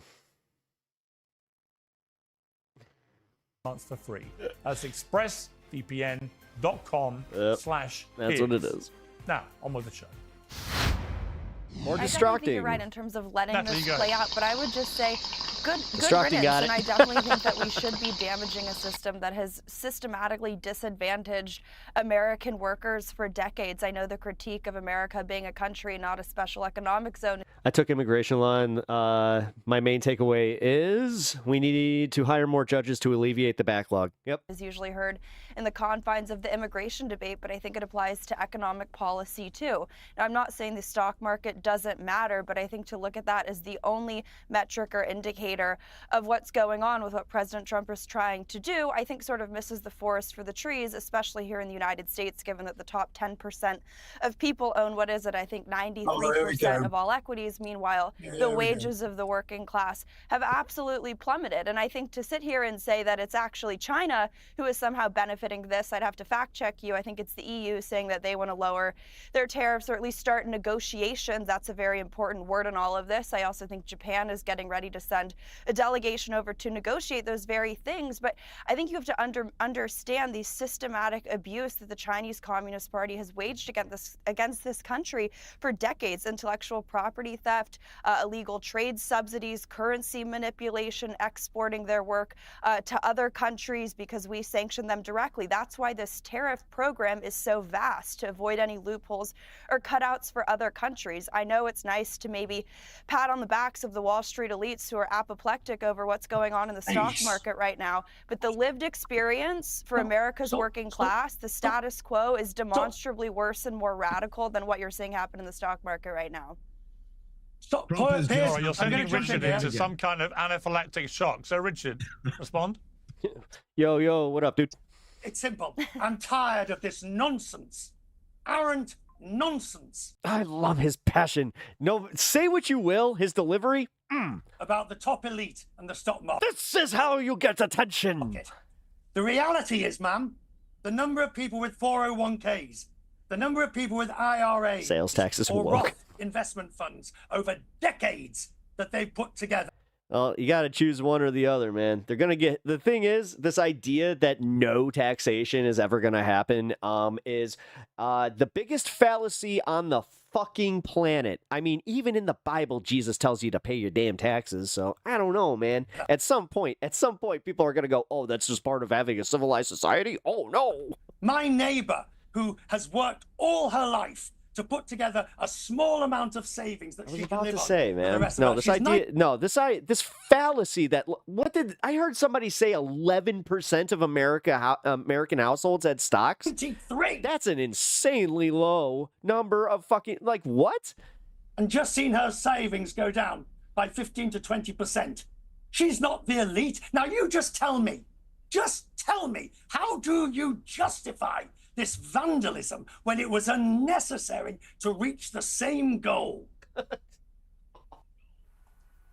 Natalie, respond to that. Because her 401k would have been a lot higher if for the last few decades American politicians had actually prioritized her wages and not overseen NAFTA or China's ascension to the World Trade Organization. You're giving this sort of limited hangout worldview where you think what her 401k represents the entirety of what her financial well-being could have been. Tell you what, if politicians didn't just talk strong about tariffs, like what was it, Nancy Pelosi, Joe Biden, essentially all of the Are tariffs in the Bible? Democratic Party has been for a while. If you watch the old clips, they'll agree. Romans 3:16 said, and thee shall pay the tariffs. Agree with me and not you. They just never had the guts to for the great Donald actually do it.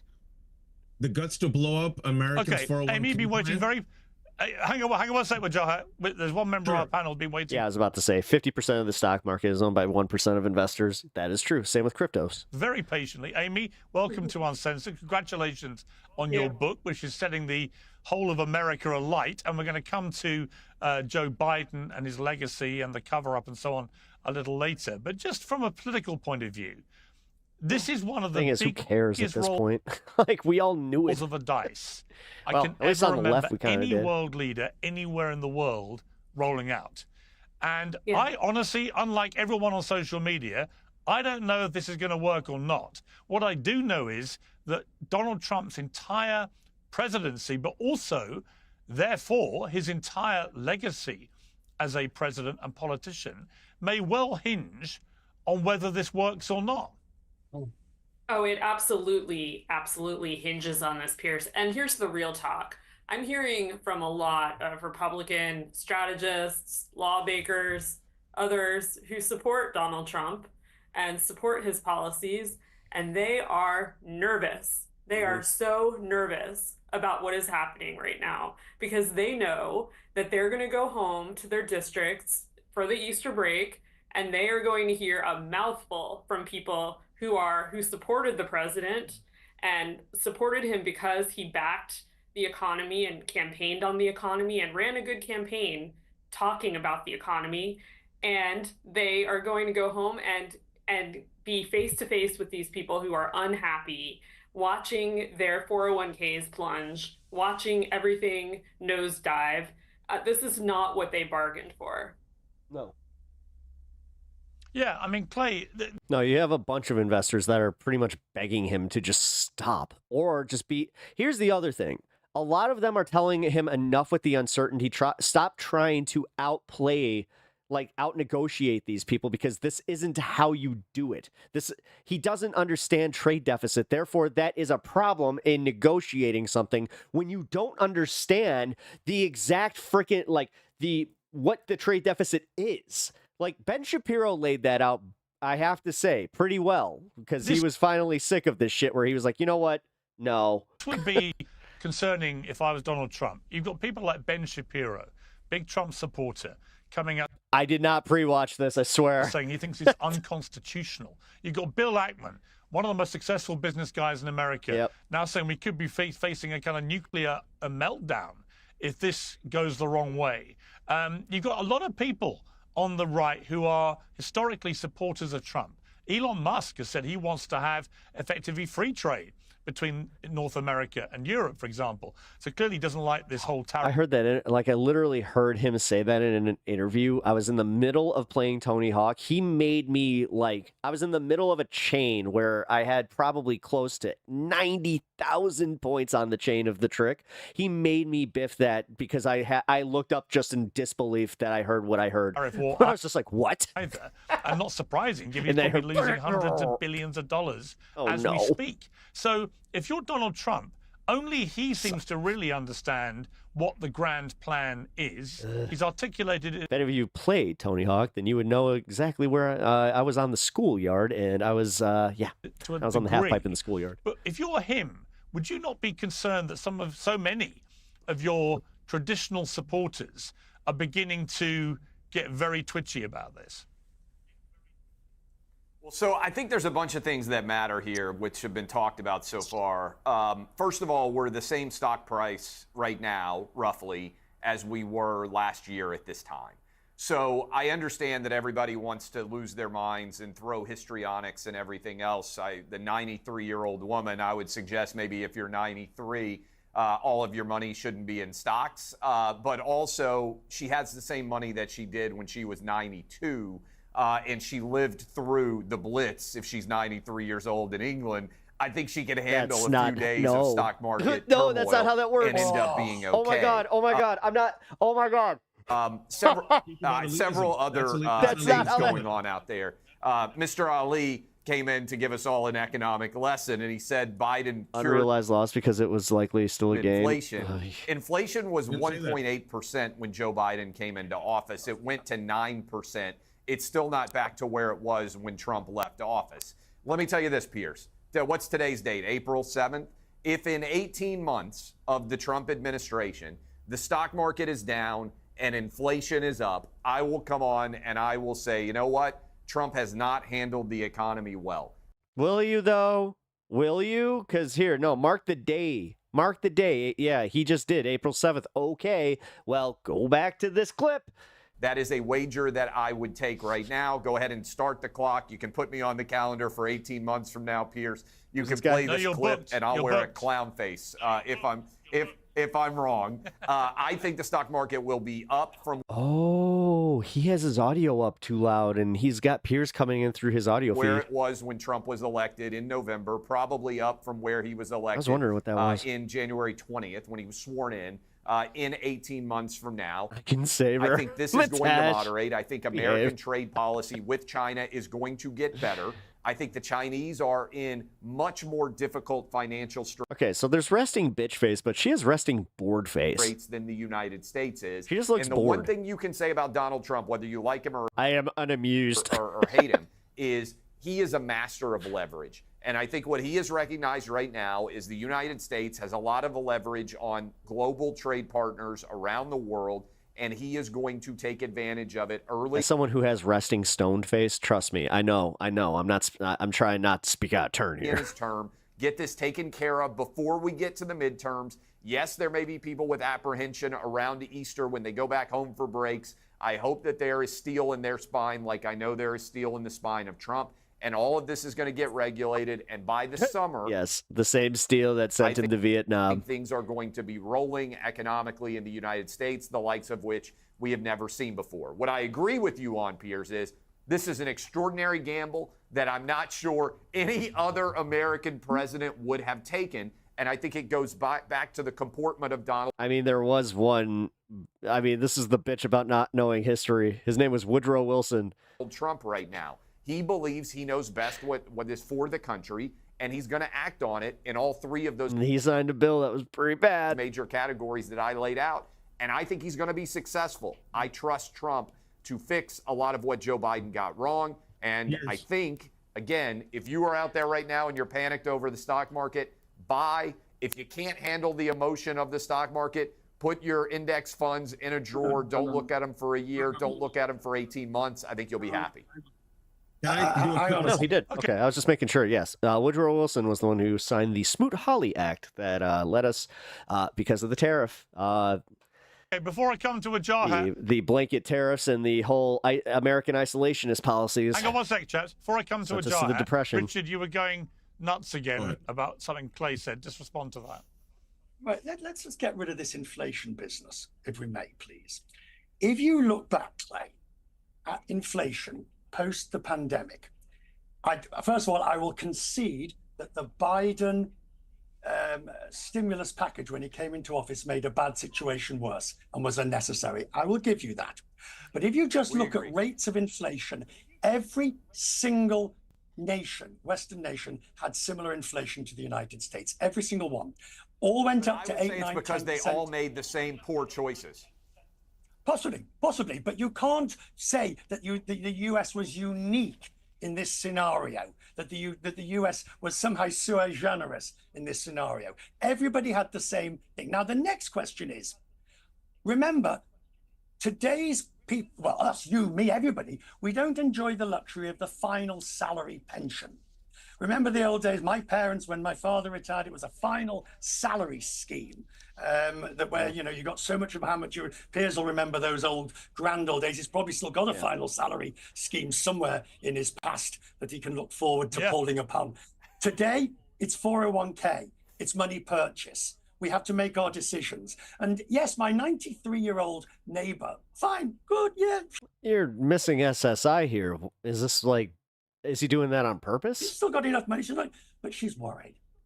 Well, no, you still have SSI. She's still on SSI and gets 70. What Sam Cedar said it was like a 78% like guaranteed payout from it. He's worried. So like no matter what, she's going to have 78% of her money that she had like has an SSI. Blah blah blah, etc. All I keep saying to you is, I agree with that's how it works. What was aimed at. See, I don't know. I'm actually the way it was done. This I don't pretend to know. I'm just saying. I'm trying to relay information that I have heard before. Was a nuclear option that didn't need to happen, self-inflicted. Okay, I mean, I think, look, there's no doubt. I'm back. I keep my clients happy, or else I'm out of work. Most people seem to agree with the criticism Trump has been making. Don't do that in this economy. About American jobs being sourced out of the country, about the reduction in manufacturing power and so on. Most people agree with this. It's, as Richard just said, it's the execution of the cure that is causing all the turmoil. But just for argument's sake, Wajahat, what if he's right? I mean, as Clay said, Trump doesn't he live in the UK? Seems to have fixed the border crisis in 2 months, and almost nobody is mentioning that. It is a staggering thing. Almost Piers? Yeah, I think so. Nobody is coming into America illegally anymore over the southern border, given that nearly 10 million people are believed to have done that in Biden's last 4 years in office. So Trump has a blunt way of dealing with stuff, but what if he's right? What if actually flexing the American muscle in this extraordinary, unprecedented manner is utilizing the leverage which exists and ends up with a much fairer trade relationship between America and Europe, America and China, America and all these other countries? What if ultimately Clay Travis is back here in 18 months and he's doing a victory lap because Trump was right? Trump's already been proven wrong and the markets are showing it. Look, Trump could have united Americans and won over many progressives who, much like MAGA, want reform. They wanted a reform of a system that left many American workers behind and where the wealth went straight to the top and not to the bottom. What Trump does, unfortunately, is he comes to you as a house repairman. He goes, I'm going to repair your house. He blows up your house catches fire, the entire neighborhood burns down. And then Trump comes back and says, give me a 5-star review on Yelp and give me a tip. I'm the greatest house repairman. He's doing that with the global economy right now, right? America gets sneezes, the rest of the world gets sick.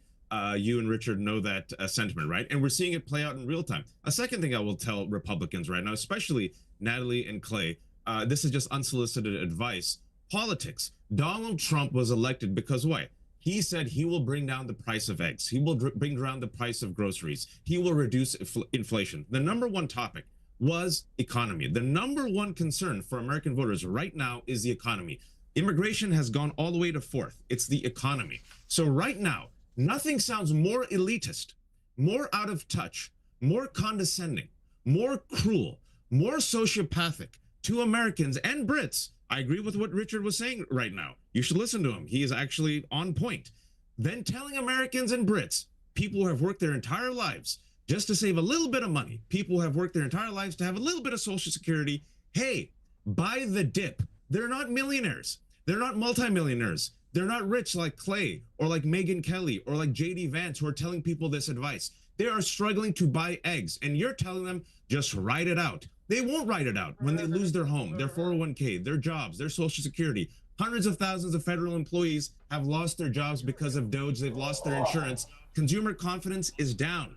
We have lost jobs. Now they're coming after Social Security, Medicaid. There's going to be tax hikes. You're telling people, as you're sitting there with 7 figures, even high 6 figures, hey, write it out, grandma. That is cruel. It is a terrible political statement. Which dum-dum thinks that we're doing, that Trump is doing big brain moves with the silly tariffs. The guy in the top corner and the girl in the top middle. And policy, you promise people, Donald Trump promised people, he's going to come in, he's going to bring the price of eggs down, he's going to fix the economy, he's going to bring inflation down, he's the king of the art of the deal, and now this utter chaos Tier 1 in subs, man. real I time. appreciate Look at the that. markets in real time, and already people we got one for were Shalom Bubby. Folks, this is going to be disastrous. And Clay, Enjoy music. I'm going to keep you to your word. I expect you to And a be hamster in paint, and I want you to wear Esto a big red and, nose, and you can eat some halal crow as well. Chi-town.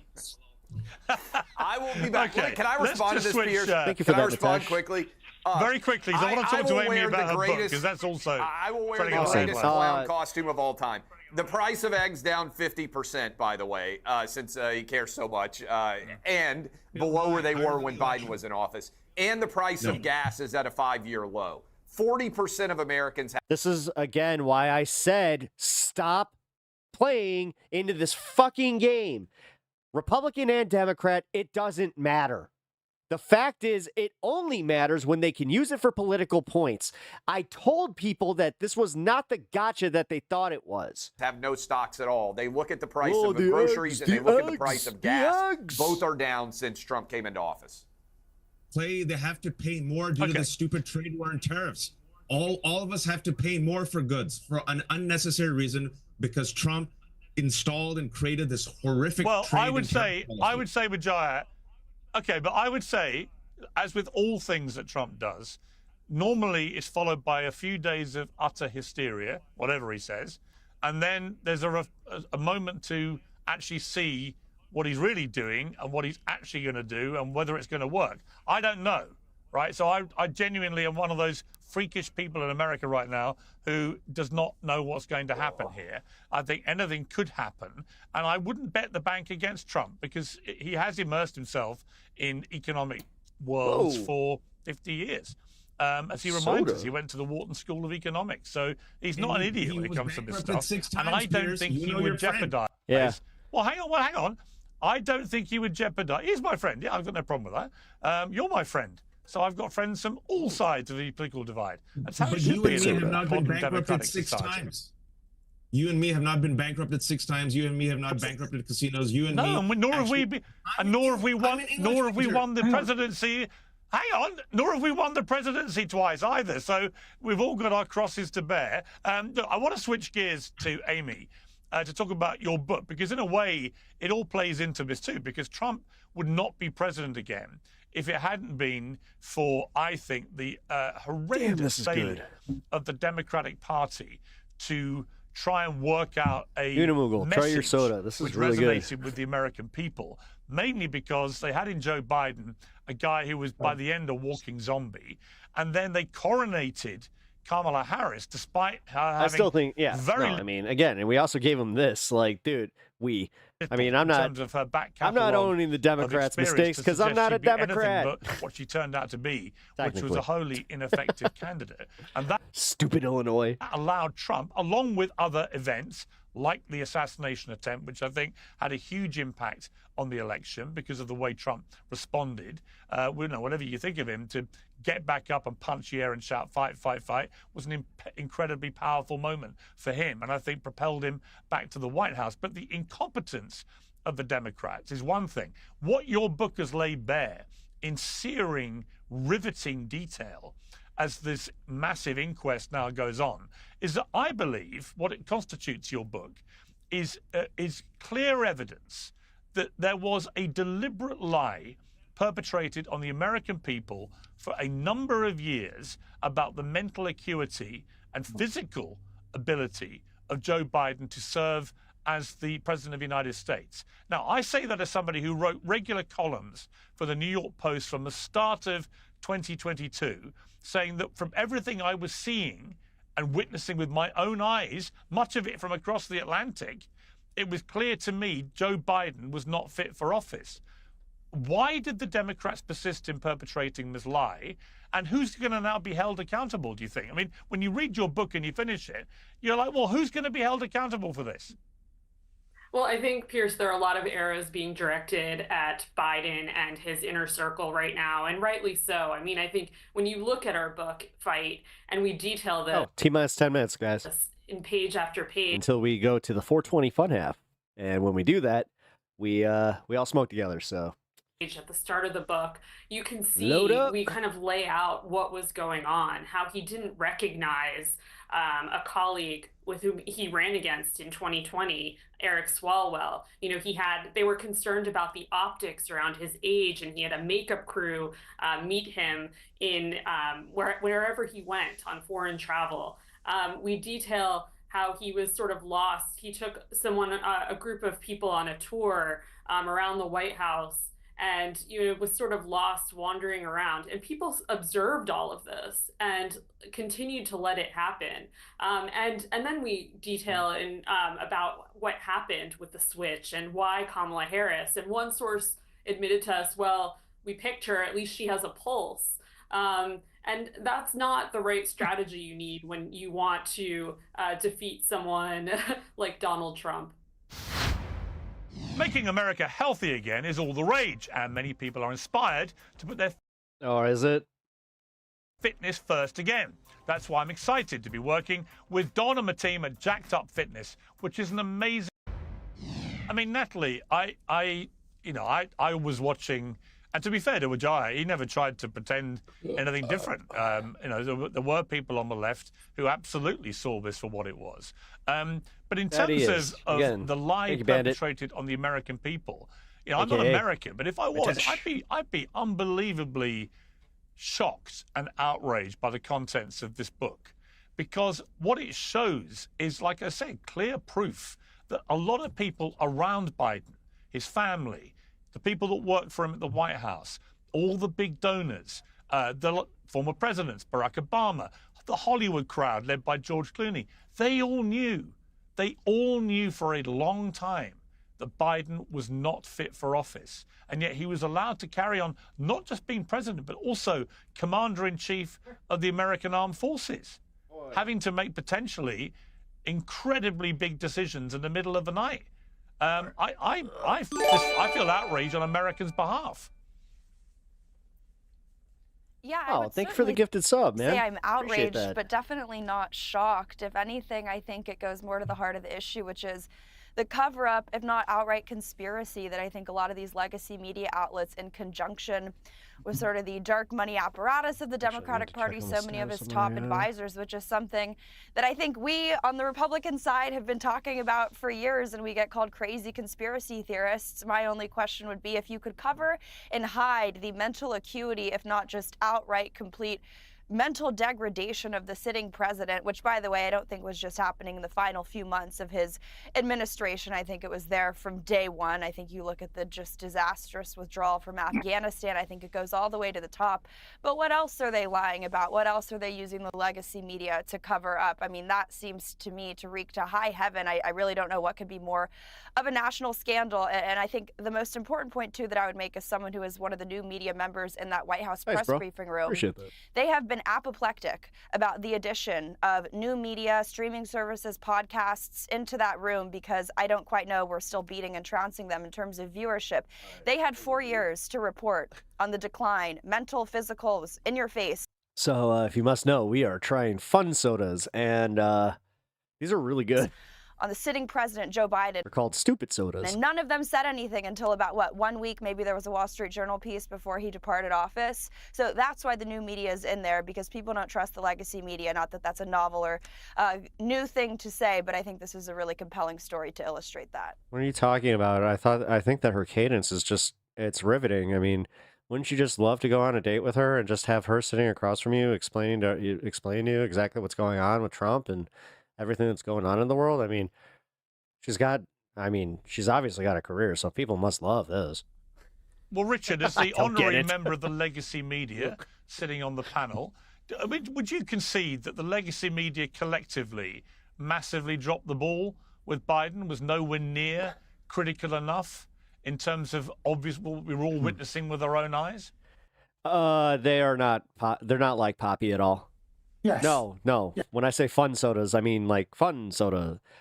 So think of Jones soda. It's like that, but you got to get it from a special place. Yeah. I think I would, in the same way that I would say, if you're old enough, and I think there's probably only 2 of us on this, maybe 3 of us on this panel who are old enough to have covered the end of the Reagan years, Reagan and his Alzheimer's and the whole Jim Baker, all of those sort of, how bad was it during those last few years of the Reagan administration? Yeah. Absolutely. I think if you're looking history is actually going to just be like, whatever you got. The problem with America is you guys seem to put a lot of old fucks in. I think that there is more than enough blame to go around by everybody on how the failure to, if you will, to put into sharp focus. But it was very, very, very well managed by the White House, by the Biden White House, who ensured that nobody got close and the truth never really escaped. But yes, clearly, 4 minutes. A great service was not done anymore during the Reagan years, there's always that element of it. Piers, you said something really interesting when, which I can't even believe I'm saying that sentence, but you said something when you just said, you asked me, is he right? What if he's right about tariffs? What if he's right? And I've spent some time thinking about that. What if I'm missing the point? What if he's... Honestly, I've tried. I've actually tried, because the 5D chess thing, I'm not just like pushing back like, there's no way. I've legit sat there and just been like, I don't see how. I must not play. You know what? Maybe that's it. Maybe it's because we don't play 5D chess. You have to go by what you've seen before. I say things that are so stupid that they're technically smart. So technically, you can't even see it. I did the swerve. I mean, I let you in on it. That's what I called it. I called it the swerve and the pivot. You have to go by the fact the pivot and the swerve. 19, this, 19, not 19, that. And then I do jerkies. To proceed on the basis of other than precedent is foolish and or arguably arrogant. But can I throw that back at you? It's 47D chess. Let me throw that back at you. Yeah, but let me throw that back at you. I would say it was 45D, but now it's 47D. I would say the precise reason Donald Trump is doing this is because he believes everything that's gone before in the management of the U.S. economy has failed. And he would point to the debt of $37 trillion as the clear evidence that the established way of doing things has actually been a disaster that could ultimately, as Elon Musk keeps warning, could ultimately bankrupt America. So everything, I do understand, I've said this to Trump myself, I do understand the grand vision here, and I don't disagree with it. I just don't happen to know enough about how this is going to play out as to whether he's right or not. But I think to just to everyone on the establishment side of economics would have to look at themselves and say, does $37 trillion worth of debt indicate that system has worked? I agree with you, and I absolutely. I do know that part of it is I think the internal polling didn't show that it would actually benefit I him. agree with you that he was elected for change, and I agree with you that he So was long elected and short for of it massive is, yeah, I change. don't think legalizing weed would benefit Donald Trump, but we'll see. Completely in the same way Thatcher was wants to elected shut up for the left, massive that's one change way in to do Britain, it. and we went through that whole business in the 1980s completely. He has a mandate to change. But if I said to you, Piers, you know, the economic policy is to drive the wrong way on the interstate, but don't worry, other cars will get out the way. But don't worry, common sense tells you don't do it, and history and precedent tells you don't do it. But you go ahead and do it. Well, hang on. Well, hang on. If you're in a massive tank, it probably works. If you're in a massive tank, it's a bit tank, like it when probably works, and I would equate it. Well, I would equate it. If an elephant walks along the road the wrong way in the African bush, every other animal gets out the way. Where does the 500-pound gorilla sit? Wherever it wants. But now we've got something. Can I just give you an example? I've just been watching on the wires now. Donald Trump has now threatened to increase the retaliatory tariffs by 50% against China because China's had the temerity to put its 34%. This is how trade wars happen. Now, where do you go? Let's say, I mean, by the way, he's going to do... Piers out here acting like elephants don't get got by frickin', you know, tigers and this tomorrow. all sorts of shit. Right, he's Come going to on, do this man. tomorrow. So now tell me, anybody, what happens next? He does it, they do it. The EU jumps... Has he ever seen what a hyena can do? Trump's driving Well, I don't know the answer. What I would say, let me bring Wajahat in here. I mean, Wajahat, let me just say something. I've known Trump for 20 years. I've interviewed him 30, 40 times. And I remember the first time I interviewed him for British GQ magazine. You can go and read it. It's online. He talks passionately then about his anger at the way China rips off America. And he was feeling that nearly 20 years ago. This is not something he's just suddenly thought about. This is something that's been burning away inside Donald Trump. I think the first time he talked about tariffs as a potentially effective economic weapon was in the late 80s. It's because even back then he wasn't paying for those fucking cheaper goods like a normal consumer. So this is not something that should be a surprise to anyone. And also, Wajahat, unlike a lot of presidents, Trump is doing exactly what he said he'd do. The scale of it might be bigger, but he made no I was about to say, he'd leave it up to the states. Pretense in the campaign of not wanting to deploy tariffs he wouldn't do it as federal. a big stick to, as he put it, redress the trade imbalances around the world that the United States had. I remember I was on your show and I told your audience that Donald Trump went on Joe Rogan's show and said the most beautiful word in the English language is tariffs. And in the 80s, you're right. He believes that the trade deficit, he doesn't understand trade deficits, which means that Wharton needs to give back Donald Trump all his money. He thinks any trade deficit means that America No, I mean, he's right, though. Cheeky. Screwed. He's thought this way Dude, since for the real, 80s. man. This is why he needs to rely on experts and not Laura Loomer or Pete Navarro, who goes by Ron Vera and cites himself in his book. Donald Trump needs competent people. Donald Trump needs to listen to Richard on your show. What just happened right now? Richard's right. Breaking news. Trump threatens an additional 50% tariffs on China, which could bring the tariff rate for some Chinese imports to more than 100%. I'm an English major, and even I know that is terrible for the U.S. economy, for the U.S. consumer. Why? Because tariffs are taxes that are paid by the consumer. And what's going to happen with tariffs? They're inherently inflationary. So the price of everything is going to go up. And like Richard said, China did not bend the knee to Donald Trump, right? That was his big gamble. I'm in my Cybertruck going against traffic. I'm in my tank. Get out of the way or you're going to get crushed, right? China didn't bend the knee. Canada didn't bend the knee. Just came out in the New York Times that EU is promising retaliation. Escalation, escalation, escalation. Because Piers is sitting out here refusing to see that there's a new ally. Like, the new allied powers are going to pivot and start doing shit that is in their best interest and not ours. It's almost like we had this whole relationship where we worked with them and we tried to benefit all of us and we could all get by and we could all get ours. But Donnie had to sit there and go like, you know what? How come he has a piece of the pie? I wanted the whole pie. Trade war, global recession. Folks, this is a disaster. And I'll say something to connect to the book. This is where I want to give my panelists, MAGA friends, not my foes. I'm not a sociopath. I don't need people to suffer in order to feel great again. Even people who voted for Trump, folks, I'm talking to you. This is not good for you. You can criticize your party when they're doing wrong. You can criticize Donald Trump when you're doing wrong. I criticize Biden all the time. Democrats are criticizing their party. The favorability rate of Democrats is at 29%.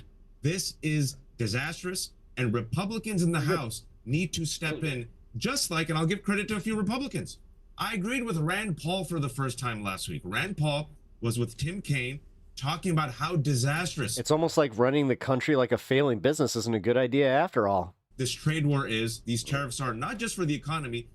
The business bully tactics, they don't work when you have things that, again, in a government are not just there for profit. That was the problem with Doge that we can go back to, is the fact that they're cutting so much waste. Well, some of that wasn't you may personally consider waste, but the rest of the country did unilaterally get behind it at some point where they voted for Congress. Congress appropriated that for these programs, so we could benefit from them. They benefited people like us.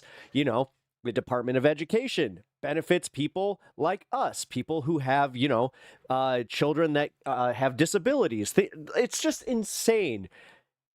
Also, like, what I have to say, heartlessness and just lack of caring to even try to understand this shit, because they do it where they're like, nope, money. But also for, wait for it, politics. And then they do it under the fucking like, oh, well, we gotta tackle that deficit. We gotta tackle that deficit.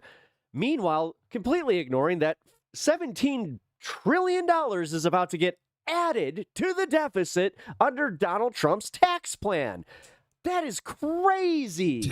They have to run for re-election. So some Republicans in the House and some new media, you know, people like Natalie and others, need to whisper to Donald Trump that he's... Trump is like Dark Helmet in Spaceballs. He can't tell the difference between Mr. Coffee and Mr. Radar. Taking the Cybertruck off the rails and off the hill. How many assholes are on this ship? Yeah. And that Cybertruck on its own might explode. That's a lot of assholes. I've actually seen Cybertrucks go off the Who hired all hill, these guys? and You they did, sir. perform remarkably robustly. Yeah, fired. I've got to leave it there. Clay, I'll see you in 18 months. I mean, I'll see you before, but Clay is definitely booked for 18 months' time, because actually that will be a few months before the... That will be a few months before the midterms. In fact, I'll reconvene the entire panel and replay what all of you said, because it will be fascinating. Because if it hasn't worked in 18 months and the economy's floundering, then the Republicans will get an absolute shellacking in the midterms, and they'll get a shellacking in the general election that follows, and Trump's legacy will be destroyed. Conversely, if it does work, Trump gets on Mount Rushmore. I've got to leave it there. Amy, I loved your book, Fight Inside the Wildest Battle for the White House, a riveting read, making justified headlines everywhere.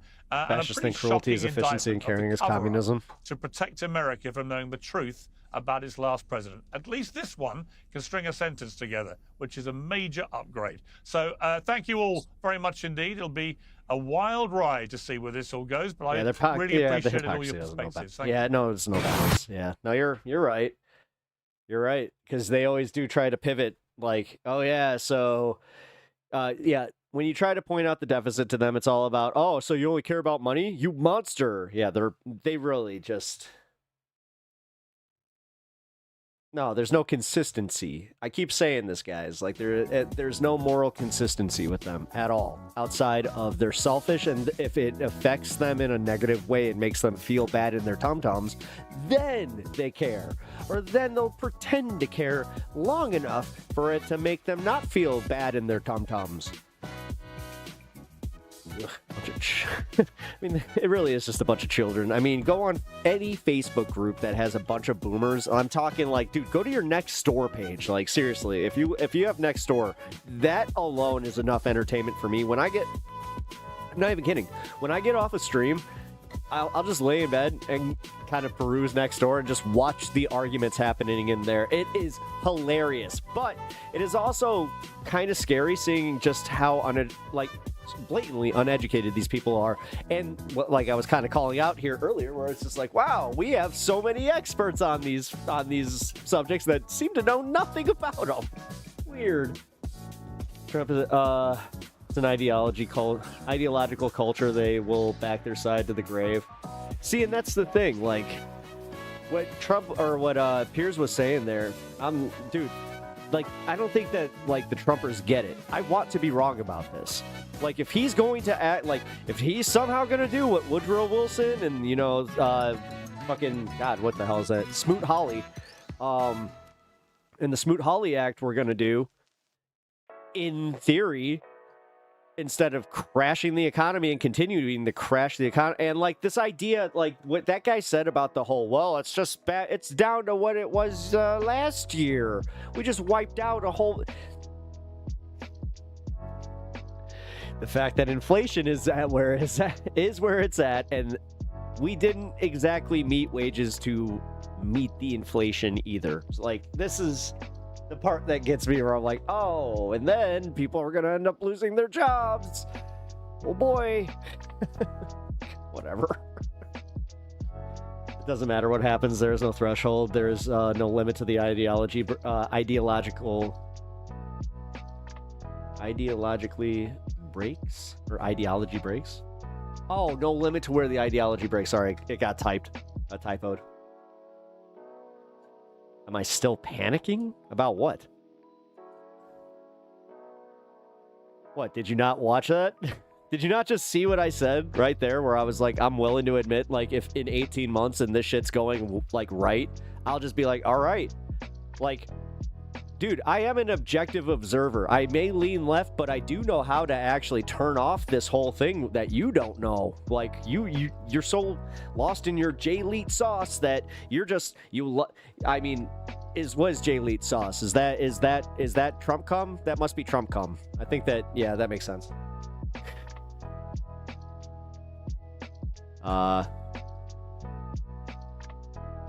Everybody, don't panic. Yeah, don't panic. Guys, he's here. No. Sorry, I'm freaking my dog out.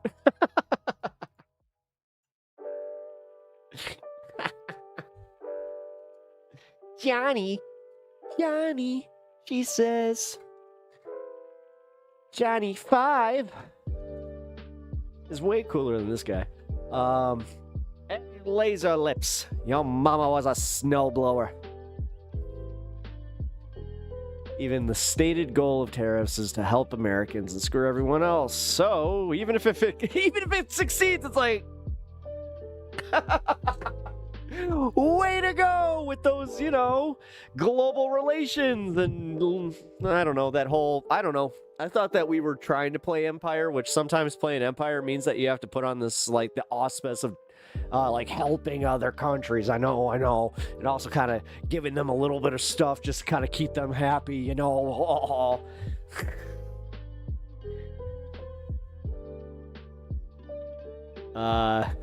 Talks. Okay, over here. I want to watch your reaction to what? Uh-oh. I don't know, dude. Sorry, I don't do Instagram. So you admit, if you're being objective, shit's going to recover, and if you buy out, as I said, it's not. I don't think it's going to recover the way you think it is, because I've already lived through one of these, and if it actually hits a actual recession, like, here's the thing.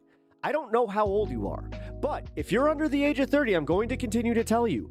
You live in a completely different mindset than anybody else who actually experienced this shit.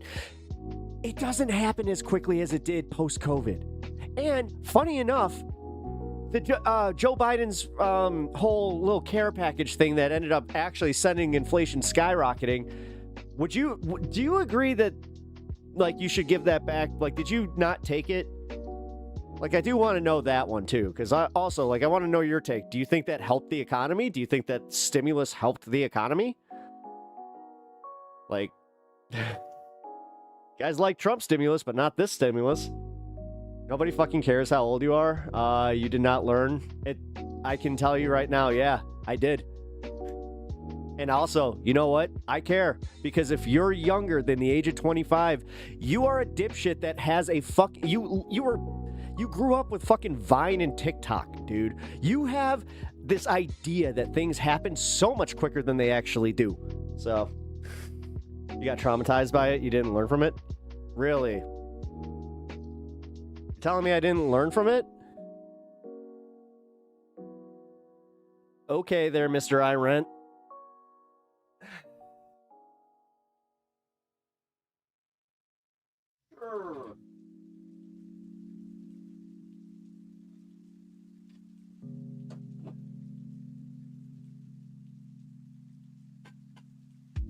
The only reason you're even arguing this with me right now is because you know there's that whole thing where you're like, oh, this guy is actually making a good point, but it's all right, man. Whatever. I got it. If I have to admit that I'm wrong and that, oh, look, it turned around and that random chatter from way back when, he turned out to be right. The thing is, that doesn't affect me the way it does with you. I don't know, like, I seem to have something that you don't, where I'm not living my life by whether or not Trump actually does good. The thing is, he keeps proving us right. Like, we don't even have to do anything. That's my favorite part. The left we've sat here going like, oh, okay. You know? You got Midas Touch growing past Joe Rogan. You got most progressive media actually taking, like, they're all increasing in numbers. Fuck, even I'm seeing fucking small bumps. So I don't need to. I just can see how long the last one took when it was brought down, my man. So again, keep on it, but the only reason you're arguing this is because you know that you're a little worried, and you know that the rest of the country is, in fact, really pissed off. You know that they weren't paid protesters. It's just these are the things that you know. But it's okay. Keep ignoring it. You know? Keep burying your head, man. We still have fun here making fun of you guys, so.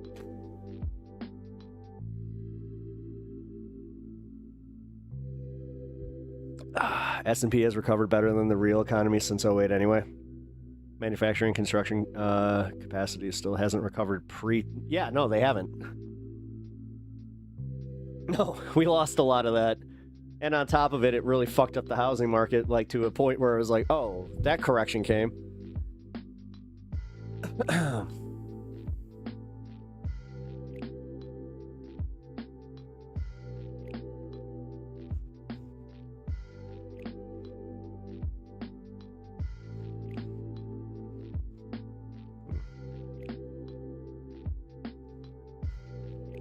Where'd you send it in Discord, dude? I'm not seeing it anywhere.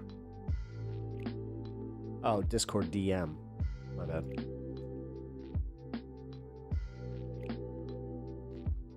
Okay. I was sitting there looking at the Discord page. I was like, what the fuck? What are you talking about this? And no, again, the fact is, you're the one who's just like, oh, it's gonna recover. It's gonna recover. Here's my question. What if it doesn't? Then what? Are you gonna do the thing that I'm doing here where are you gonna come back here and you're gonna just tail between your legs go, you know what, pep talks? It turns out it doesn't matter if I knew that or not. He did the thing.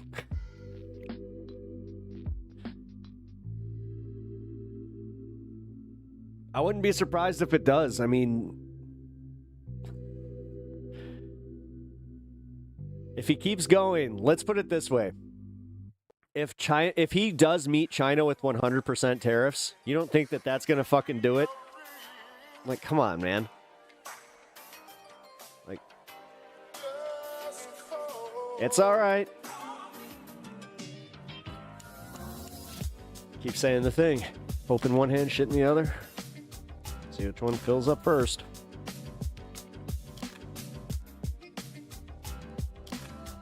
More and more I think about that, I'm just like, yeah, that doesn't make much sense. That was like his favorite thing to say to me all the time. Like, I hope so. Well, it's just like, here he goes.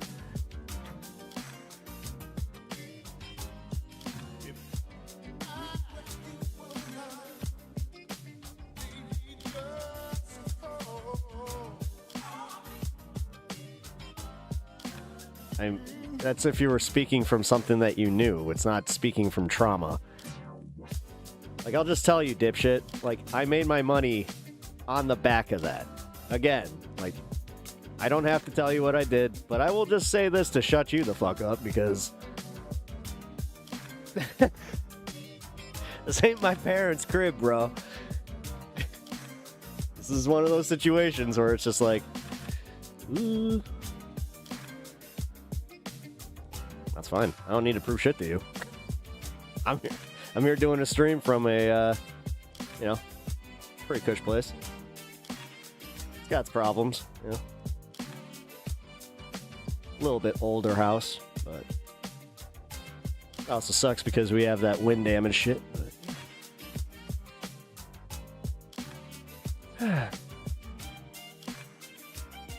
But it's also because I did live through that whole non-correction in where, the Canadian dollar was banging, and then, you could get a house for real cheap, but that was if you could even afford one.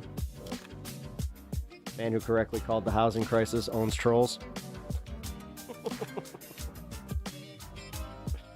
There.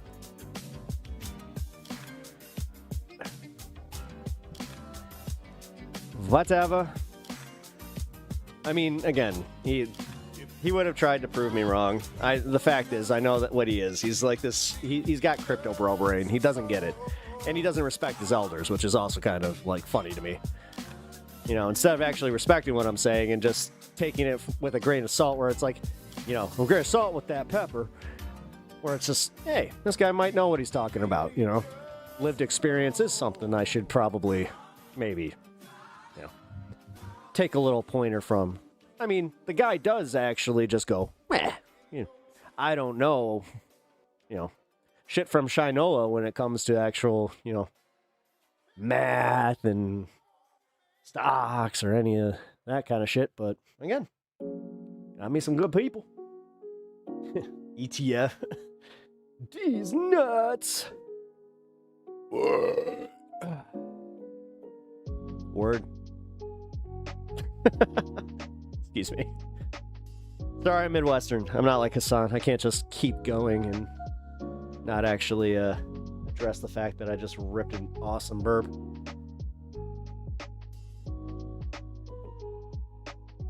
I bought $50 in Pepe coins, and that's it. That's the one you bought it too? Real? All right. Now that actually might be the funniest thing that you've said in chat today.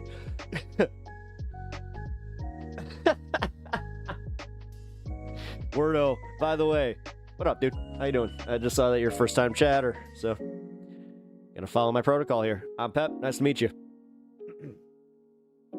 Welcome to stream. Also, yeah, we're having fun. This is the we're in the fun half of the show, so why are you against crypto? I'm not against crypto. Did I say I was? I think it's stupid. I think that it's still speculative, and I think that, yeah, it's not much different than the actual stock market where a bunch of billionaires already bought most of it and 1% holds the majority. So have fun. Oh, you're TK. Figuring out how to give you my sub here. Oh, cool. Thank you. Appreciate that, brother. TF these nuts.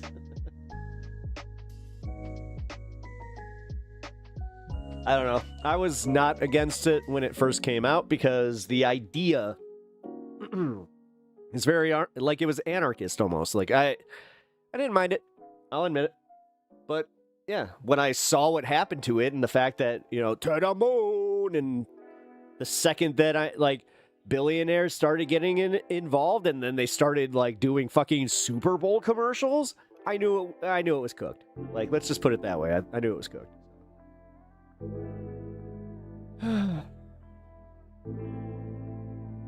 Oh, thanks, man. I appreciate that. I really do. Fuck, man. Thank you. Yeah, thank you for the gifted subs, man. And to everybody that's been supporting the channel. Also, if you are new over on YouTube, please hit that like button. Really appreciate it. Adjusting your opinion is weak. What? You're telling me that you should keep your original exact opinion. Oh my god. Oh my god. Oh my god. Let's see. Let's play a game. Let's see. Can Pep reenact? Pep from when I first started. Thank you for the subscription, dude. I really thank you, TK. I'm gonna just call you TK. Why didn't the sound go off? I'm gonna have to fix that. Anarchists are against capital speculation. Shit. I guess you're right. Can't fight that. You're right. I thought the deregulation aspect of it was kind of cool, you know. I really did. Like when I first started like looking into it, and I think I've told the story. Like one of my friends, he was mining Bitcoin like really, really early on. He offered me a wallet, and I was just like, nah, I'm good. And then he was like, oh, I'll save this for you. We had I don't even think we had a falling out.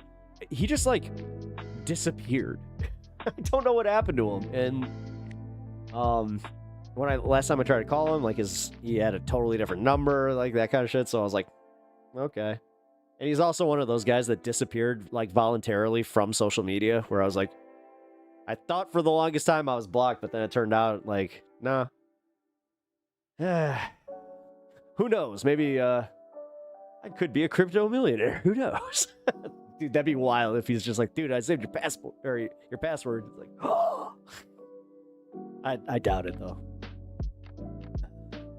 The one thing that pisses me off is the last time I saw him, he used to do this thing where he would want to borrow something, and like he'd always done this, where he's just like, yeah, dude, I'll just borrow this so like next time I see you, you can get back from me, which I always thought was like a subconscious way of like being like, yeah, man, this is so you come hang out with me. It's like, oh, it's kind of sad, but also, like, but that's where I was like, sure, yeah, what do you need to he borrowed a random Transformers Cybertron frickin' disc 1 of a 4-disc set, and to this day I still haven't gotten it back. I have my Transformers Cybertron collection missing disc 1. So, hopefully I can get that disc 1 back and my crypto wallet. Dude, that'd be bitchin'. Kenzie, what up, what up? I'm an anarcho-syndicalist, get that baggist. Yeah, whatever. Again, I'm just... do your thing. I have a friend that was deep into crypto shit. He thinks it's his lottery ticket out of the rat race. I can't get him through it. I can't get him through it. He missed the fucking entry point. Oh, well then he's done. If he wasn't in the entry point, then he's done. He's cooked. No, I'm sorry, man. Like, that's the kind of stuff, like, again, it's all speculative assets, and the thing is, they're preying on, like, gaming culture. They're preying on this get the bag quick. Like, this is not, and it's nothing new. Trust me, in the 90s, we had a bunch of these bros. They were like, you know, just out of high school into their 20s. They bought into the dot-com bubble, like penny stocks. Oh my God. If you were in 1999 and you like had any of these dipshits in your ear, it was penny stocks. Oh my God. I had to hear about that all the fucking time. Oh dude, just buy into this penny stock. I've been doing this day trading. Dude, these were teenagers. And I'm talking like 15-year-old teenagers that were just like, yeah, dude, I'm helping my dad day trade. And you know, he doesn't know anything about computers. It's like, sure shit, then you watch their dad lose everything. God, that was another one. Like, that wasn't even a recession that I lived through. I just lived through the freaking dot-com like burst. Like, that was wild. How many people lost their like all of their money? And these were people that had like houses that at that point it was like I literally thought it was out of fucking Batman. Don't give your money to rich people. Yeah, it's kind of a good general rule of thumb. Capitalism is decentralized. I think it's a ridiculous. Whoa, damn it. To think anarchism can include private property. I remember. Who did I have that argument with? Do you remember, Duke? Guess who's back? We all do it. We all do it. If you're around that age, na na na na na na na na na na. God, I love Eminem.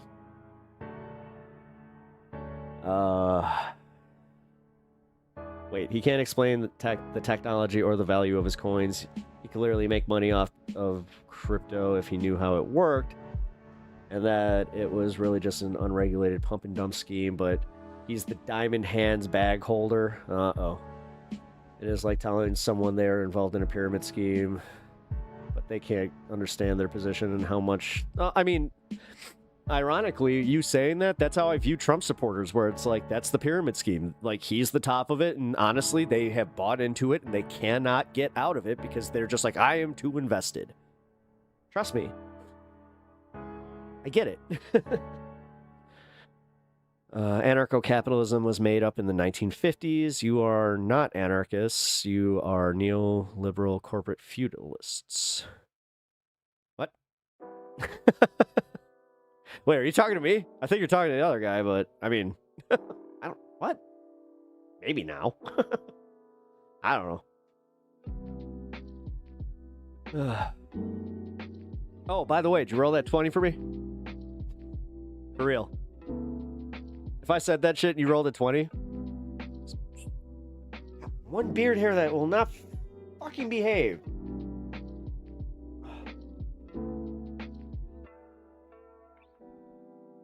Yes. All right. That makes me happy.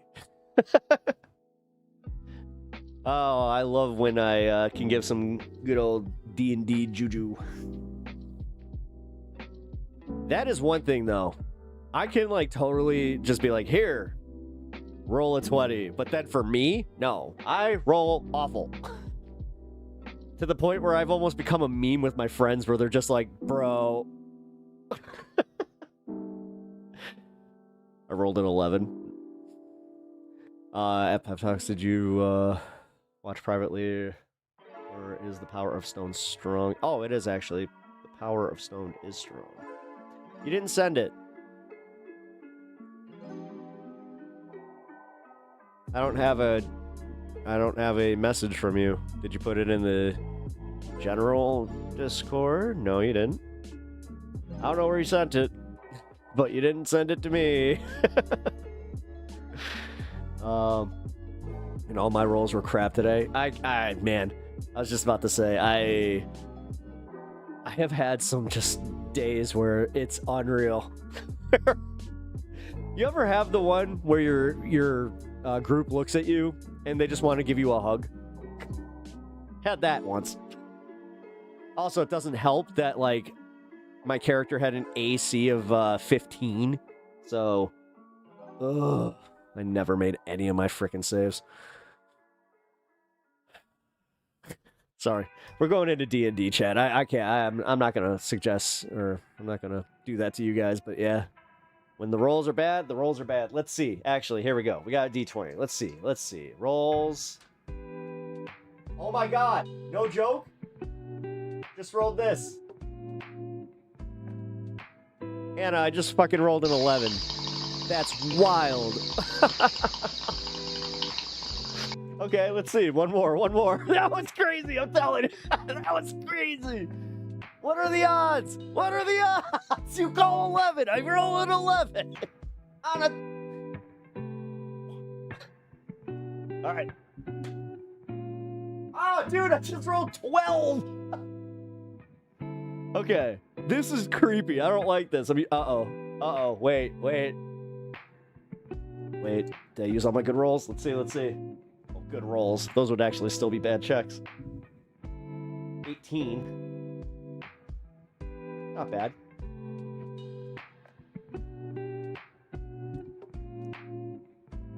Again? Really? All right, this was a floor dice. Let's see what I roll. Last one. That is...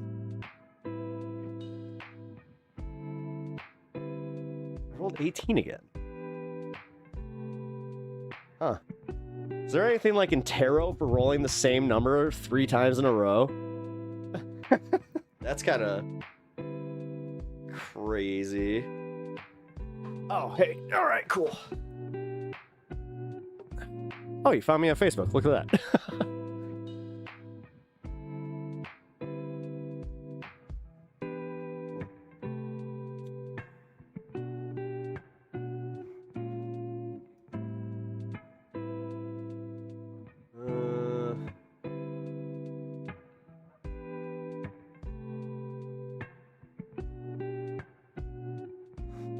Me do this. Sorry, dude. This is being annoying.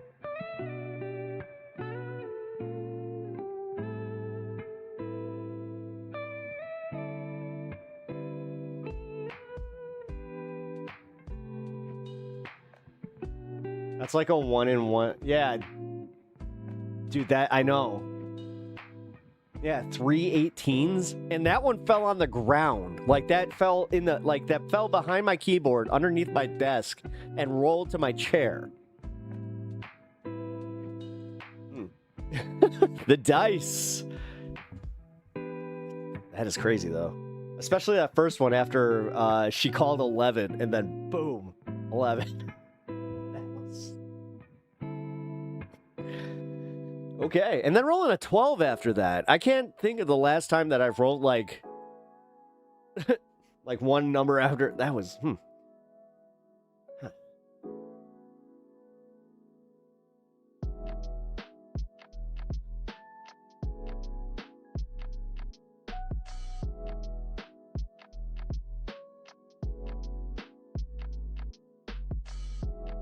That anarcho-capitalist guy is a LARPer and a moron. Fuck the purity test given by the NEETS. What?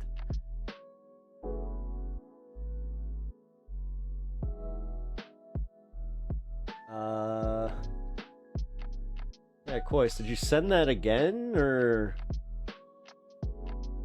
I'm trying to do this. I know, this would just be so much easier if I just had a effing Instagram, but sorry, man. I'm trying to limit my social media. I really am. I know. I've been told plenty of times, not the smartest thing when you're trying to get your name out there when you're doing this, but for real, man. Although, I've thought about it. I could probably just get one and put it, on my computer and not have it on my phone. I could do that.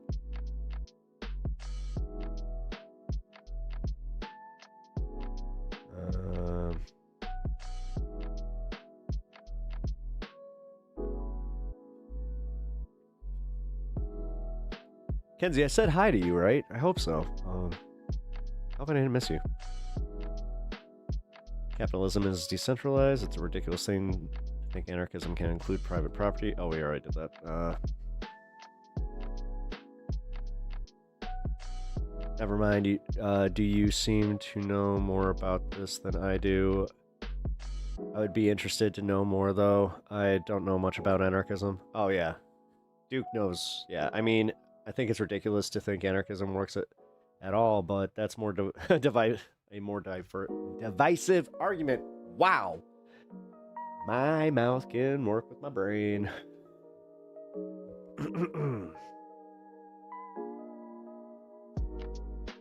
All right, here we go.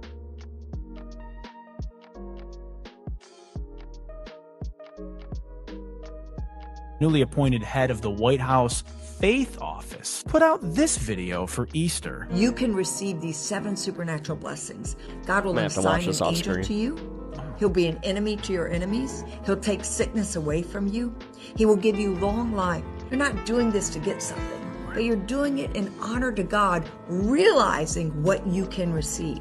For your special Passover offering of $1,000 or more as the Holy Spirit leads, you will also receive the beautiful 10-inch Waterford Crystal Cross. Trump just turned the White House into a 90s infomercial, huh? Trump's cabinet is basically just the righteous gemstones. It really is. Oh my God.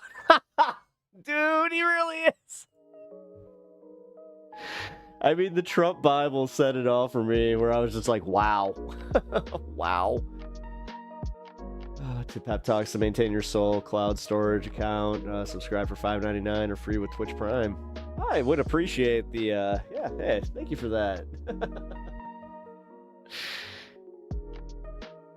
Thank you for the free plug, man. Wait a minute.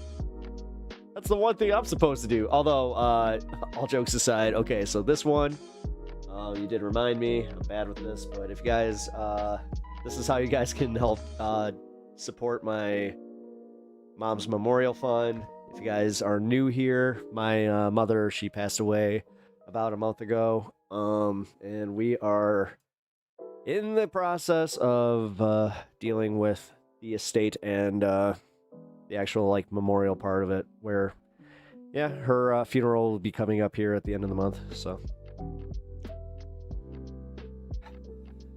as I said, it's do leftists even get Twitch ads anymore? I mean, don't I have? What the fuck is going on with this?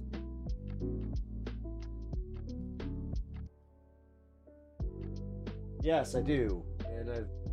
And that's why I went to Just Chatting, by the way, is because I had it brought to my attention that they did an adpocalypse on political content. So you only earn, you know, pennies on the dollar compared to what you do in Just Chat, so. But that's a bitch because that's how I found guys like our fun chatter X over here and J-Leet.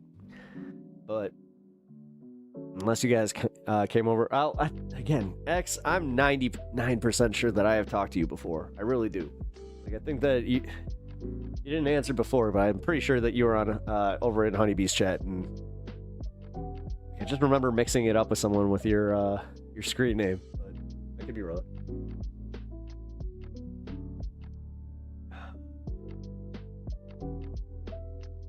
Either way. Oh, thanks for the heart, man. Yeah, no, sorry guys, it's not getting any easier to really talk about, but I always do want to talk about my mom a little bit, just because, yeah, man, she was awesome. Yo, dude, I was wondering where the fuck you were gonna pop up. The entire show, I'm just like, I haven't seen Kirk once. Where the fuck is Kirk? Literally jumps in right as I'm about to do the heartfelt mom segment. Uh-oh. No, just real quick, I just wanted to say, like, shout out to my mom. Like, she's awesome. You know, rest in peace. Free thinker, do you grow? I grow tomatoes and other botanicals. Why, what's up? Got any questions? Yeah, I got 2 little seedlings going right now. skunk 1 and a it's a something kush. I forgot what kind of kush. Mountain kush. I've been in other political streams. Yeah, that's what I thought. No, I swore I've talked to you before, so. And I'm pretty sure it was hers because she's like the only other political streamer that I've actually like mixed it up with in their chat. So if you can even call her a political streamer, like she does politics and then all of a sudden will just go like, I'm done. Overwatch time. It's just like, hey, I respect that. Robin, you're back. What up? But yeah, no, I also, I'm hoping to have a successful yield. I'm trying to do like a little experimental thing where I'm trying to see if I can perfect like cheetah piss and skunk. Well, no, what? No, it's about fish, like shellfish carcasses. Like that stuff is really good for soil. Like I use a soil called Fox Farm that has tons of nutrients, but a lot of it's literally from like ground up shellfish like carcasses. Yeah, and then I have another it's like it's called Tiger something. Main ingredient is. Sylvie used that brain to collab with me. Yeah, you guys all need, well, I mean, you all need to collab generally over on the music side of things. Sylvie, yeah, you got, you and Kirk definitely need to work together and then get Rome Dog in on that. So, I make metal music too. Fuck, man. This is gonna be fun. Hell yeah. This is what I like seeing here. I love when creativity comes together. I love when a plan comes together. Yeah, you gotta do Liam Neeson because, you know, I'm the new A-Team.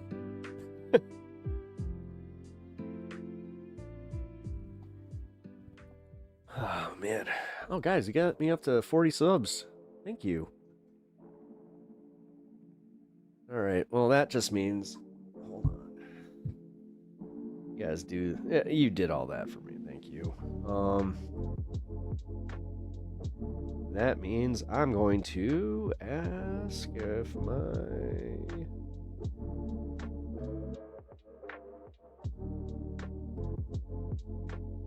Oh, okay.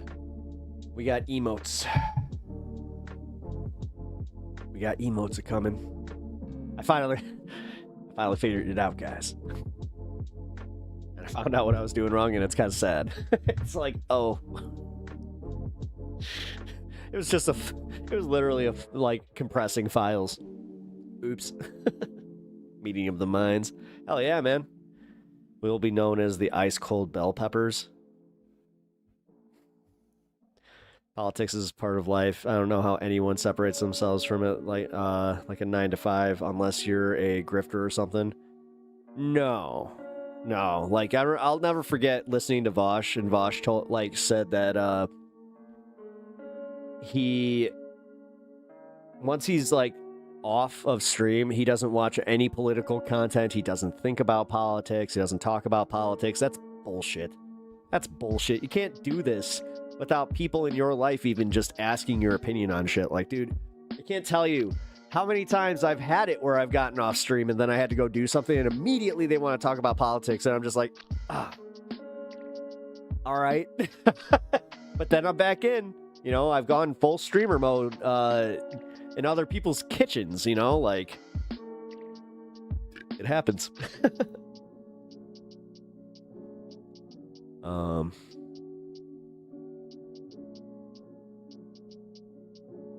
Boomer Tech Kirk, been posting bits and pieces in the thread in hobbies. Oh my god, I didn't know that existed. What the fuck? Yeah, dude, I made a hobbies page. No, it's not. They're all... What? It's one of the least confusing programs. What are you talking about? I disagree with this. As, you know, someone who's on the cusp of boomer who had to learn Discord. No, it's actually not one of the one. No, Twitch has a learning curve. Of all of them, Twitch has the learning curve. I have to say that much.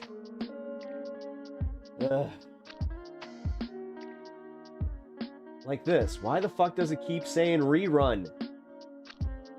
It's not a rerun. Oh my god, this is getting really, really frustrating over on Twitch because it keeps marking my page as a rerun, or my show as a rerun. No, it made me click on Sylvie to see the music thread. Oh. It's a sub-thread made by Sylvie Genius. There you go. Oh, wait, she made a sub-thread in the... Oh, see, I didn't even know that.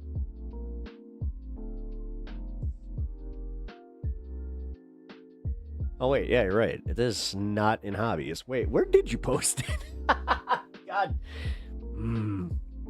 Did I show the French... Oh, no, the Francesca Penguin bit. Here, let me find that. Nah, I can't... Alright, I may have just... I'm walking it back, guys. I'm walking it back. Okay, it's not hard to set up things, but now that you're saying this, I can't find whatever you posted, so now I am a little confused. Well, walking that back. Perhaps admitting that he was wrong. Hey. But I got my face. It's okay. And more embarrassing things I've been wrong about. Only thing I'm good at with Discord is... Yeah, no shit, dude. Yeah, you're good at that.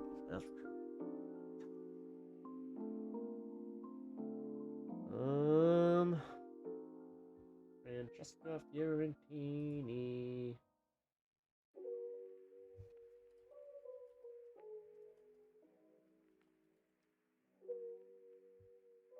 Well, I've heard of coral. Okay.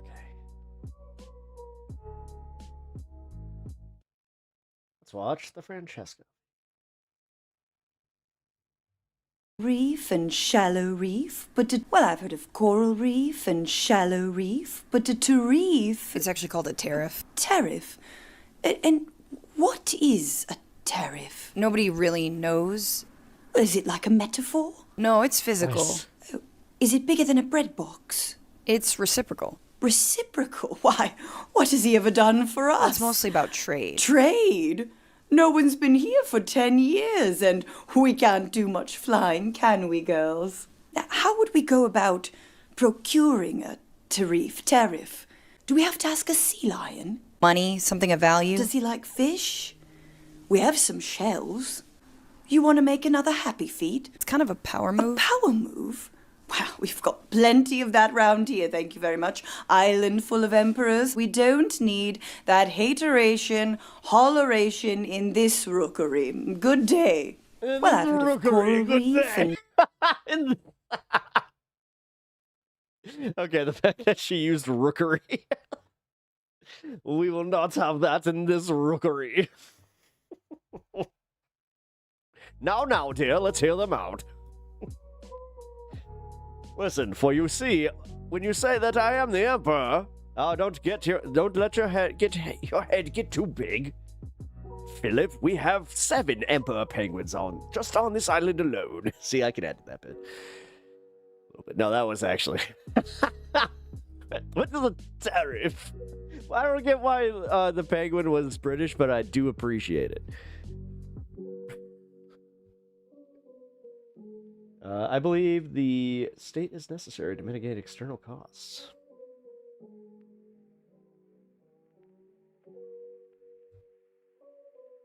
Are you rateable on YouTube? No, I don't think so.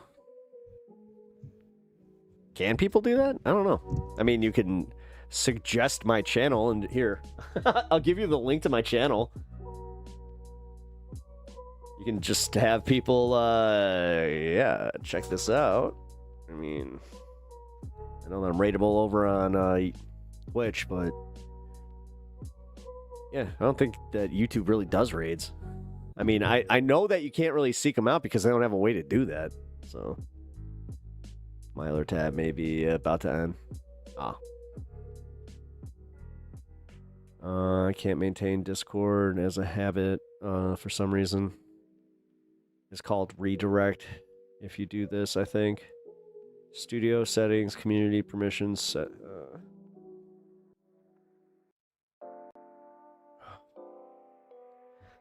Oh, I hate YouTube Studio.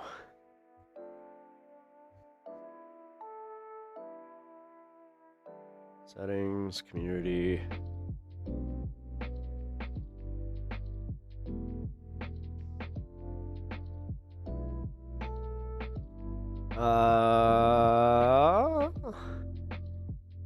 Damn it. I need to end stream to reset it.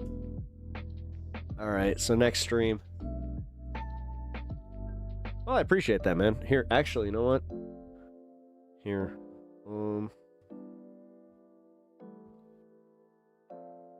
Damn, I didn't know that was a thing. So, like...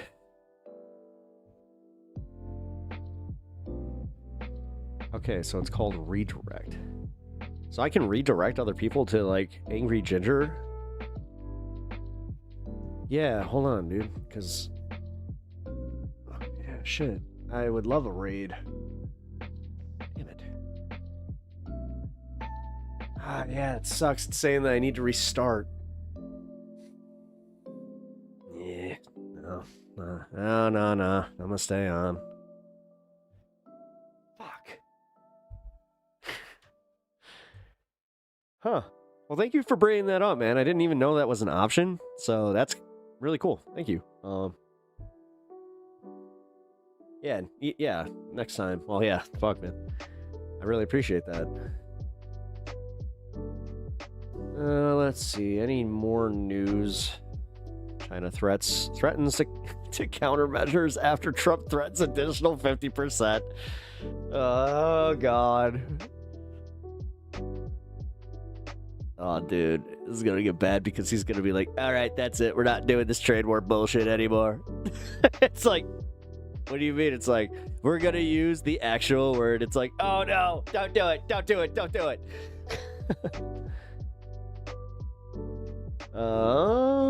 Ooh, we got new Kirk music. Hell yeah.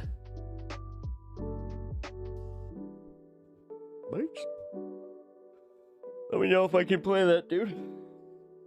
Or if, because you put that one in hobbies, so if that one is just for the Discord, let me know. Otherwise, I will play it at the end of the stream here, which is not coming up anytime soon. Well, yeah, we'll see. I'm sure the wife is getting hungry. So, China threatened Tuesday to take countermeasures against United States to safeguard its own rights and interests in response to Donald Trump's threats of an additional 50% tariffs. Commerce Ministry said the imposition of so-called reciprocal tariffs on China is completely groundless and is a typical unilateral bullying practice. China has taken retaliatory tariffs, and the ministry hinted more may be coming. The countermeasures China has taken are aimed at safeguarding its sovereignty, security, and development interests in maintaining the normal international trade order. They are completely legitimate.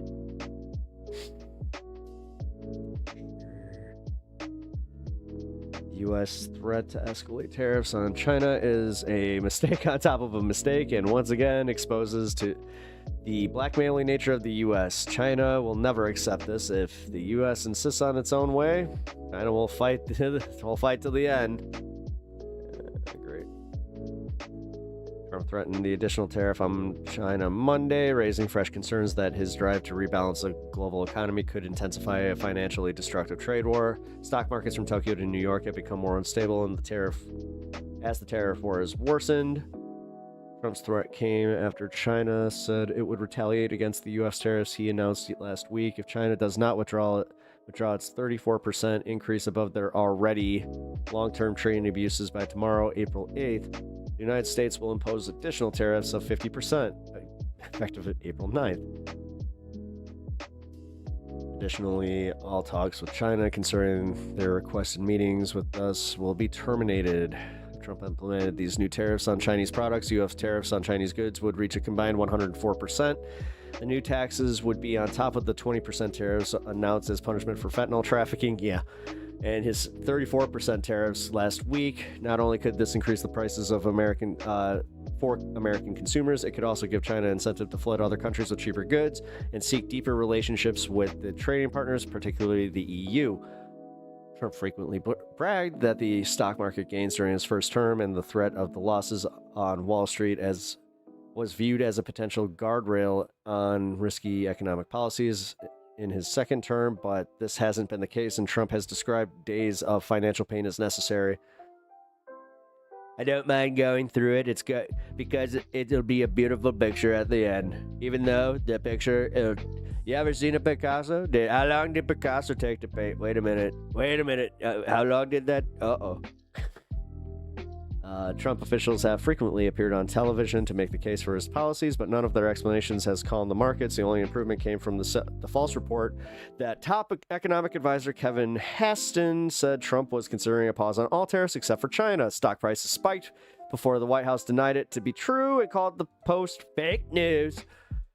China is one of the U.S.'s top trading partners, especially for consumer goods, and the tariffs, essentially on a tax on imports paid by the U.S. companies, will be passed to consumers. No. Federal Chair, Reserve Chair Jerome Powell warned Friday that the tariffs could increase inflation. There's a lot of waiting and seeing what's going on, including by us, before any decision is made. European Commission President Ursula von Leyen said that European Union would focus on trade with other countries besides the United States, saying there are vast opportunities elsewhere.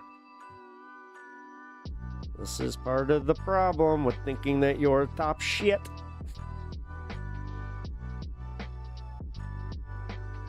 America can't beat China economically. Oh, I'm good to play it? Cool. Oh, shit.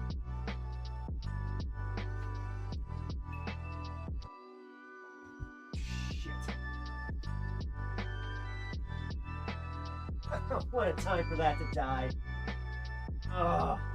It looked at me and was just like, nah.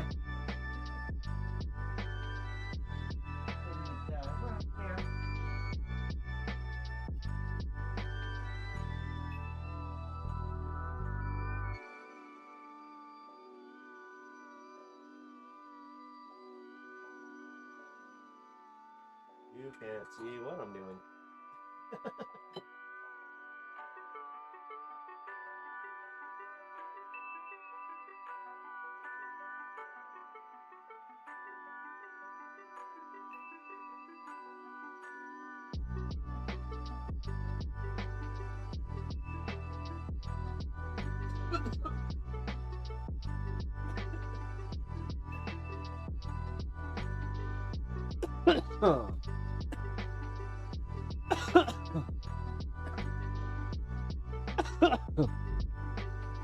I'm scared the cost of my vibrating toothbrush heads are going to increase. I will stop brushing out of protest. Funny, I had one of those and I just went back to just buying good old regular toothbrushes, and I'm perfectly fine with it. Yeah. Whatever. All right. This is important. Let's get this out of the way. We got a Pokemon pack to open. Let's see what we got. It's a Paradox Rift pack, so that's actually a pretty decent set. And honestly, I'm missing a whole bunch out of this one, so. Burrow Seed. Gible. Oh, hell yeah. Pampor's the shit. Beetzel. He's like a little electric unicorn. He's cute. The Luxurious Cape, which is awesome. That is just a great card to have. Cyclizar. Simisear. Ooh. Got a Chiyun. E-Boss. And then, hell yeah. Steelix. Cool. Good old Sour D, my man. I went with a classic today. I never understood Pokemon cards. Don't worry about it. It's not like I take up the whole stream. But they're cool. Look at them. And also, he has a really good move. What are you talking about? You played cards before.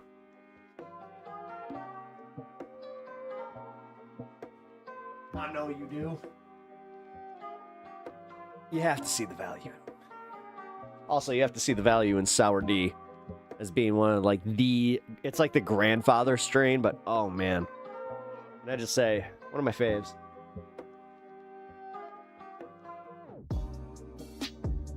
Just Gen 3 and before.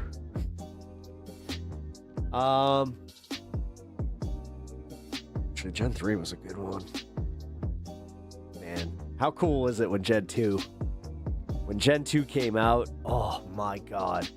I remember how excited I was. And dude, I was like 15 at that point. I was like 15, 16. I was like just about to get my car. And I got so excited about that, dude.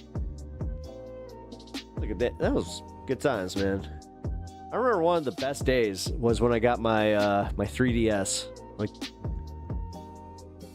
that, dude, I played that thing to death. I really did. I loved that freaking system so much. Still do. I got my 3DS, but it's not the OG because I hate to admit, like, yeah, my OG just DS, man. I think I dropped that thing down a mountain once. Like, no joke. I was so stupid. My buddy, he took me on like a, stoner trip. We went up to Wisconsin to Devil's Lake. And we went on a hike, and I don't know why. Like, this was before like cell phones were like, iPhones. This was when I still had a flip phone, and I had my DS with me, and I was just like, I'm gonna need my DS on a hike. I was so dumb. Yeah, I dropped that thing. I did retrieve it. So there was that, but it was in rough shape. Still playable, though. That was the cool part. It was totally still playable, but yeah, it had a cracked the cracked top screen, and then the bottom screen was like so scratched that it barely responded. So they're valuable, the cards. Yeah, they are, especially now. I hate that, though. I'll be honest. I don't do it for the value. Like this, I am not a scalper. Like, I'm not selling any of my stuff. When I buy, it's for me. I'm gonna, I like opening at least a Pokemon pack on stream. Actually, you know what? I think I missed one on Saturday.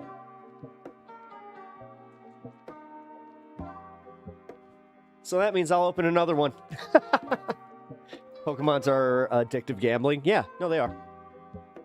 They were banned from my school because they were seen as gambling. Like, we actually got told that, if you get caught with them, it was we had a strike system for detention. So you should believe me on Pokemon. I experienced the pre-2012 or 2022 Charizard scarcity. 2022. So the GX. Wait, that was the GX set. Are you talking about that one? Huh. Okay, so yeah, you've been there. All right, last one. Fire in the Bowl. Oh, you actually missed the, we smoked together. You get brain rush out. I do. I get a little dopamine rush. But the thing is, guys, I play this game.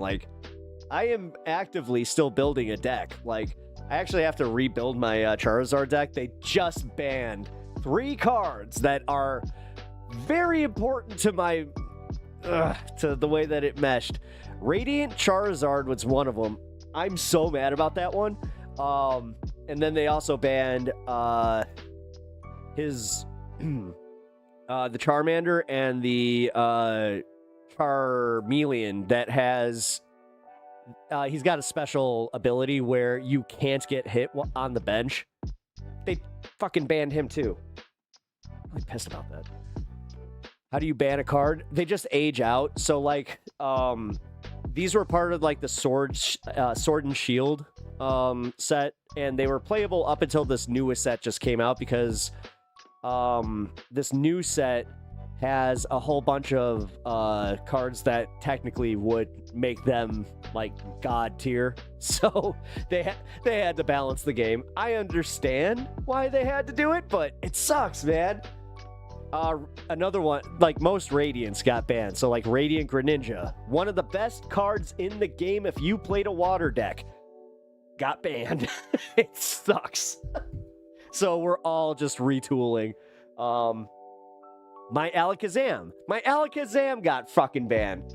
Like for my Psychic deck. And the thing is, what sucks is, like, I got so used to it. I've been playing, like, these same decks, essentially, for, like, building on them for, like, the past 2 years. Dude, I have done pretty well.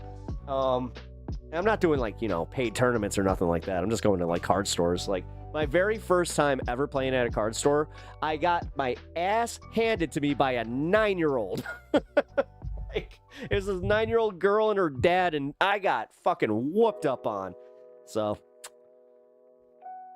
that's the price you pay for thinking you know Pokemon better than the kids. It was kind of funny, though. I was like, oh yeah, well, like, I barely played any trainers.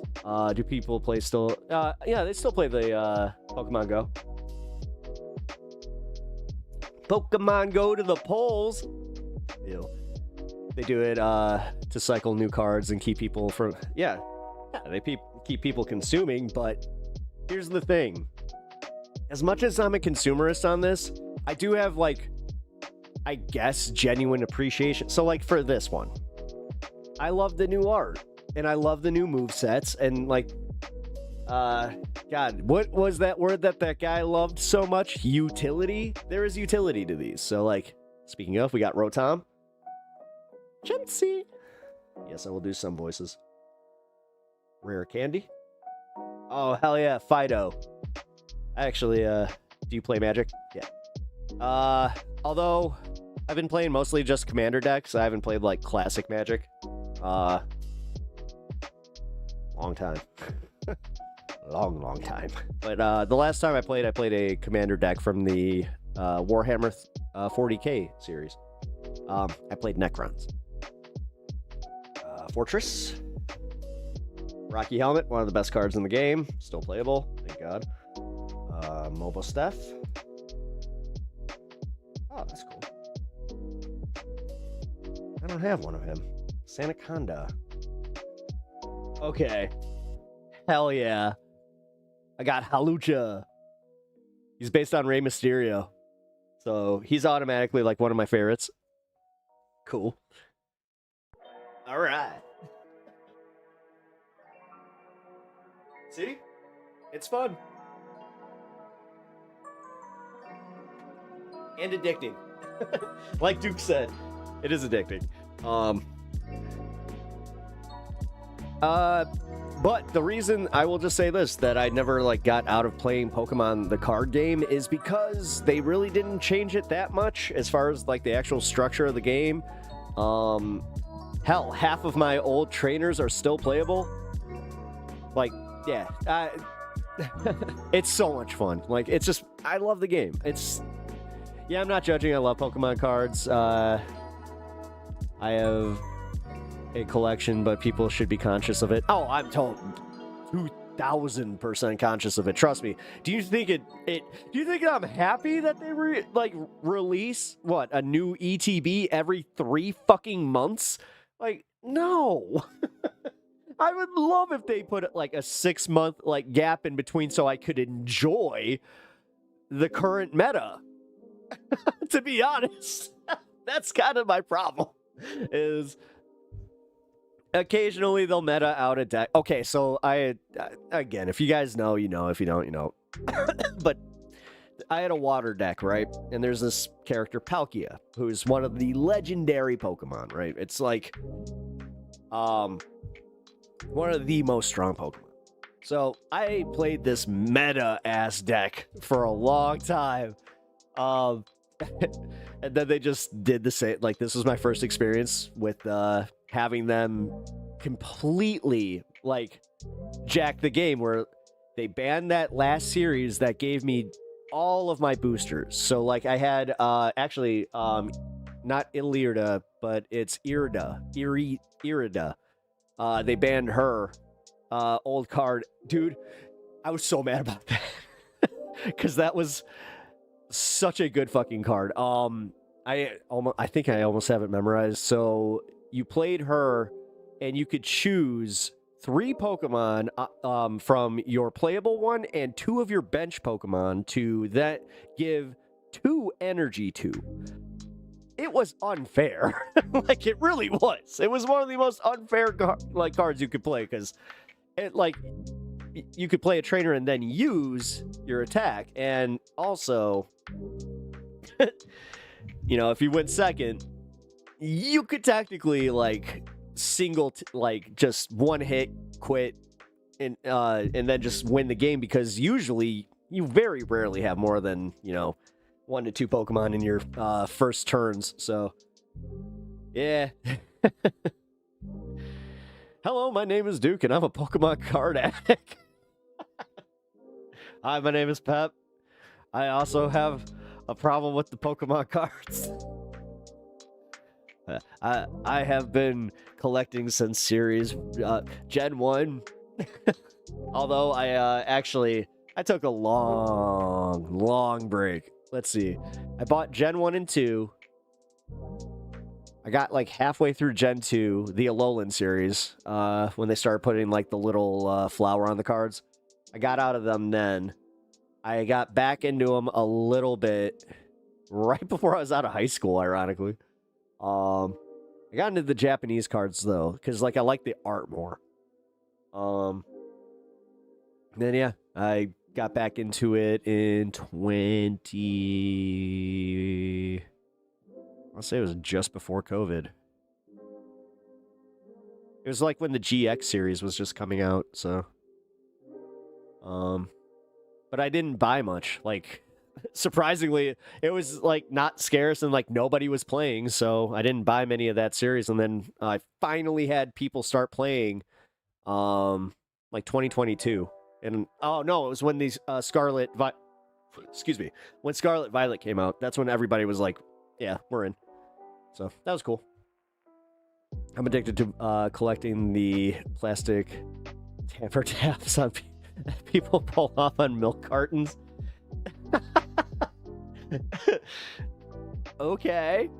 Hey, you do you, man. That's all right. If that gives you joy, I am happy for you. Thoughts on Pal World? I thought it was bullshit. I honestly thought it was bullshit. And it was fun, okay? I'm glad they did it, but dude, some of that shit was blatant. Some of that shit was blatant. Palatoad. Palatoad was literally one of them. Where it was just like, that's the same design, like verbatim. So, that one, and I think there was one of the electrical ones. But, I don't know. I just, for them to go after them for IP infringement, it didn't surprise me. Like, but again, it was fun. Pokemon with guns. It was essentially, that's the one thing I will give it though, is it had, it fixed a bunch of shit that Game Freak does need to get on. Like, Game Freak has been a company for so long, and they have so much damn money that they should not have near the playable glitches that they do in any of these games. It's insane. Especially with the way that Scarlet and Violet released. Like, dude, I heard it was like when it first came out, I heard it was like completely unplayable. They were just like, yeah, this is embarrassing. Then they patched it. Everything is great, apparently. It's the same with Cyberpunk. I still haven't played Cyberpunk. I would like to. I keep hearing great things, which I love that developer. Witcher 3 is one of my favorite games of all time, so imagine my disappointment when that game was just like, shit. Like, what the fuck why would you do that? Like, I still don't understand why they would just release that. Oh my god. Okay, I swear if that's actually your photo, I will laugh my balls off at that. Why just white ones then? You're not into the blue ones? Wait.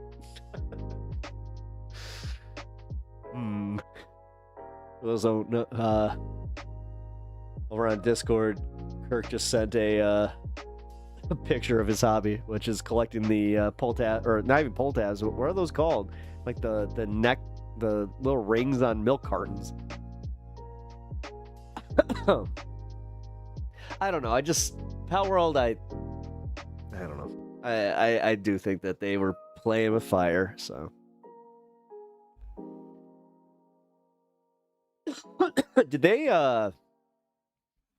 what's going on with that? Is it, like, playable? I haven't, like, I'll be honest, like, I haven't checked it out since all that drama went down. But, oh, to my point, I do think that Pal World did have, like, playable, like, they had some stuff that, like, kind of had, you know, Game Freak looking like they had egg on their face because they were just like, oh. They just fixed the problem that everybody who's played these games has been literally complaining about since frickin' what? The Game Boy, yeah, like the 3DS version. I think that was like the first, yeah, black. Yeah, it was black and white. 'Cause yeah, man, that had, I mean, once they started going full 3D, they had their issues. I'm just gonna say, they definitely had their, like the travel issue. I mean, going back to Arceus, like, I got some gripes there where things are so rudimentary. Like when you ride that damn that elk or whatever the hell, I keep forgetting his name, but bro, the animation is it's laughably bad. I put in a dozen hours when the first game came out, but haven't played in months.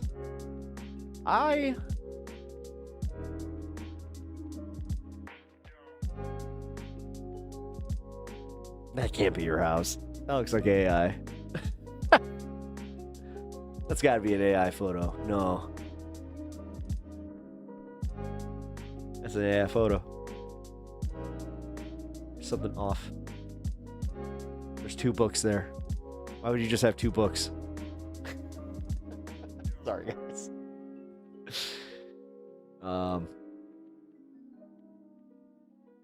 It's so obviously. I was about to say, I'm like, wow, that's like the most AI thing I've seen in a long time. But I'm also trying to literally, like, it's the lack of shadowing on pretty much every single one. There's no depth, like, to them. But yeah, no, there's also, I don't know, it's just such an. What is it about it? Like, there's something about AI art that your brain's just like, nah. At least mine doesn't. Almost makes me feel sick. Like, I legit, if I stare at it too long, it makes me kind of go like, ooh, I feel queasy. Unfortunately, the Cyberpunk 2077, they were forced to... Yeah, no, I know. Like, if they had just had another year, it would have been fine.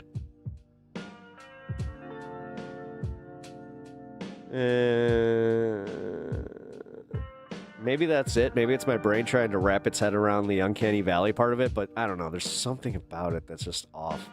I don't know, man.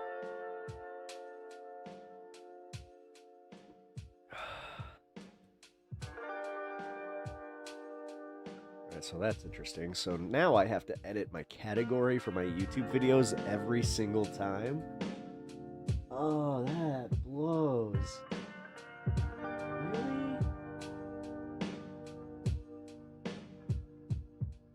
All right. Yeah, I was listed under gaming for a while, so the GTA 6 filter with it actually made me disappointed it wasn't real. Oh, really? Yeah. Yeah, Uncanny Valley is, but then again, I have something about like, I don't know what it is, but I have not really had an AI photo actually fool me, where it's just like.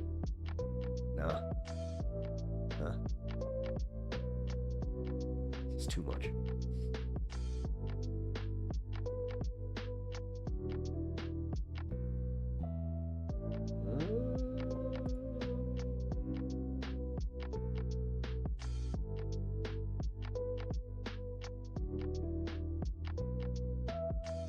1 second, guys. Sorry. I delete this, delete that. Cool. We're good. All right. Now I can be undistracted. I don't think it's good enough. Just like the music and videos are so obvious. That's what I mean. Like, even, yeah, the AI music where, like, just, like, one go around, you're like, something off, you know?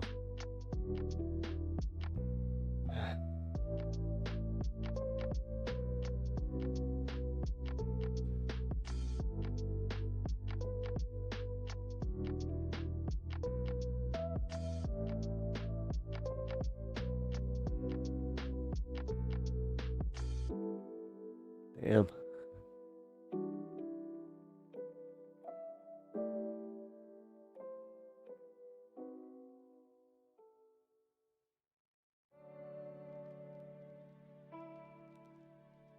Damn.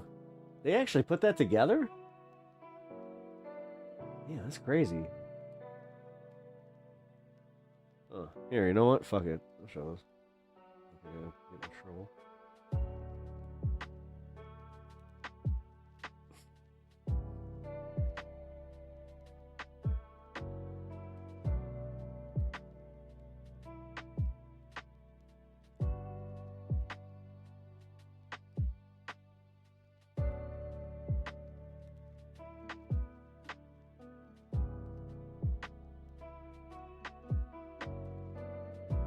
Damn.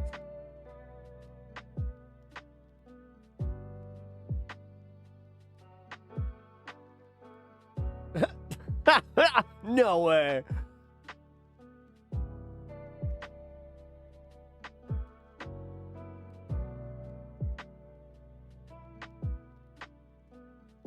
I mean, this looks like it would slap.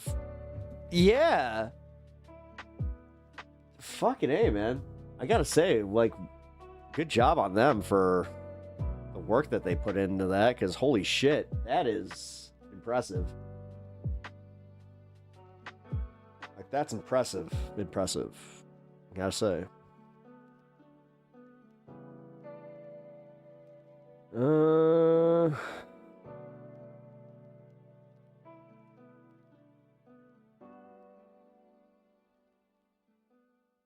Okay.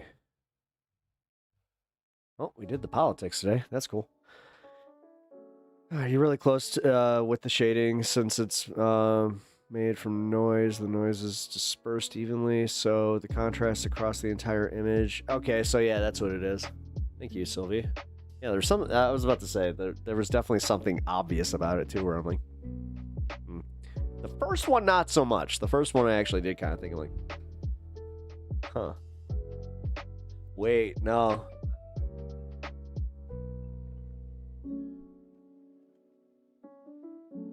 Those pull tabs don't look right. There's something about the pull tabs. I like how that's what did it. It's the pull tabs, guys. They look off.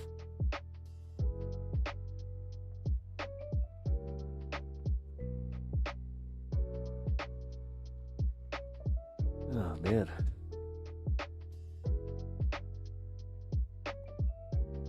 Wow, that really, I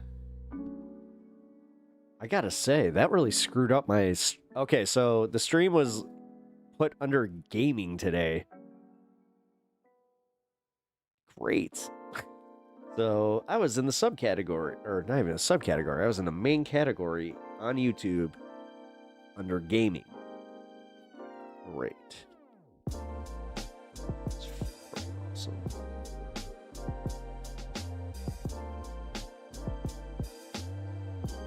That's new, by the way. They just recently started doing that, and I think it was like because, you know, Twitch, they have all their little subcategories, just chatting, all that kind of crap, so...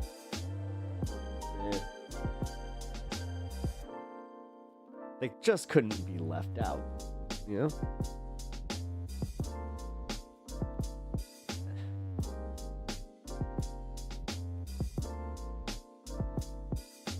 Let's see what the stock futures say about China. China.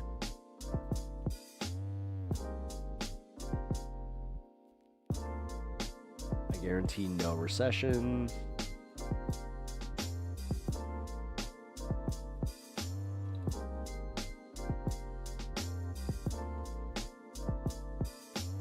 Mega donor for Trump rips bullshit Trump tariffs.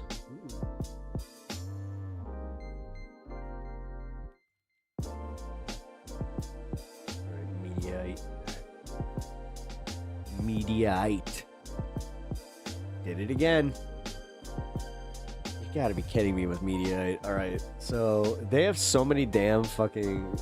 or they have so many ads that, yeah. My ad blockers is like, hey, you gotta turn this off if you want to see the story. Thanks. I think we all know that one. Which... I'm using, like, the most rudimentary one, which is just like, hey, can you just not show me these ones that are, like, you know, videos that take up the entire screen? Those are the only ones that I really don't want out there. Also, you know, yeah, I love the VPN stuff. Yeah, I love confusing your VPN, too. It's just like, what? What are you doing? The digital age where our computers are like, I know what you're doing. Stop it. Don't tell me what to do.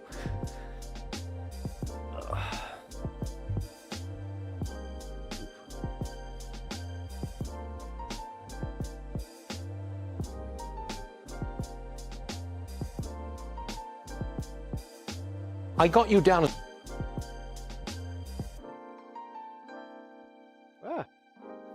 That's me Twitch. Excuse me. That was meta.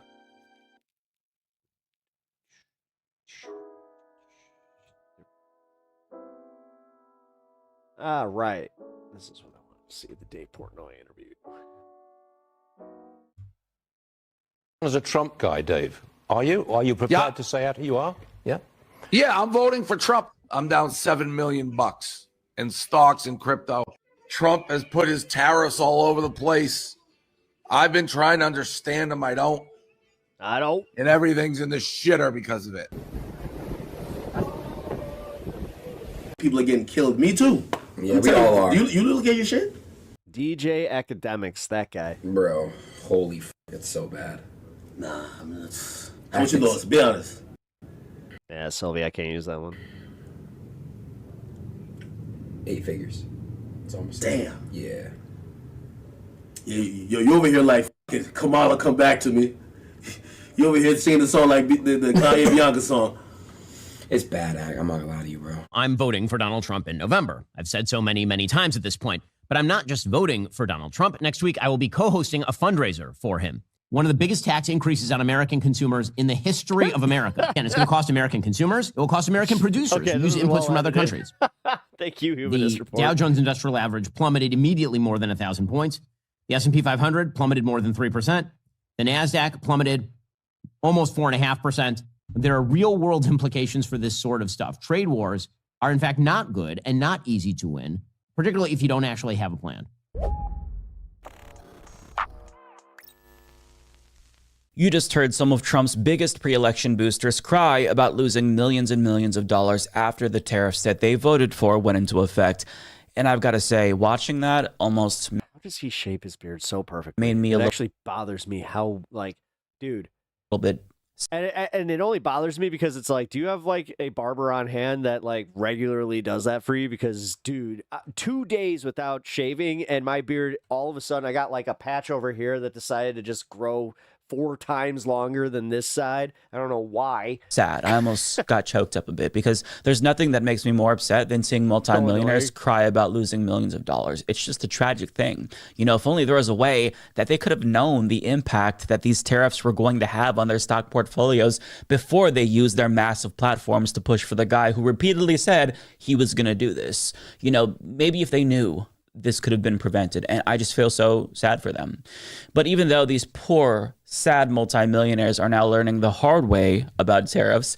Other rich people who presumably knew better, they're also finding out after fucking around. Now, as you all know, a lot of big tech dickheads got buddy-buddy with Trump after the election. For example, NVIDIA's CEO met with Trump after his inauguration to kiss his ring and his ass, presumably. Apple CEO Tim Cook donated $1 million to And I like to call him Tim Apple. Trump's inauguration fund, and both Google and Microsoft did the same, as did Jeff Bezos of Amazon and Sam Altman of OpenAI. Mark Zuckerberg also donated $1 million to Trump's inauguration fund, then announced a Twitter-like change in policy across Meta platforms.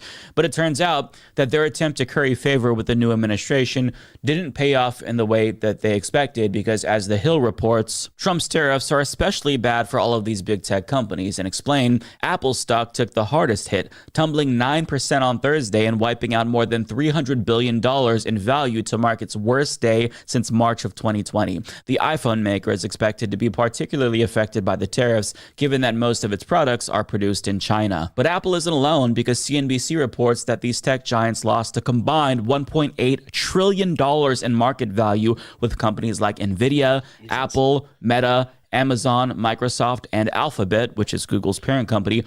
Am I crazy? But didn't I grow up in an era where we didn't have trillion, where that was a conceptual number? All taking significant hits. Now, to be fair to these rich pricks, oligarchs usually I think that, yeah, right? Because it used to be billion. do get the policies that they want, Gazillion. especially after they bribe politicians. So after giving Trump millions of dollars and pledging support for him publicly, they probably expected him to stand down on these tariffs. But unfortunately for them, that didn't happen. And now their businesses are taking a hit after supporting the man who said he was going to do tariffs repeatedly during the election. But they're taking a hit temporarily, at least, because I'm sure that once Republicans pass more tax cuts for rich people, that's going to ease their pain a little bit. Still, it's nice to think that maybe these rich pricks are panicking a little bit behind the scenes. But they're not alone, because other CEOs who have stores that sell the shit that these rich pricks make are also panicking.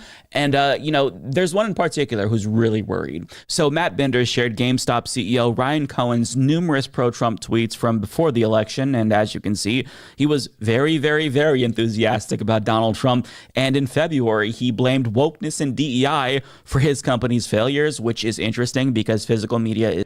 That's fucking insane, considering the people that keep that business afloat. Half of their on-staff employees are fucking trans. What are you talking about? Dying, and his company is based on physical media, but okay. Fast forward to the day after Trump's tariffs went into effect, and he suddenly changed his tune, writing on Twitter that the tariffs were turning him into a Dem. And he was right to worry, because the day after that, GameStop noted that they weren't going to accept pre-orders for the Nintendo Switch 2 at the previously expected date of April 9th, after Nintendo announced that it was postponed. Leave it to the nerds to turn political once they can't get their toys, because that happened. Pre-orders in the United States to assess the impact of Trump's tariffs. Now, his company GameStop presumably was expecting a lot of traffic into stores specifically for Nintendo Switch 2 pre-orders, since new Nintendo systems are notoriously difficult to find once they come out. But Trump's tariffs in Vietnam, that particularly affects Nintendo and the Switch 2, since it's mostly manufactured in Vietnam. Now, Trump did announce that he struck a deal with Vietnam, so we'll have to wait and see if that takes effect or if that's going to change, because things can change every hour with this administration. But the Nintendo Switch 2 is already one of the most expensive consoles Nintendo has ever released, behind the SNES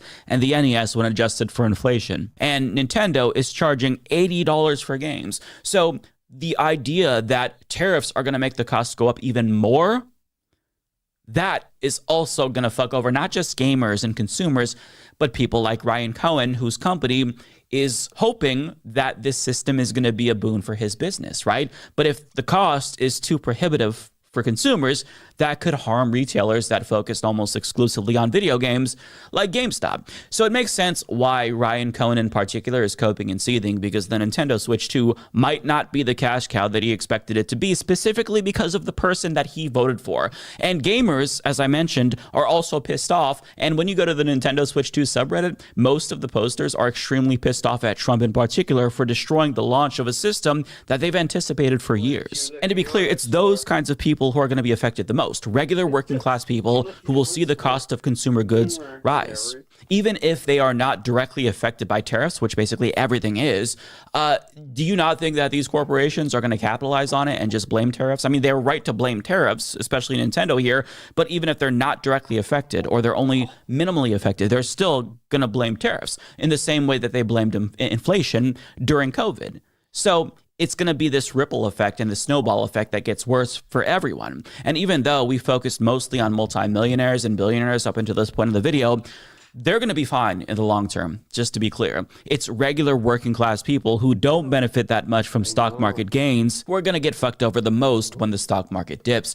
And if these tariffs cause a recession, these people aren't going to be okay in the long term, unlike these billionaires and millionaires who are complaining about these tariffs. In particular, older people who are planning on retiring soon, they're going to feel it the most since their retirement funds are affected by market fluctuations. And, you know, as the market falls, so too do their retirement funds, and they're seeing in real time their retirement evaporate before their very eyes. And Brian Tyler Cohen shared some screenshots of Trump's own supporters vocalizing their anger with him because of what he just did to their retirement funds. For example, this person says, "I voted for you, but 30% loss of my retirement funds was not what you promised. Myself and others are now sorry we voted for you. You are killing people's retirement accounts. Recall the tariffs. You cost me over $3,200 in my retirement accounts Friday, and I voted for you 3 times. Red Raider. You're killing us. Dude, I voted for you." How much you want to bet that his like social media profile is just filled with like lib trolling, and then he did this he did this one in secret where he's just like, "Daddy Trump, what are you doing?" "But you are destroying my retirement account. Pump the brakes. Stock market going down, losing my retirement. I voted for you and it was a big mistake. Thanks for fucking up everybody's retirement, fucking up our life savings, for ruining a fun weekend with basketball. Some of us don't have time to wait for recovery, and I voted for you. Fix it. Stop the victory lap and fix it. I voted for you, but midterms are flying out the door. Your actions destroy our hopes and plans to retire anytime soon. For God's sake, why decimate everything at one time? It will take years to recover our retirement accounts, but it took you 3 months to destroy them. I voted for you. Stock market in free fall again today. My retirement savings is crushed because of your policies. Golden age my butt." Hey, watch your language there, buddy. "I voted for you 3 times, Mr. President. However, you decimated middle-class retirement funds with this trade war. I cannot support you any longer. You have crushed my ability to retire. I agree that things need to be negotiated and better deals need to be made, but we are paying. Mr. President, I enthusiastically voted for you, but you are failing baby boomer." You know what's crazy? When you, I'm not sure if you've ever had this moment, but like I found one of my high school teachers in a Facebook group, and I had gotten a detention for writing the F word. Well, guess who's using F Joe Biden pretty openly, or was at that time? Yeah, that was the first time that I almost did it too, where I wanted to just cross that line and be like, "Hey, you remember me? Oh, how dare you!" With your constant flip-flopping on tariffs. Like, collectively today. "Oh, hey, remember me?" And then she'd just Today, those who are either retired or planning to will lose billions of She would go teacher mode on me. It's like, I'm doing okay. dollars in their retirement accounts. They're posting as if Trump cares about any of this, by the way. I'm starting to think maybe I shouldn't have voted for Trump last November. Actually, sound off in chat if you've ever run into like one of your teachers and like what happened. You think? These tariffs are starting to get ridiculous now that you are affecting my retirement. I hope for your sake things will get better quick. Mr. Retirees don't have time to wait. Yeah, it's almost like, people kind of die. Huh. Trump, why are you destroying American seniors' retirement accounts? I don't know. My mom was 73. She passed on about a month ago. And it was completely random there, my guy. This is not what we voted for. Actually, it was what you voted for. I voted for you, but at 60 years old and my first year after retirement, your policy is killing me. Everything I've worked for just keeps dwindling. Sorry if I sound a little bitter. Away. So disappointing that you're banking on everything for the future. I've run into a few most were nice. I ran into my fourth grade teacher when I was working at Starbucks, and it was so funny when she was just like, "No," and I was like, "No way!" And That one was good. I ended up giving her a hug, and she was just like, "Look!" Like that was one of those "look at you" screwing me and my moments. That's family. kinda funny. The market is absolutely tanking. How could you do this to the people who voted for you? I'm actually terrified to wake up tomorrow and see if I have any retirement left. How could you do this to a struggling middle class? I've worked all my life, put away a few bucks for retirement, less than you probably spend in a day, voted for you. Now you want to take the pittance I worked for? BMC moo. People be like, when other people suffer, they deserve it, but when I suffer, it's un-American. My entire life to save? Last one. Well said. I voted for you 3 times, but I'm completely appalled at what your My English teacher from middle school ran into her at a bar. She flirted with me. self-inflicted tariffs are doing to senior retirement accounts. We can't afford this recession that you're throwing the USA into. Every time you say tariff, we fall several percent. Stop it. 2026 election at risk. In other words, they never thought that leopards would eat their face, even though they voted for the leopards eating people's faces party. And the sad we can stop using that. reality is that all of these big businesses, they're going to rebound one day and likely be more valuable than ever. It just is going to take some time. Yeah. But that goes to my point when, I forgot, Jay Lee, he was talking about how it's going to rebound. It's going to rebound. It's going to rebound. The stock market will rebound with the big companies, but what's not going to rebound is the retirement savings of all of these people. That's the problem. For me, I don't have to necessarily worry about that as much because, yes, I am only 38 years old. I do have time to wait. But you know who does not? My mother's husband, who is well into his 70s. He has already had problems with his SSI getting cut. Well, not cut, but it was late this month. And he did say like that put a huge damper on all of his bills. But if that says that he's going to somehow make it, doesn't happen automatically, but then this happened or too quickly, we all know that the government is going to swoop in and bail them all I just out. have a feeling he's going to hit me up. And when he hits me up, it's never good. If these tariffs do catalyze a recession or worse, a depression. But the same isn't true for these people. All of these folks who are losing their retirement, they had way too many teachers flirt with me when I was in middle school. It shaped my opinion of female teachers. It will never be bailed out, ever. I had one teacher that I kind of perceived as flirting with me, but I also think that I was a dumb 6th grader who was not very good at reading social cues. Thought isn't even going to cross Trump's mind. He couldn't care less about these people. And some of them are only starting to realize this after voting for him 3 fucking times, which is so sad. Because I'm sure that they voted for him because they support mass deportation and 6th grade, yeah. Believe Trump when he said that I was a dope. Immigrants were the cause of all of our problems, but now they're learning the hard way. I really was. I was a dopey kid. That things are worse than ever, even though the immigrants I was like, ooh, are being deported. Look, she wore a low. I'll never forget this shit. Actually, this is 100%. This kid that I was in class with, I don't want to blow up his spot, but he points out to me one day when she was reading The Lion, the Witch, and the Wardrobe, which is kind of funny because he points out that she had like a low cut like shirt on, and he's just like, you know, she did that for us, right? Like he had me believing that shit.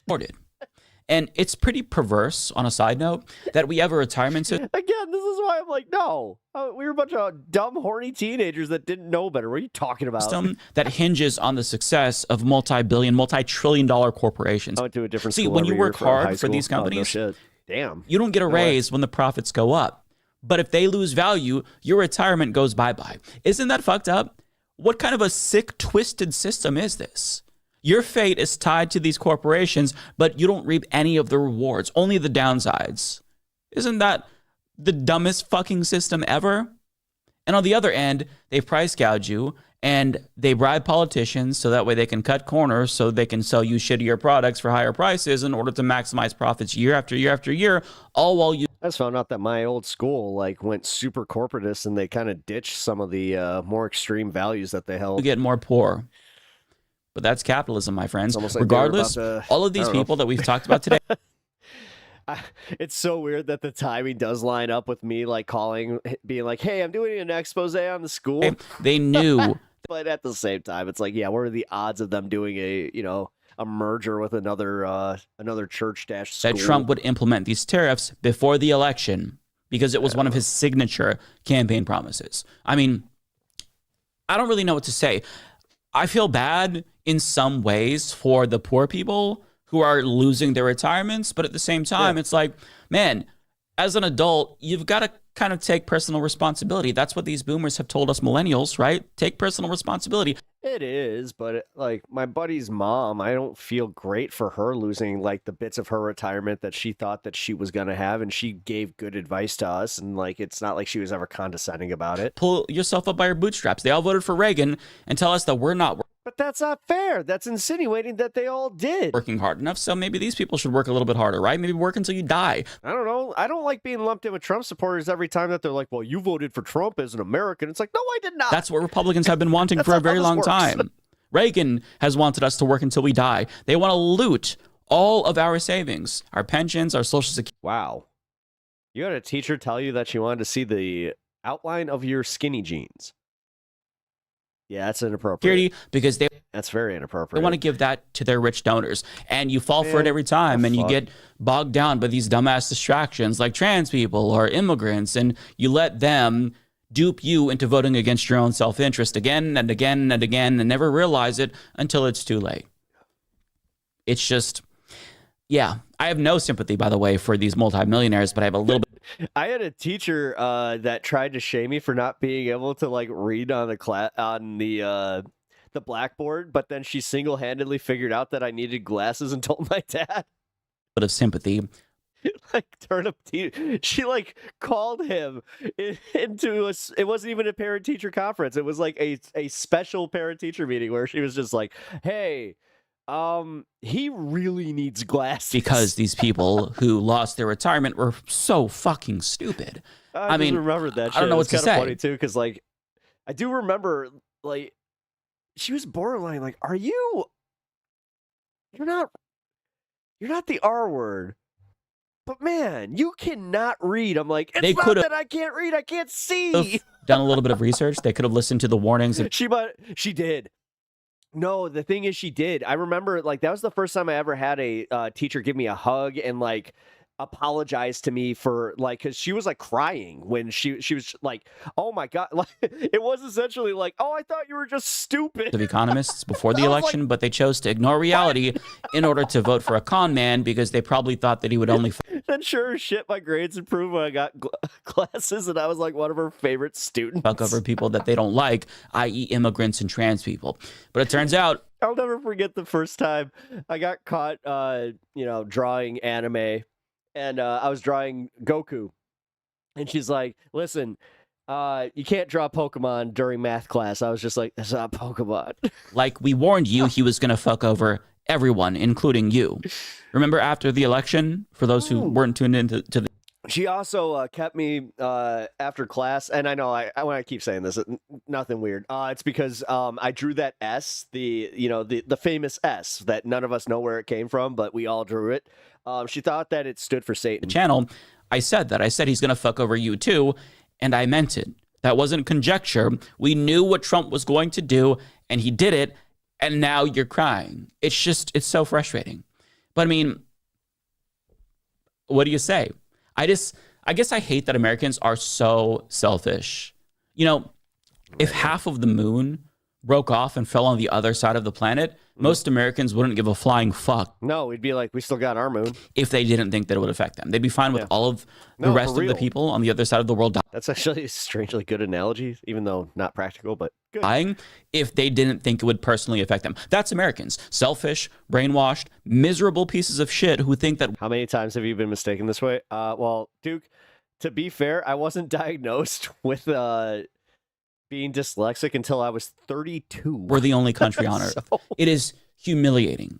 So, I mean, I guess that in some ways, Trump is the perfect representation of our collective stupidity because we are a society in decline. We are a failing empire who has embarrassed ourselves again and again and again.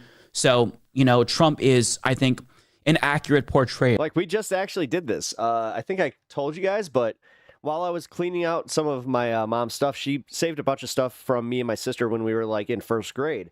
And my sister brought out one of my my assignments, and it was about how I had taken a trip to SeaWorld, and it was Say World because it was SAE, and I've always done that. EIA,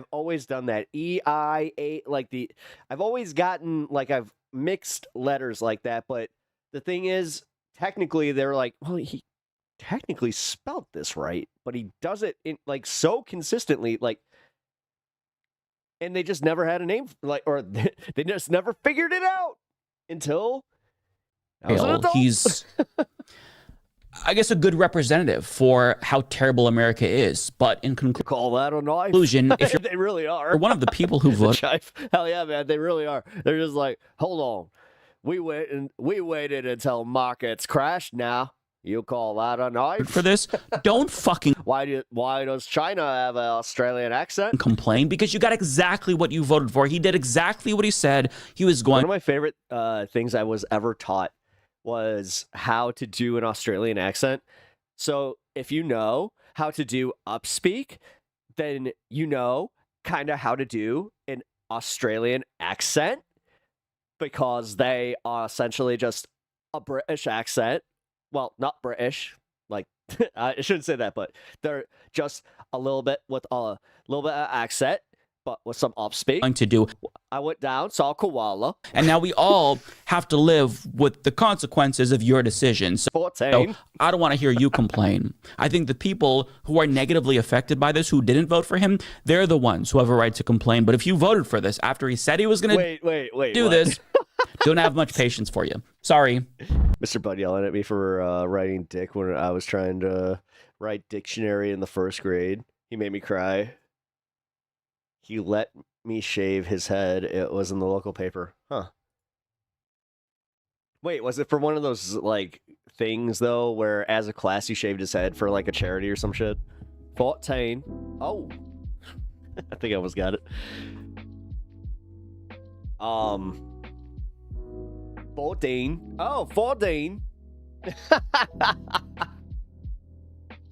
Oh, it was just you. Oh, shit.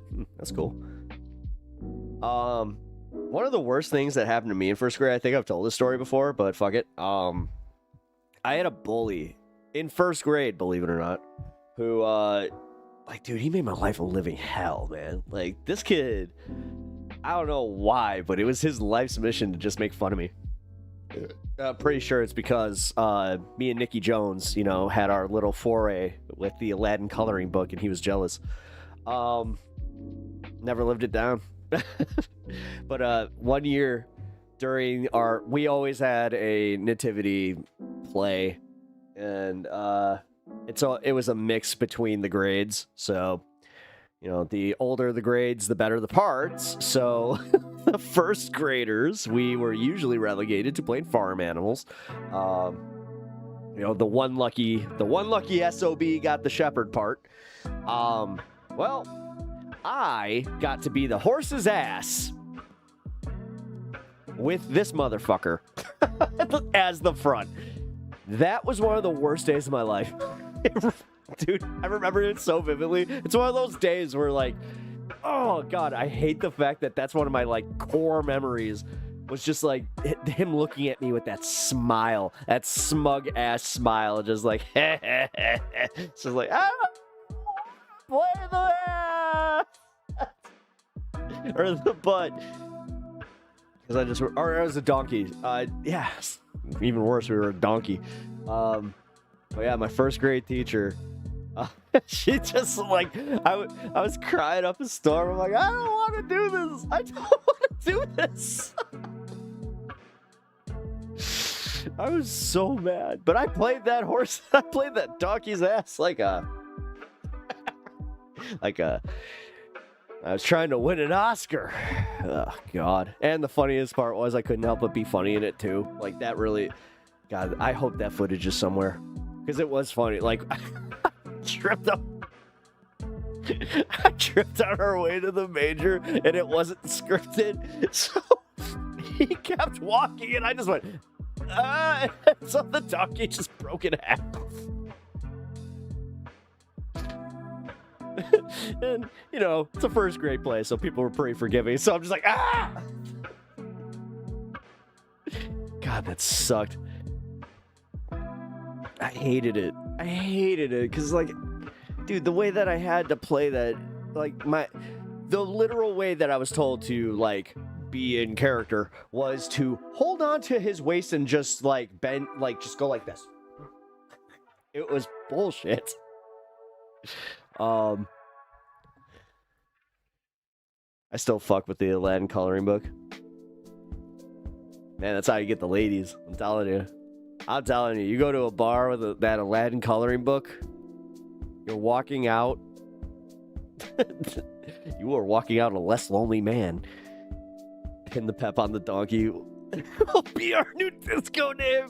Thank you for mocking my trauma to the point where, yes, you know, now we can make it a total game. Oh, God. Oh, my God.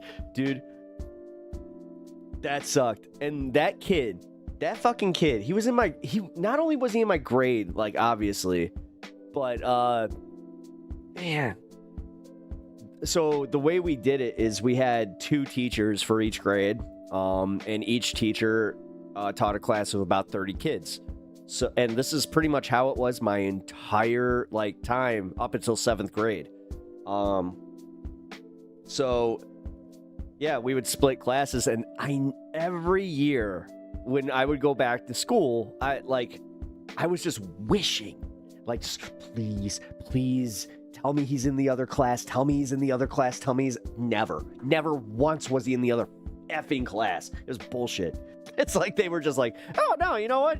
It'll help you build character. This is fucked up, though. I think I've told this. Might not have, but the way he used to bully me was in 2nd grade. So my parents got divorced while I was in 1st grade going into 2nd grade, and it was kind of secretive. But then my mom had to stay with his parents. Don't know why, out of every fucking person in the universe, that they heard, like, his mom was just like, oh, I heard that you're going through a hard time. If you need a place to stay, you can rent out our basement. So my mom was living in, like, for free out of the charity of my school bullies fucking my like, parents' house. Still, I can't reconcile with this one. It is so messed up. Like, bro, what the fuck? 3rd grade was a living hell. It really was. Dude, that guy, he sucked. He sucked. Ugh. I wish I could say his name. He really is just a... Ugh.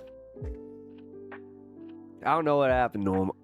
I do know that his parents ended up getting divorced, and that ended up being something where I was just like, that was that first dose of like, ooh, I'm going to be a little bit mean to you right now. It's like, oh, Karma's a bitch. You know what?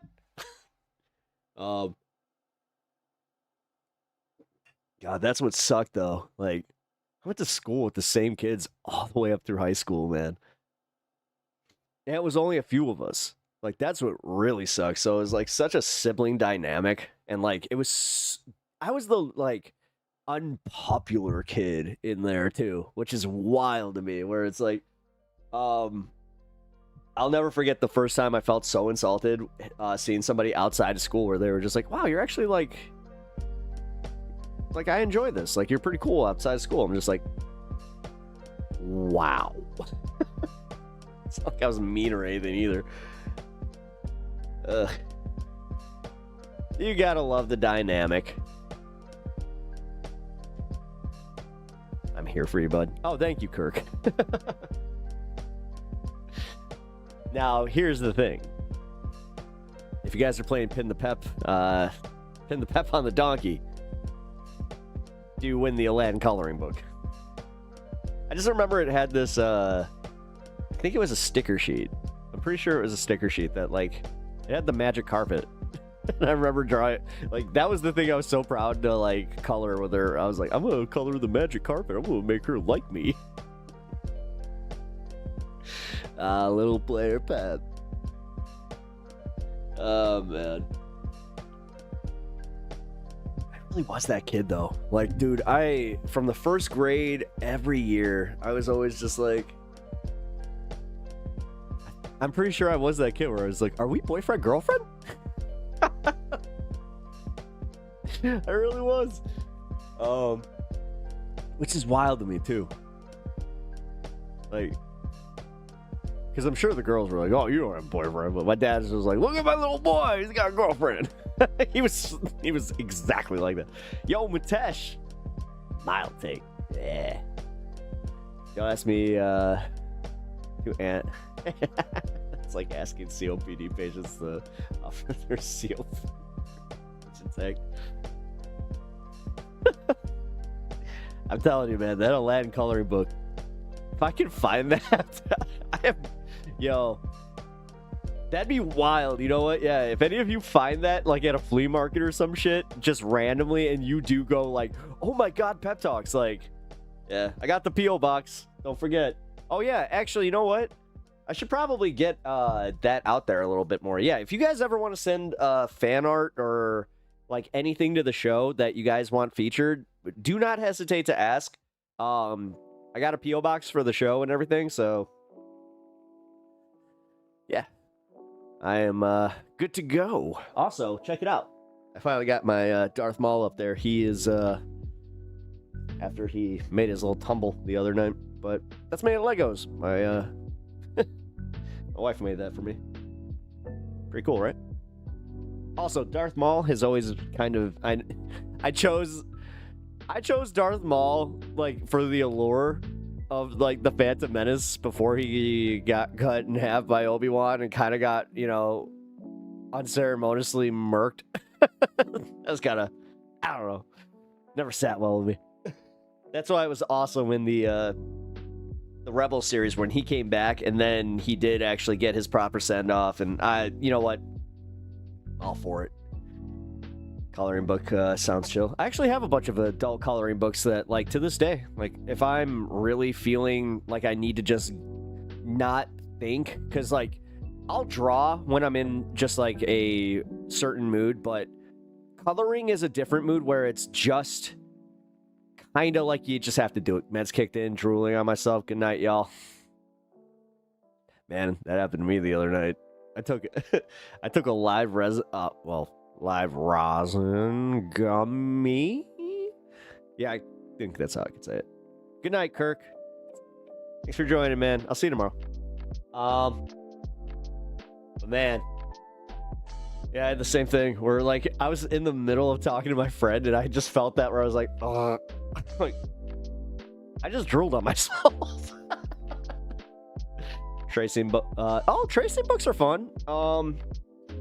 Now, tracing I have strict rules for. So I will never trace anything that is, like, not mine. So, like, the only time that you'll ever see me using a light box or anything like that is when I draw something on my sketchbook and then I want to transfer it. Like, trust me, I know there's way easier ways of doing this. You can do it digitally. Trust me. I am an analog artist. I like how I do things. I'll learn digital art as I go, but nothing feels right. Nothing, like, as far as those, like, tactile pencils and, like, the way that they transfer to, like, pads and stuff, they don't feel right. There's just something enough that's off where I'm like, nah, I'd rather just use a piece of paper. They used to call Russia a gas station run by the mob disguised as a country. Now America will be a gun show run by men that's pretended to be a democracy.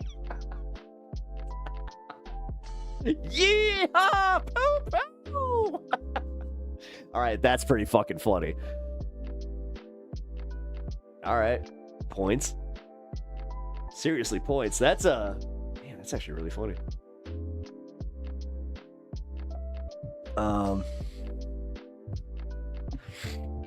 Also, sound off if any of you guys are local, as far as Chicago, and are going to C2E2. Going to C2E2. I was thinking about doing like a little meetup. So, for the Chicago peeps, I know. Oh shit! I think Deke went to bed. Damn it. Probably should have covered that a little sooner. Whatever. I'll cover it throughout the week. But yeah, for real. I would like to do that more. Yeah, one of these days, Bloodstone. I'm gonna try and let's do a meetup in Old Block. How about not? How about not, there, sir? I'm one of the few guys that, like, I'm not, like, afraid to go to Old Block in the day, but, like, I'm not gonna like get out of my car. Bro. O-Block's rough. It is. This is definitely. And they pull that. They still. Yeah, that's part of the problem, man. Like you stop at a stoplight and they immediately like pull that white, like, oh, white boy, hey, white boy, like that fucking bullshit. It's just like, oh god. It's not as bad as Cabrini, dude. Cabrini was legit. Like, Cabrini, if they were walking up to your car, they were going to take your shit. Like, I'm sorry, man. It's a fact. Like, the cops, I think I told this before, too, where, like, I was going back home from, a nightclub. It was, like, a soap bubble nightclub. And it took, like, I followed her instructions because she thought she knew the, like, shortcut to get back to her apartment. And, like, the further we got in, I'm like, I'm starting to recognize where we're at. She's like, it's okay, keep going. And then we got pulled over, and they were just like, do you know where you're at? Like, yeah, you're following us. I'm like, oh. They're like, yeah, don't stop for those stoplights. I'm like, oh, okay. So I ain't stopping at no stoplights in O-Block. O-Block's rough, man. I'm just saying, it is. When people talk about like the mythical, you know, Inglewood, like, dude, the fact that they talk about Inglewood the way that they do, I'm just like, oh, Inglewood still actually has some pretty nice like areas as far as like, well, nice looking. Unfortunately, yes, there is a little bit of a disparity there, and yes, trust me, like I would love to be able to solve that problem, but dude, the thing is, when the cops are too afraid to go there, that tells you something. Like, it's a self-policing unit. Like, it's essentially as close to fucking Judge Dredd as you can get without, you know, it's just wild. Mitesh, I may have met my next ex-wife at the show yet Saturday. Oh, damn. My next ex-wife. Man, you're at that age that you're going to meet your permanent one. What you talking about?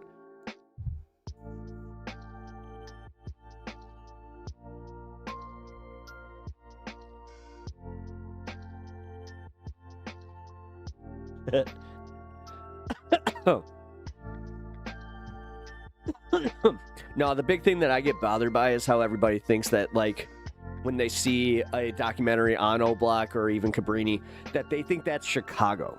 Like, that shit bugs the crap out of me. Because the whole Chirac moniker, like, all of that bullshit. Dude, it is insane how, like, much of an ass you would feel like if you were to come to Chicago, just do your touristy bullshit. Like, you'd be fine. Like, it's yes, occasionally we do have some, you know, moments that'll happen. Like we just had it happen over on State Street, where there was this, it was like 200 plus like teenagers like took over State Street. Now it's only a small part of Chicago. Every city has a shitty part like that. Yeah. But no, I will say this, like, again, like, we have our special little, you know, bullshit occasionally. That one, I will say, I'm not exactly thrilled with how, you know, Johnson handled that, where he's like, yeah, I'm not going to institute a new curfew. It's like, I really think you should. But what do I know? Like, what is the damage of instituting a temporary curfew up until a certain point in the middle of January, June, just to see if it actually does anything? If it doesn't, or if it, like, it's not a problem, then you let the curfew just lapse, and then that's that. I don't know. Like, I don't see a problem with this. But I don't have teenagers, so I feel like I might be overstepping. So. Mitesh, $2. Thank you for the Snack $2 time. donation, Mitesh. Let's give the boy his treat. Who's expecting it a little too much? Oh my goodness. Really? Okay, the way he didn't even move his paw was kind of like, he was just like, yeah. Thank you. He's a trip, dude. Tesh cool. We sat talking her group, which most knew me, asked if I'd ask her out. She said no. Then ask her out. What are you doing? You play games? Man, it really is kind of funny to me, like, how we never grow out of that teenage bullshit. Like, here you are, like, dude, I feel like literally I'm in high school again, talking like, dude, ask her out, bro. Come on. She got the interests, bro. Come on. What are you doing? Don't play games.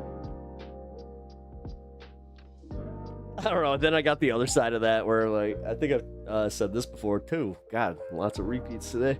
But I got a friend that she was talking about, like, dating in her 30s. She just made a funny comment where she was just like, yeah, it's much more attractive when a guy can just tell me what the fuck he wants. And, like, it's like, oh, yeah, you know, like, I'm looking to date for a little bit and see where it goes and then maybe get married, you know, have a long-term thing. Or it's like, yeah, you know, I'm just trying to have some fun. She's like, yeah, you know, like, I'm down for either. I was like, oh, wow. She's like, yeah, you know what? No, what am I doing anymore? I was like, that kind of honesty was so refreshing. I was like, oh, huh. Let's put a solid chunk of music. I play around with in the hobbies chat. Oh, nice. I will check it out after stream here.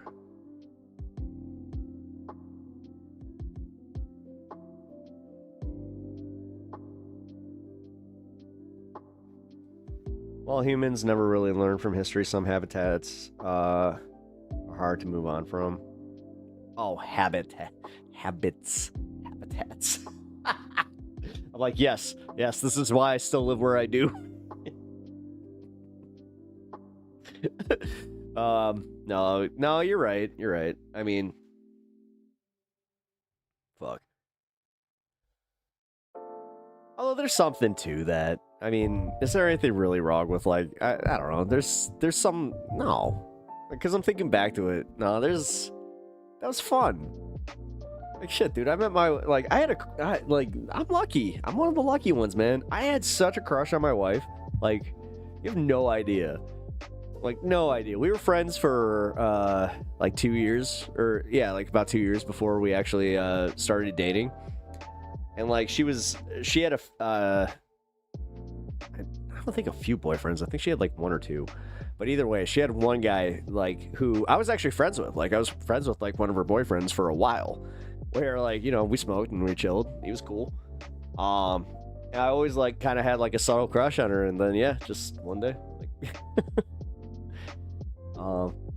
finally worked up the nerve, bro. And yeah, here we are. You know, 20 something years later. Look. People need to be more autistic. Just tell me what's bothering you. Yeah, no, I'm right there with you. Is that what's done it? Is it just the fact that I have I mean, I should just say that I like my autism, but I should just like, I got a little tism. And I know like sometimes it offends people, but that's how I feel comfortable saying what I got. Like I got a little tism. Just a little. Yeah, I could see that. Because, like, that's how I am. Like, I've always... And the thing is, one of my friends said that about me, where they're like, you're like that to, like, a fault, though. Like, you just don't know how to turn that off. I'm like, I actually don't know how to turn that off. But part of it is because I'm sick of lying and, like, just hiding those feelings. Because I've seen just how much damage that does. Like, that shit... Fuck. Burying those types of, like, that type of shit is usually way worse, so I would rather just, like, get it off my mind, you know, let people know where I stand, and then just kind of move on from there. But sometimes, every once in a while, a little bit too intense for somebody. Happens. But I do agree with that. Keep it like Ramsey, rustic, simple. I mean, and simple. I mean, dude, you're really talking about a Midwesterner, so when you say rustic and simple, I'm just like, hell yeah. Except rustic and simple to me is a little bit... Let's see.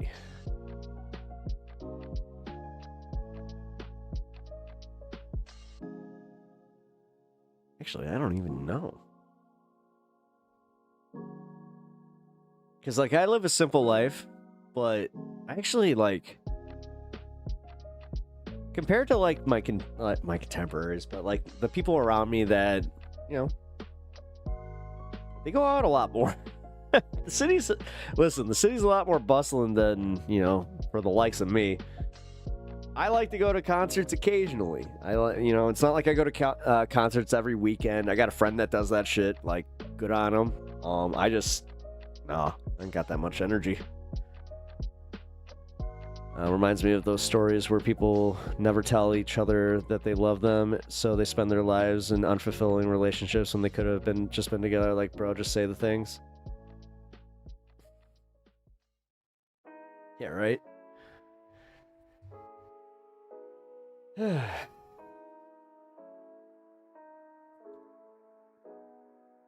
Life would be easier if that could just be a thing.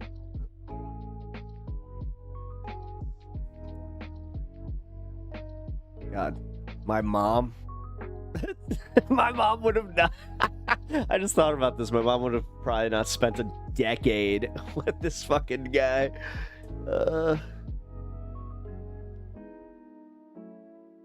Although, let's see. I'm trying to be fair to her because she was 50. Yeah, she was like 50. So, yeah. I guess I could be a little more lenient with, like, oh no, because, like, dude, she was so open about it too, where she's like, I really don't like him that much. I'm like, then what are you doing? She's like, well, you know, I like having a roommate. I like having somebody there. It's like,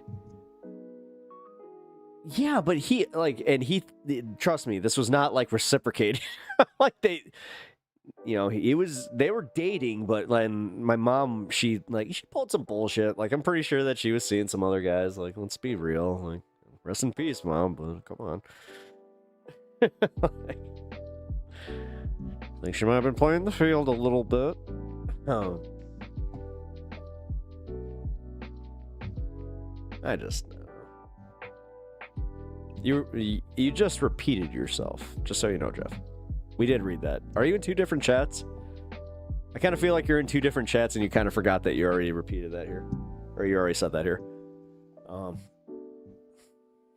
Which is totally okay. Just tell the other chat, hey, check out Pep Talks and subscribe to the channel, because, yeah, I would appreciate it.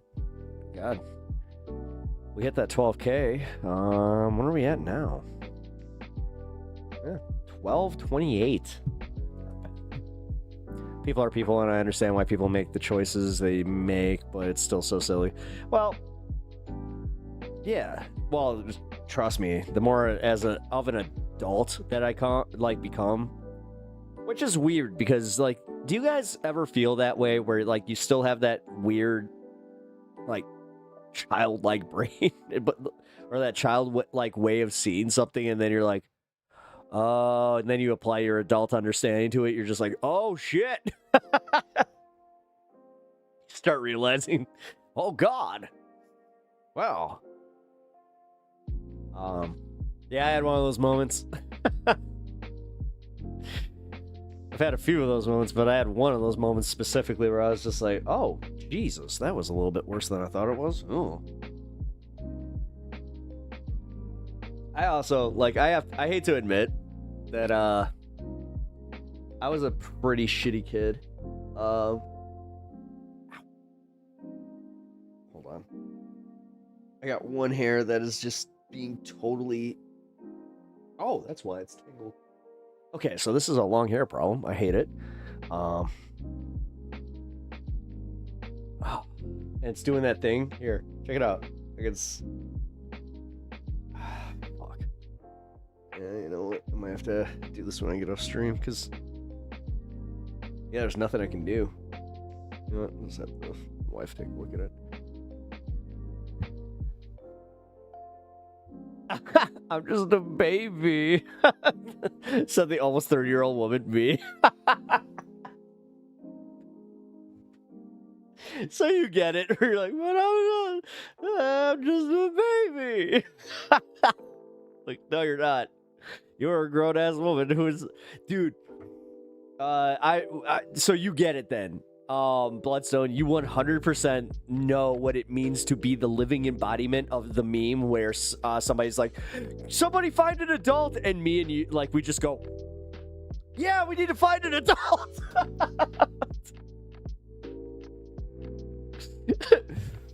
And then we go, oh, oh no. Maybe this is what noped me out of parenting. It's like that thought process where I was like, oh, wait a minute. You're looking to me? Oh, shit. Dude, my nephew said that to me once. Like, we're downstairs, right? He's got this big, like, play basement area, right? And, he was getting mad at me because I wasn't being like the villain. Like, he's like, you're not playing bad guy right. I'm like, oh, okay. And then he's just like, you know what? Maybe we should go get an adult. And I was like, oh. I'm also at that moment where I'm like, you little shit. That made me mad. I'm not gonna lie. Sitting there hitting me with a Minecraft sword. Little dick. Oh, but I like how I blew his little brain, right? Where he's got one of those what do you call them? Like the little wheelie cars, right? With the classic Fisher Price cars. So he didn't know like that he had like the little what do you call it? The little it's like a drawer where you could just stash a whole bunch of crap, like, and it's like, you know, pretty, you know, long. So like I just took all of his little toy swords. I'm just like, hey man, check it out. Put them all in there, and then also put it like he had a little Optimus Prime thing. Put them in there. And he just gets mad at me. He's just like, so I don't self-dox, but yo, Unc. He's just like, Unc, I never thought of that. And then he got mad. He got mad that it wasn't his idea. And I'm just like, okay, so I have to like reverse psychology this, where I just have to be like, okay. So we take it out. So we just pull all the stuff out, right? Lay it on the couch. And then you just put it back. And then you did it. Somehow that got around. It's like, okay. Whatever. He's a trip. I think I mentioned that he's like, God, he's almost 7, man. Damn. These damn kids. He gets so freaking. I'm worried about that, where it's like gonna go from like, you know, Unc to just, ugh. I don't want it. Although there's that moment where it's just like, yo, Unc. It's like, I've been waiting for this moment. I'm not gonna lie, I've been waiting for this moment. Now, here's the thing. As an uncle, at what point, if he were to ask me to smoke with him, would it be okay? Because, like, I don't know. I think that, like, maybe 15, 16, I'd be okay. Like, if he busted out a joint at, like, 15, I would allow it. But, I don't know. Is that too... I don't know. I'm still kind of toying with this one. Because obviously, it's one of those things, too, where it's like, I don't want to ask your mom, but it's like, nah.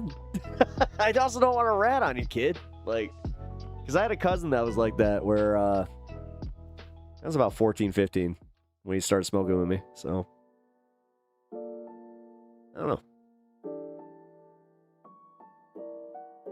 Don't worry, Bloodstone, I'm almost 39, I feel 17. feel 17 some days, but then my body is just like, you feel like you're 84. What are you talking about?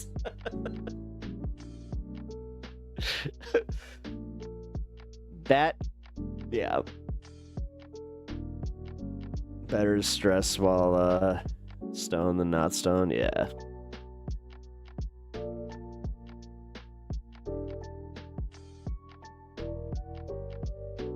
Oh. Now, oh, she's home eating. Good, good, good. Okay. Good.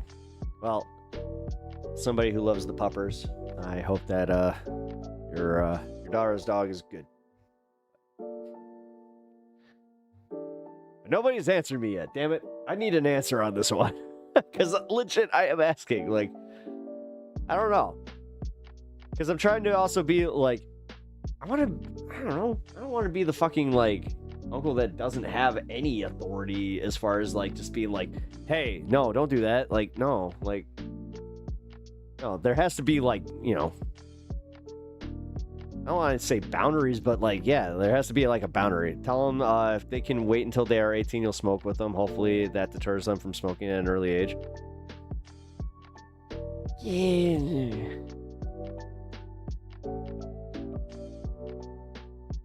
Yeah, but then you don't. It almost encourages them to go behind your back and then do it the dumb way. I don't know. Like, the only reason I'm bringing this up is because I actually had, like, again, my cousin and I had some people in my life that were a little bit older that kind of taught me the ways of doing it so I didn't fuck up. I don't think it's good in an early age. Smoking can mess up neuroplasticity in a developing mind. Well, I started when I was 12. Whoops. No, for real. I started when I was 12, and I started smoking regularly when I was 16. So, whoops.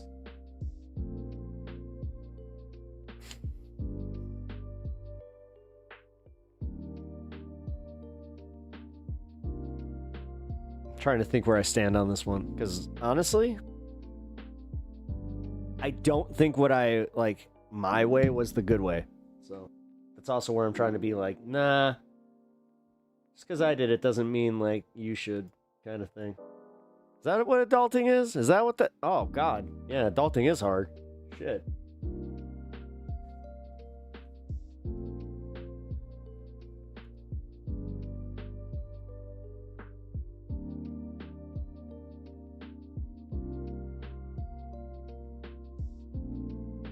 But in my opinion, as long as it's not in the midst of learning about 15 and 16, if they're the one that initiates it and they're going to do it anyway, then why not? Okay, thank you. See, no, that's where I'm at. Like, because that's kind of how I did it, where like, same with boozing. See, that's the thing. If I can keep them from boozing, like, this is what happened with me, and maybe this is like anecdotal, but the way that I didn't get into booze was because I had a cousin that was like, no, stay away from booze, but like, you can do this, like, yeah, you're all right. Like, this is the smarter choice. And I was like, oh, okay, cool. Like, I don't know. I think alcoholics started at an earlier age. Yeah, it's true. Had 2 heart surgeries, 2 spine surgeries, paralyzed from neck down for a bit. I'm good. Ooh, yeah. Damn, dude, that's crazy.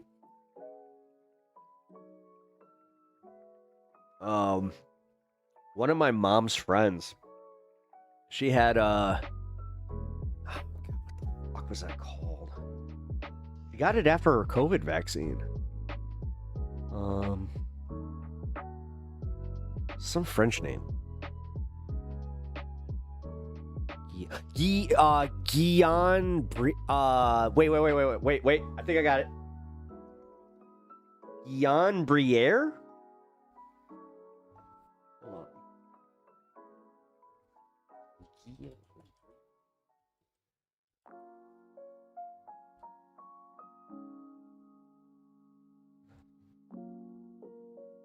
Nope, that is a hockey player. What is it called? She like was essentially like paralyzed. Like she had this random spurts of like paralysis. And like when I say random spurts, like yeah, like she just would all of a sudden just boom. And it happened for months. Bar, like the French hat, or beret. Guillaume Beret. That's what it is. Guillaume Beret. Thank you.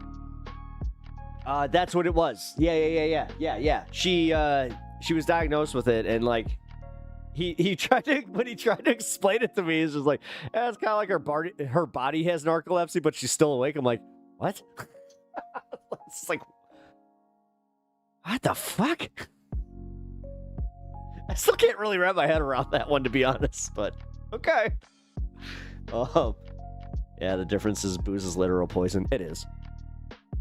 I didn't start drinking until I was 24 years old, and I still like hard alcohol's not my preference. I'm have a few beers here or there, and then that's it. But oh shit! Speaking of, I just realized that I chilled for an extra hour. So what I'm going to do is I'm gonna smoke with y'all, and then start wrapping up the show. I'm just trying to wait.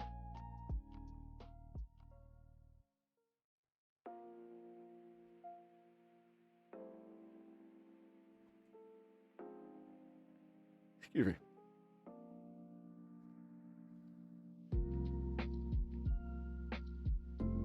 Oh, that's what I was looking up. Guillaume Beret. No, here. I was literally about to look it up because I remember the way that he. All right. Guillaume Beret. Oh my God, I was way off on that. Holy shit. Here, this is how you spell it, guys. I was so far off on this. Look at this. That's how you spell it. Guillaume Beret. Guillain Barré is actually, it says, yeah. So Guillain-Barré syndrome is a condition in which the body's immune system attacks the nerves. It can cause weakness, numbness, and paralysis. Yeah, that's what happened to her. So, like, she was paralyzed from the neck down when this would flare up. She had it, like, in one of her spinal columns.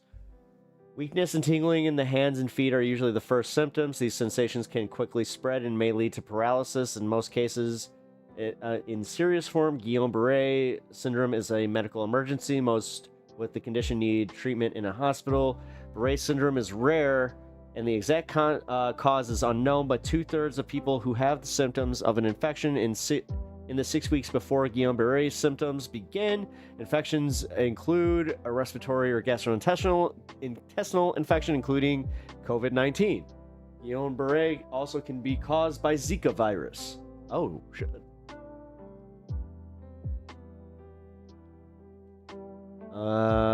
Symptoms include pins and needles, feeling the fingers and toes and wrists, weakness in the legs, spread to the upper body, unsteady walk or not being able to climb stairs, trouble with facial movements, including speaking or chewing, double vision, severe pain or achy, shooting cramp legs at night, trouble with bladder control, heart rate.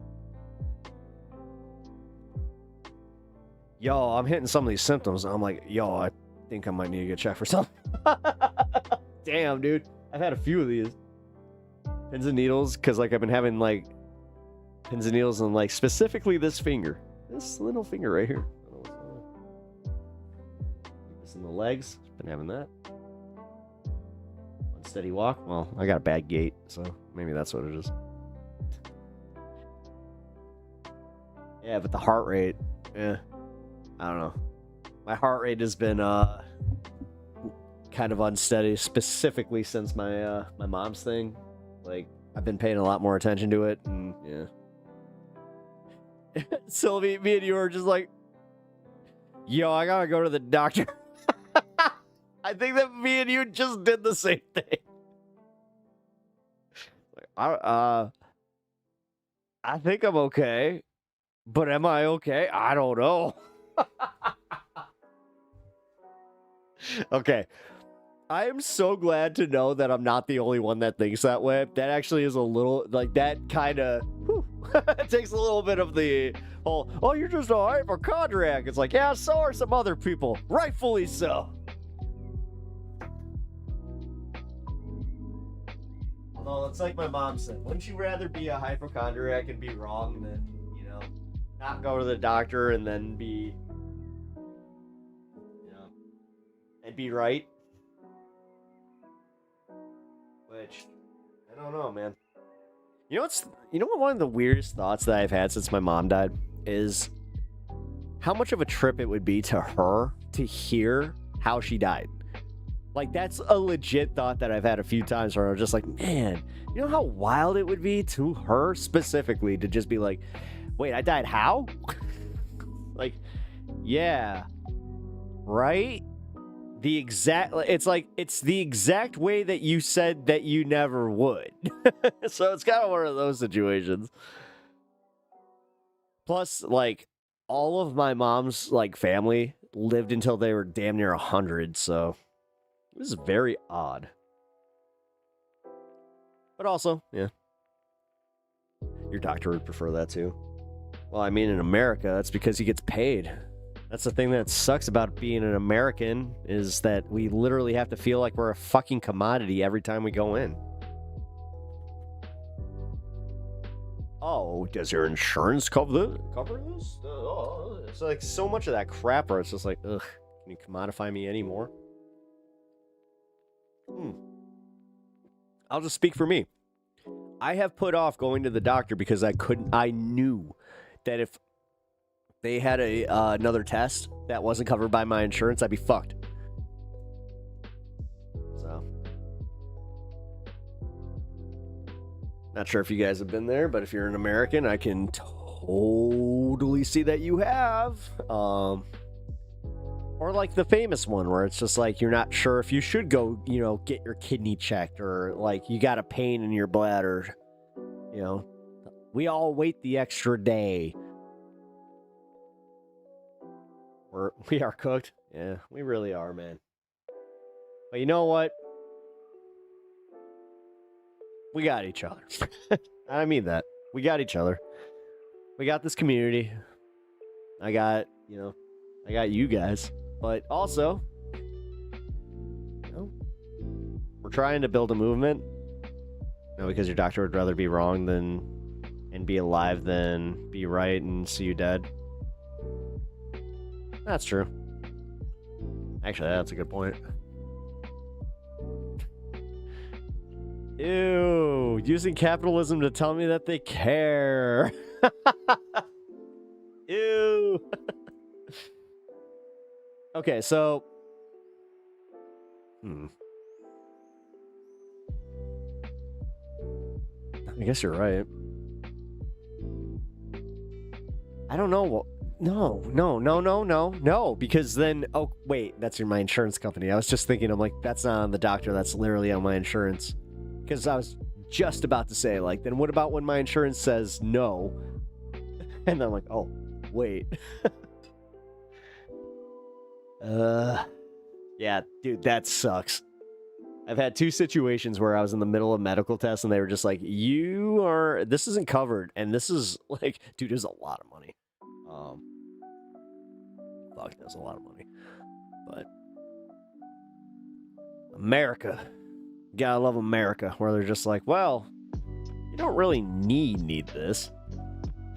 Oh, concussions, that's one of the worst ones too, by the way. You really have to, like, you gotta do so many freaking, like, you gotta jump through so many hoops, it's insane. I've taken the death test a few times now. I'm not looking forward to fall 2052. My mom was born in 1952. She died in 2025. So.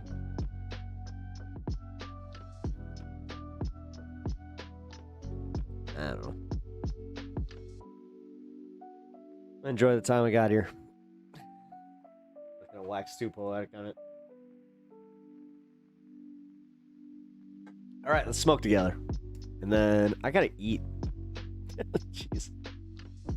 Still haven't done that today. Well,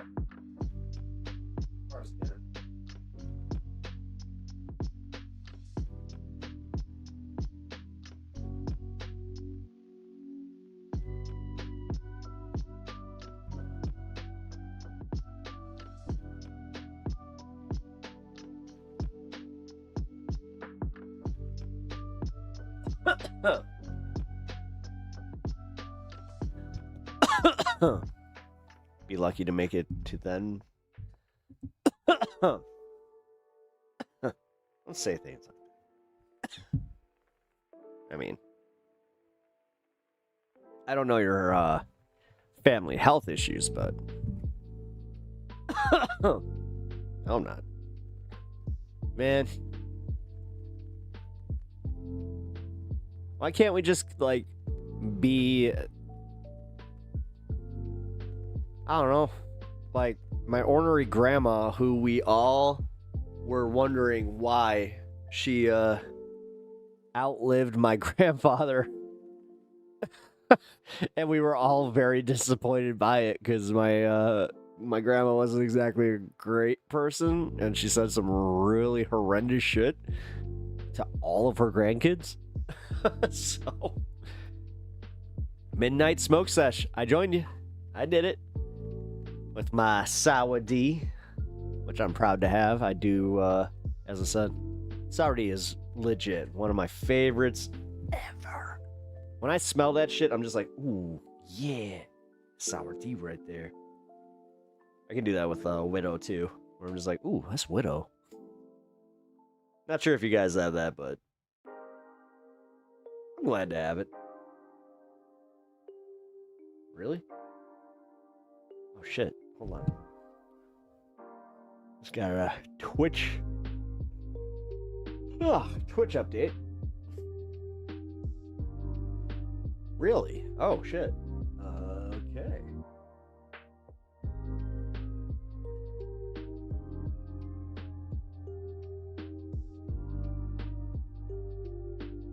How in the hell does a channel called Full Blown Complacency actually get through as a bot? That's actually a decent name. That's scary. The bot names are starting to get better. Crap. Oh, that's right. It is midnight there. Ah, dude. All right, so like right here, I have like a little ingrown hair. Oh my god. It's one of those ones that like really hurts. Dude, ingrown hairs, especially in beards, oh fuck, they suck so much. They really do. The weirdest thing I've ever had, so I had stitches in my chin, right? I had fallen off my bike and like totally cracked like the bottom part, right? So I got my stitches. You know, about a year goes by, and a year later, I am shaving my beard, and I'm just like, what the fuck? What? And like, I just kind of like tugged this really thick ass white hair. I'm like, what is up with this?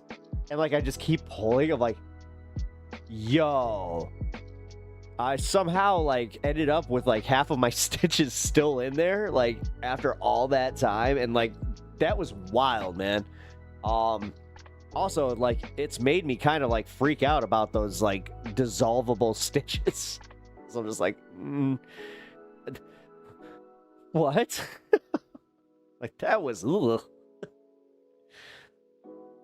Hot water tissue will help you release it. Oh yeah. No, yeah, dude, that was. I'm telling you, that was one of the most wild days I ever had, because like I was sitting there just Googling everything where I'm like, is this possible? Yeah, no, it totally is. So like per my Google researches, yeah, like they can get caught up in hair follicles and they can just like do this thing where they kind of sew themselves through, and like that's exactly what happened. Because I got my stitches up here, they ended up down here, and they just like, dude. Again, that was wild. Oh, where I was just like, whoa, like when I just did the initial like tug and it just like kept going, I'm just like, you ever have that moment too where you're like, am I dreaming? Oh no. No, this is like a nightmare. Oh my God. Yeah, dude, that was I don't know. I do love having a beard though. It's one thing that I can say is like, cause you get to do this. Sorry for any of you non-beard wearers.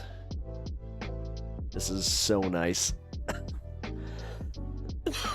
That was, I'm telling you, Bloodstone, like, after finding that out, I'm actually like kind of scared to get stitches, especially in my face, where I'm like, you're telling me that they can just like go find follicles and just be like, yo, fuck yourself, and like just gotta disappear? What? No. It's freaking disgusting and also scary. Stuff disappear like that. That's ugh. Gave me the heebie-jeebies. Ugh. Alrighty. Oh god, I have been on for 7 hours. My dog is looking at me. It is time. He's like, I have to go. Human body is a very interesting place. You're telling me. Especially like with how like half of my injuries like pop up now, where I'm like, why? This actually, like dude, I've had a hockey wrist injury for a long time, right? But the thing that's really weird is just how much nerve damage I did to this finger. Like I think I was mentioning, like I have like a little bit of a problem there. That's why when I was reading those symptoms, like, whoa, but I know what I did. Like I essentially destroyed the like connective nerves like up here. What you gonna do? That's what hockey will do to you. Because like I was holding the stick in a very awkward position when I got slammed against the glass, and I just, instead of moving my hand like up, I moved it out, and dude, yeah, that was like a next day I went to the hospital. I was just, that's the first time that I was told they're just like, this would have been much better had you broke it. I was like, really? They're like, oh yeah. They're like, this is gonna hurt for a long time.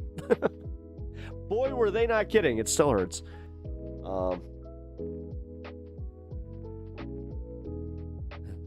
And then I have a hip injury that I'm not, like, dude, it sucks knowing that you have these for the rest of your life, and then you're just like, fun, just fun. Like, I get to look forward to this for literally anytime that there's like a weird pressure system in the air. Cool.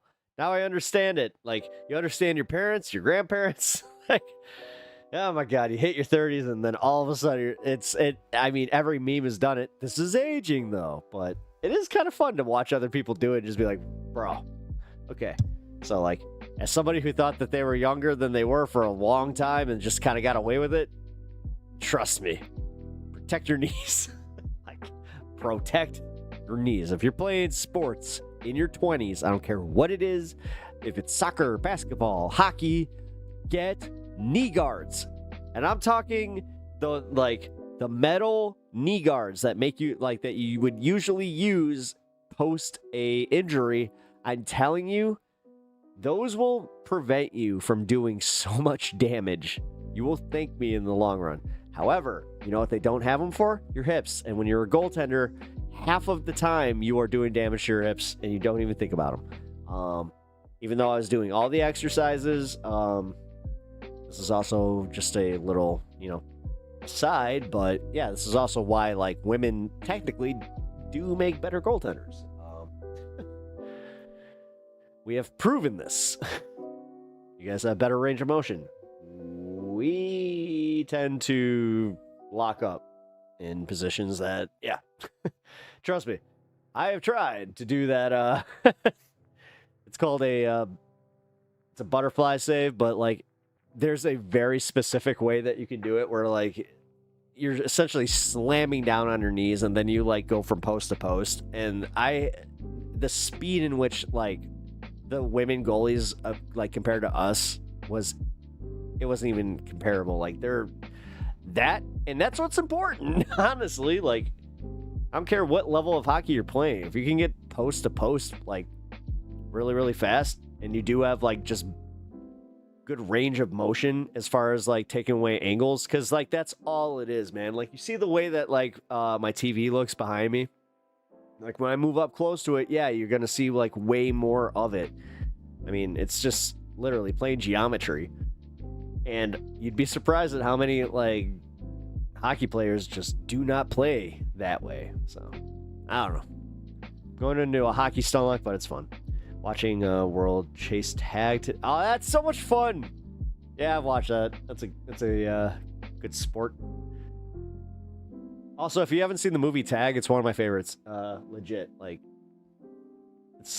that movie will make you like cackle laugh. It's got Jeremy Renner and Jack Johnson and God, what's that guy's name? Oh my God, Ed Helms.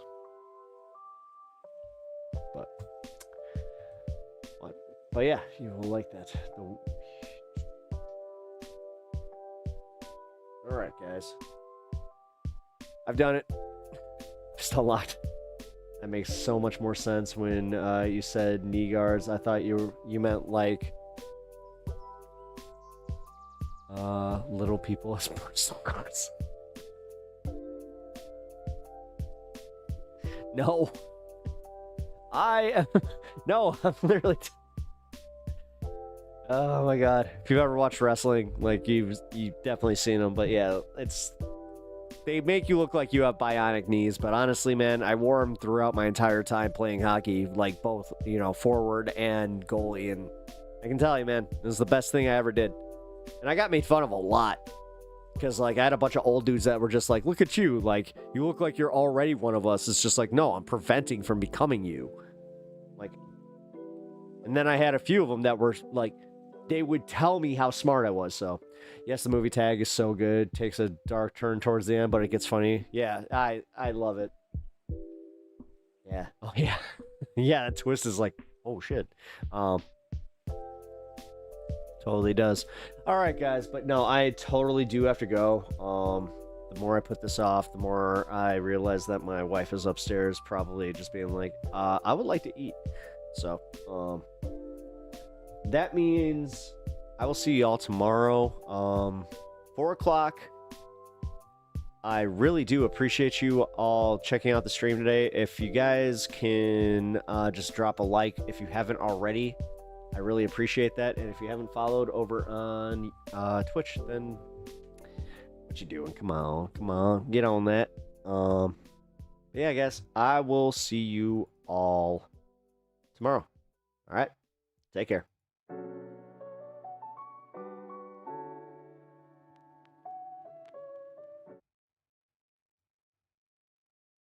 Who the heck is Pep Talks?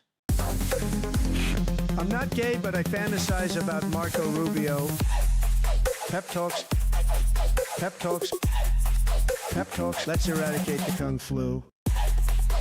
I'm literally coming. Pep Talks. Pep Talks. Who the heck is Pep Talk? They want our women. They want our children. Pep Talk. Sometimes no means yes. Grab them by the pep talk. Grab them by the Marco Rubio. Obama is a racist. Pep Talk. I'm literally coming. I'm literally coming. Pep Talks. We found weapons of mass destruction. Fan films if you want to check out my fellow Americans, it has been confirmed today from Pep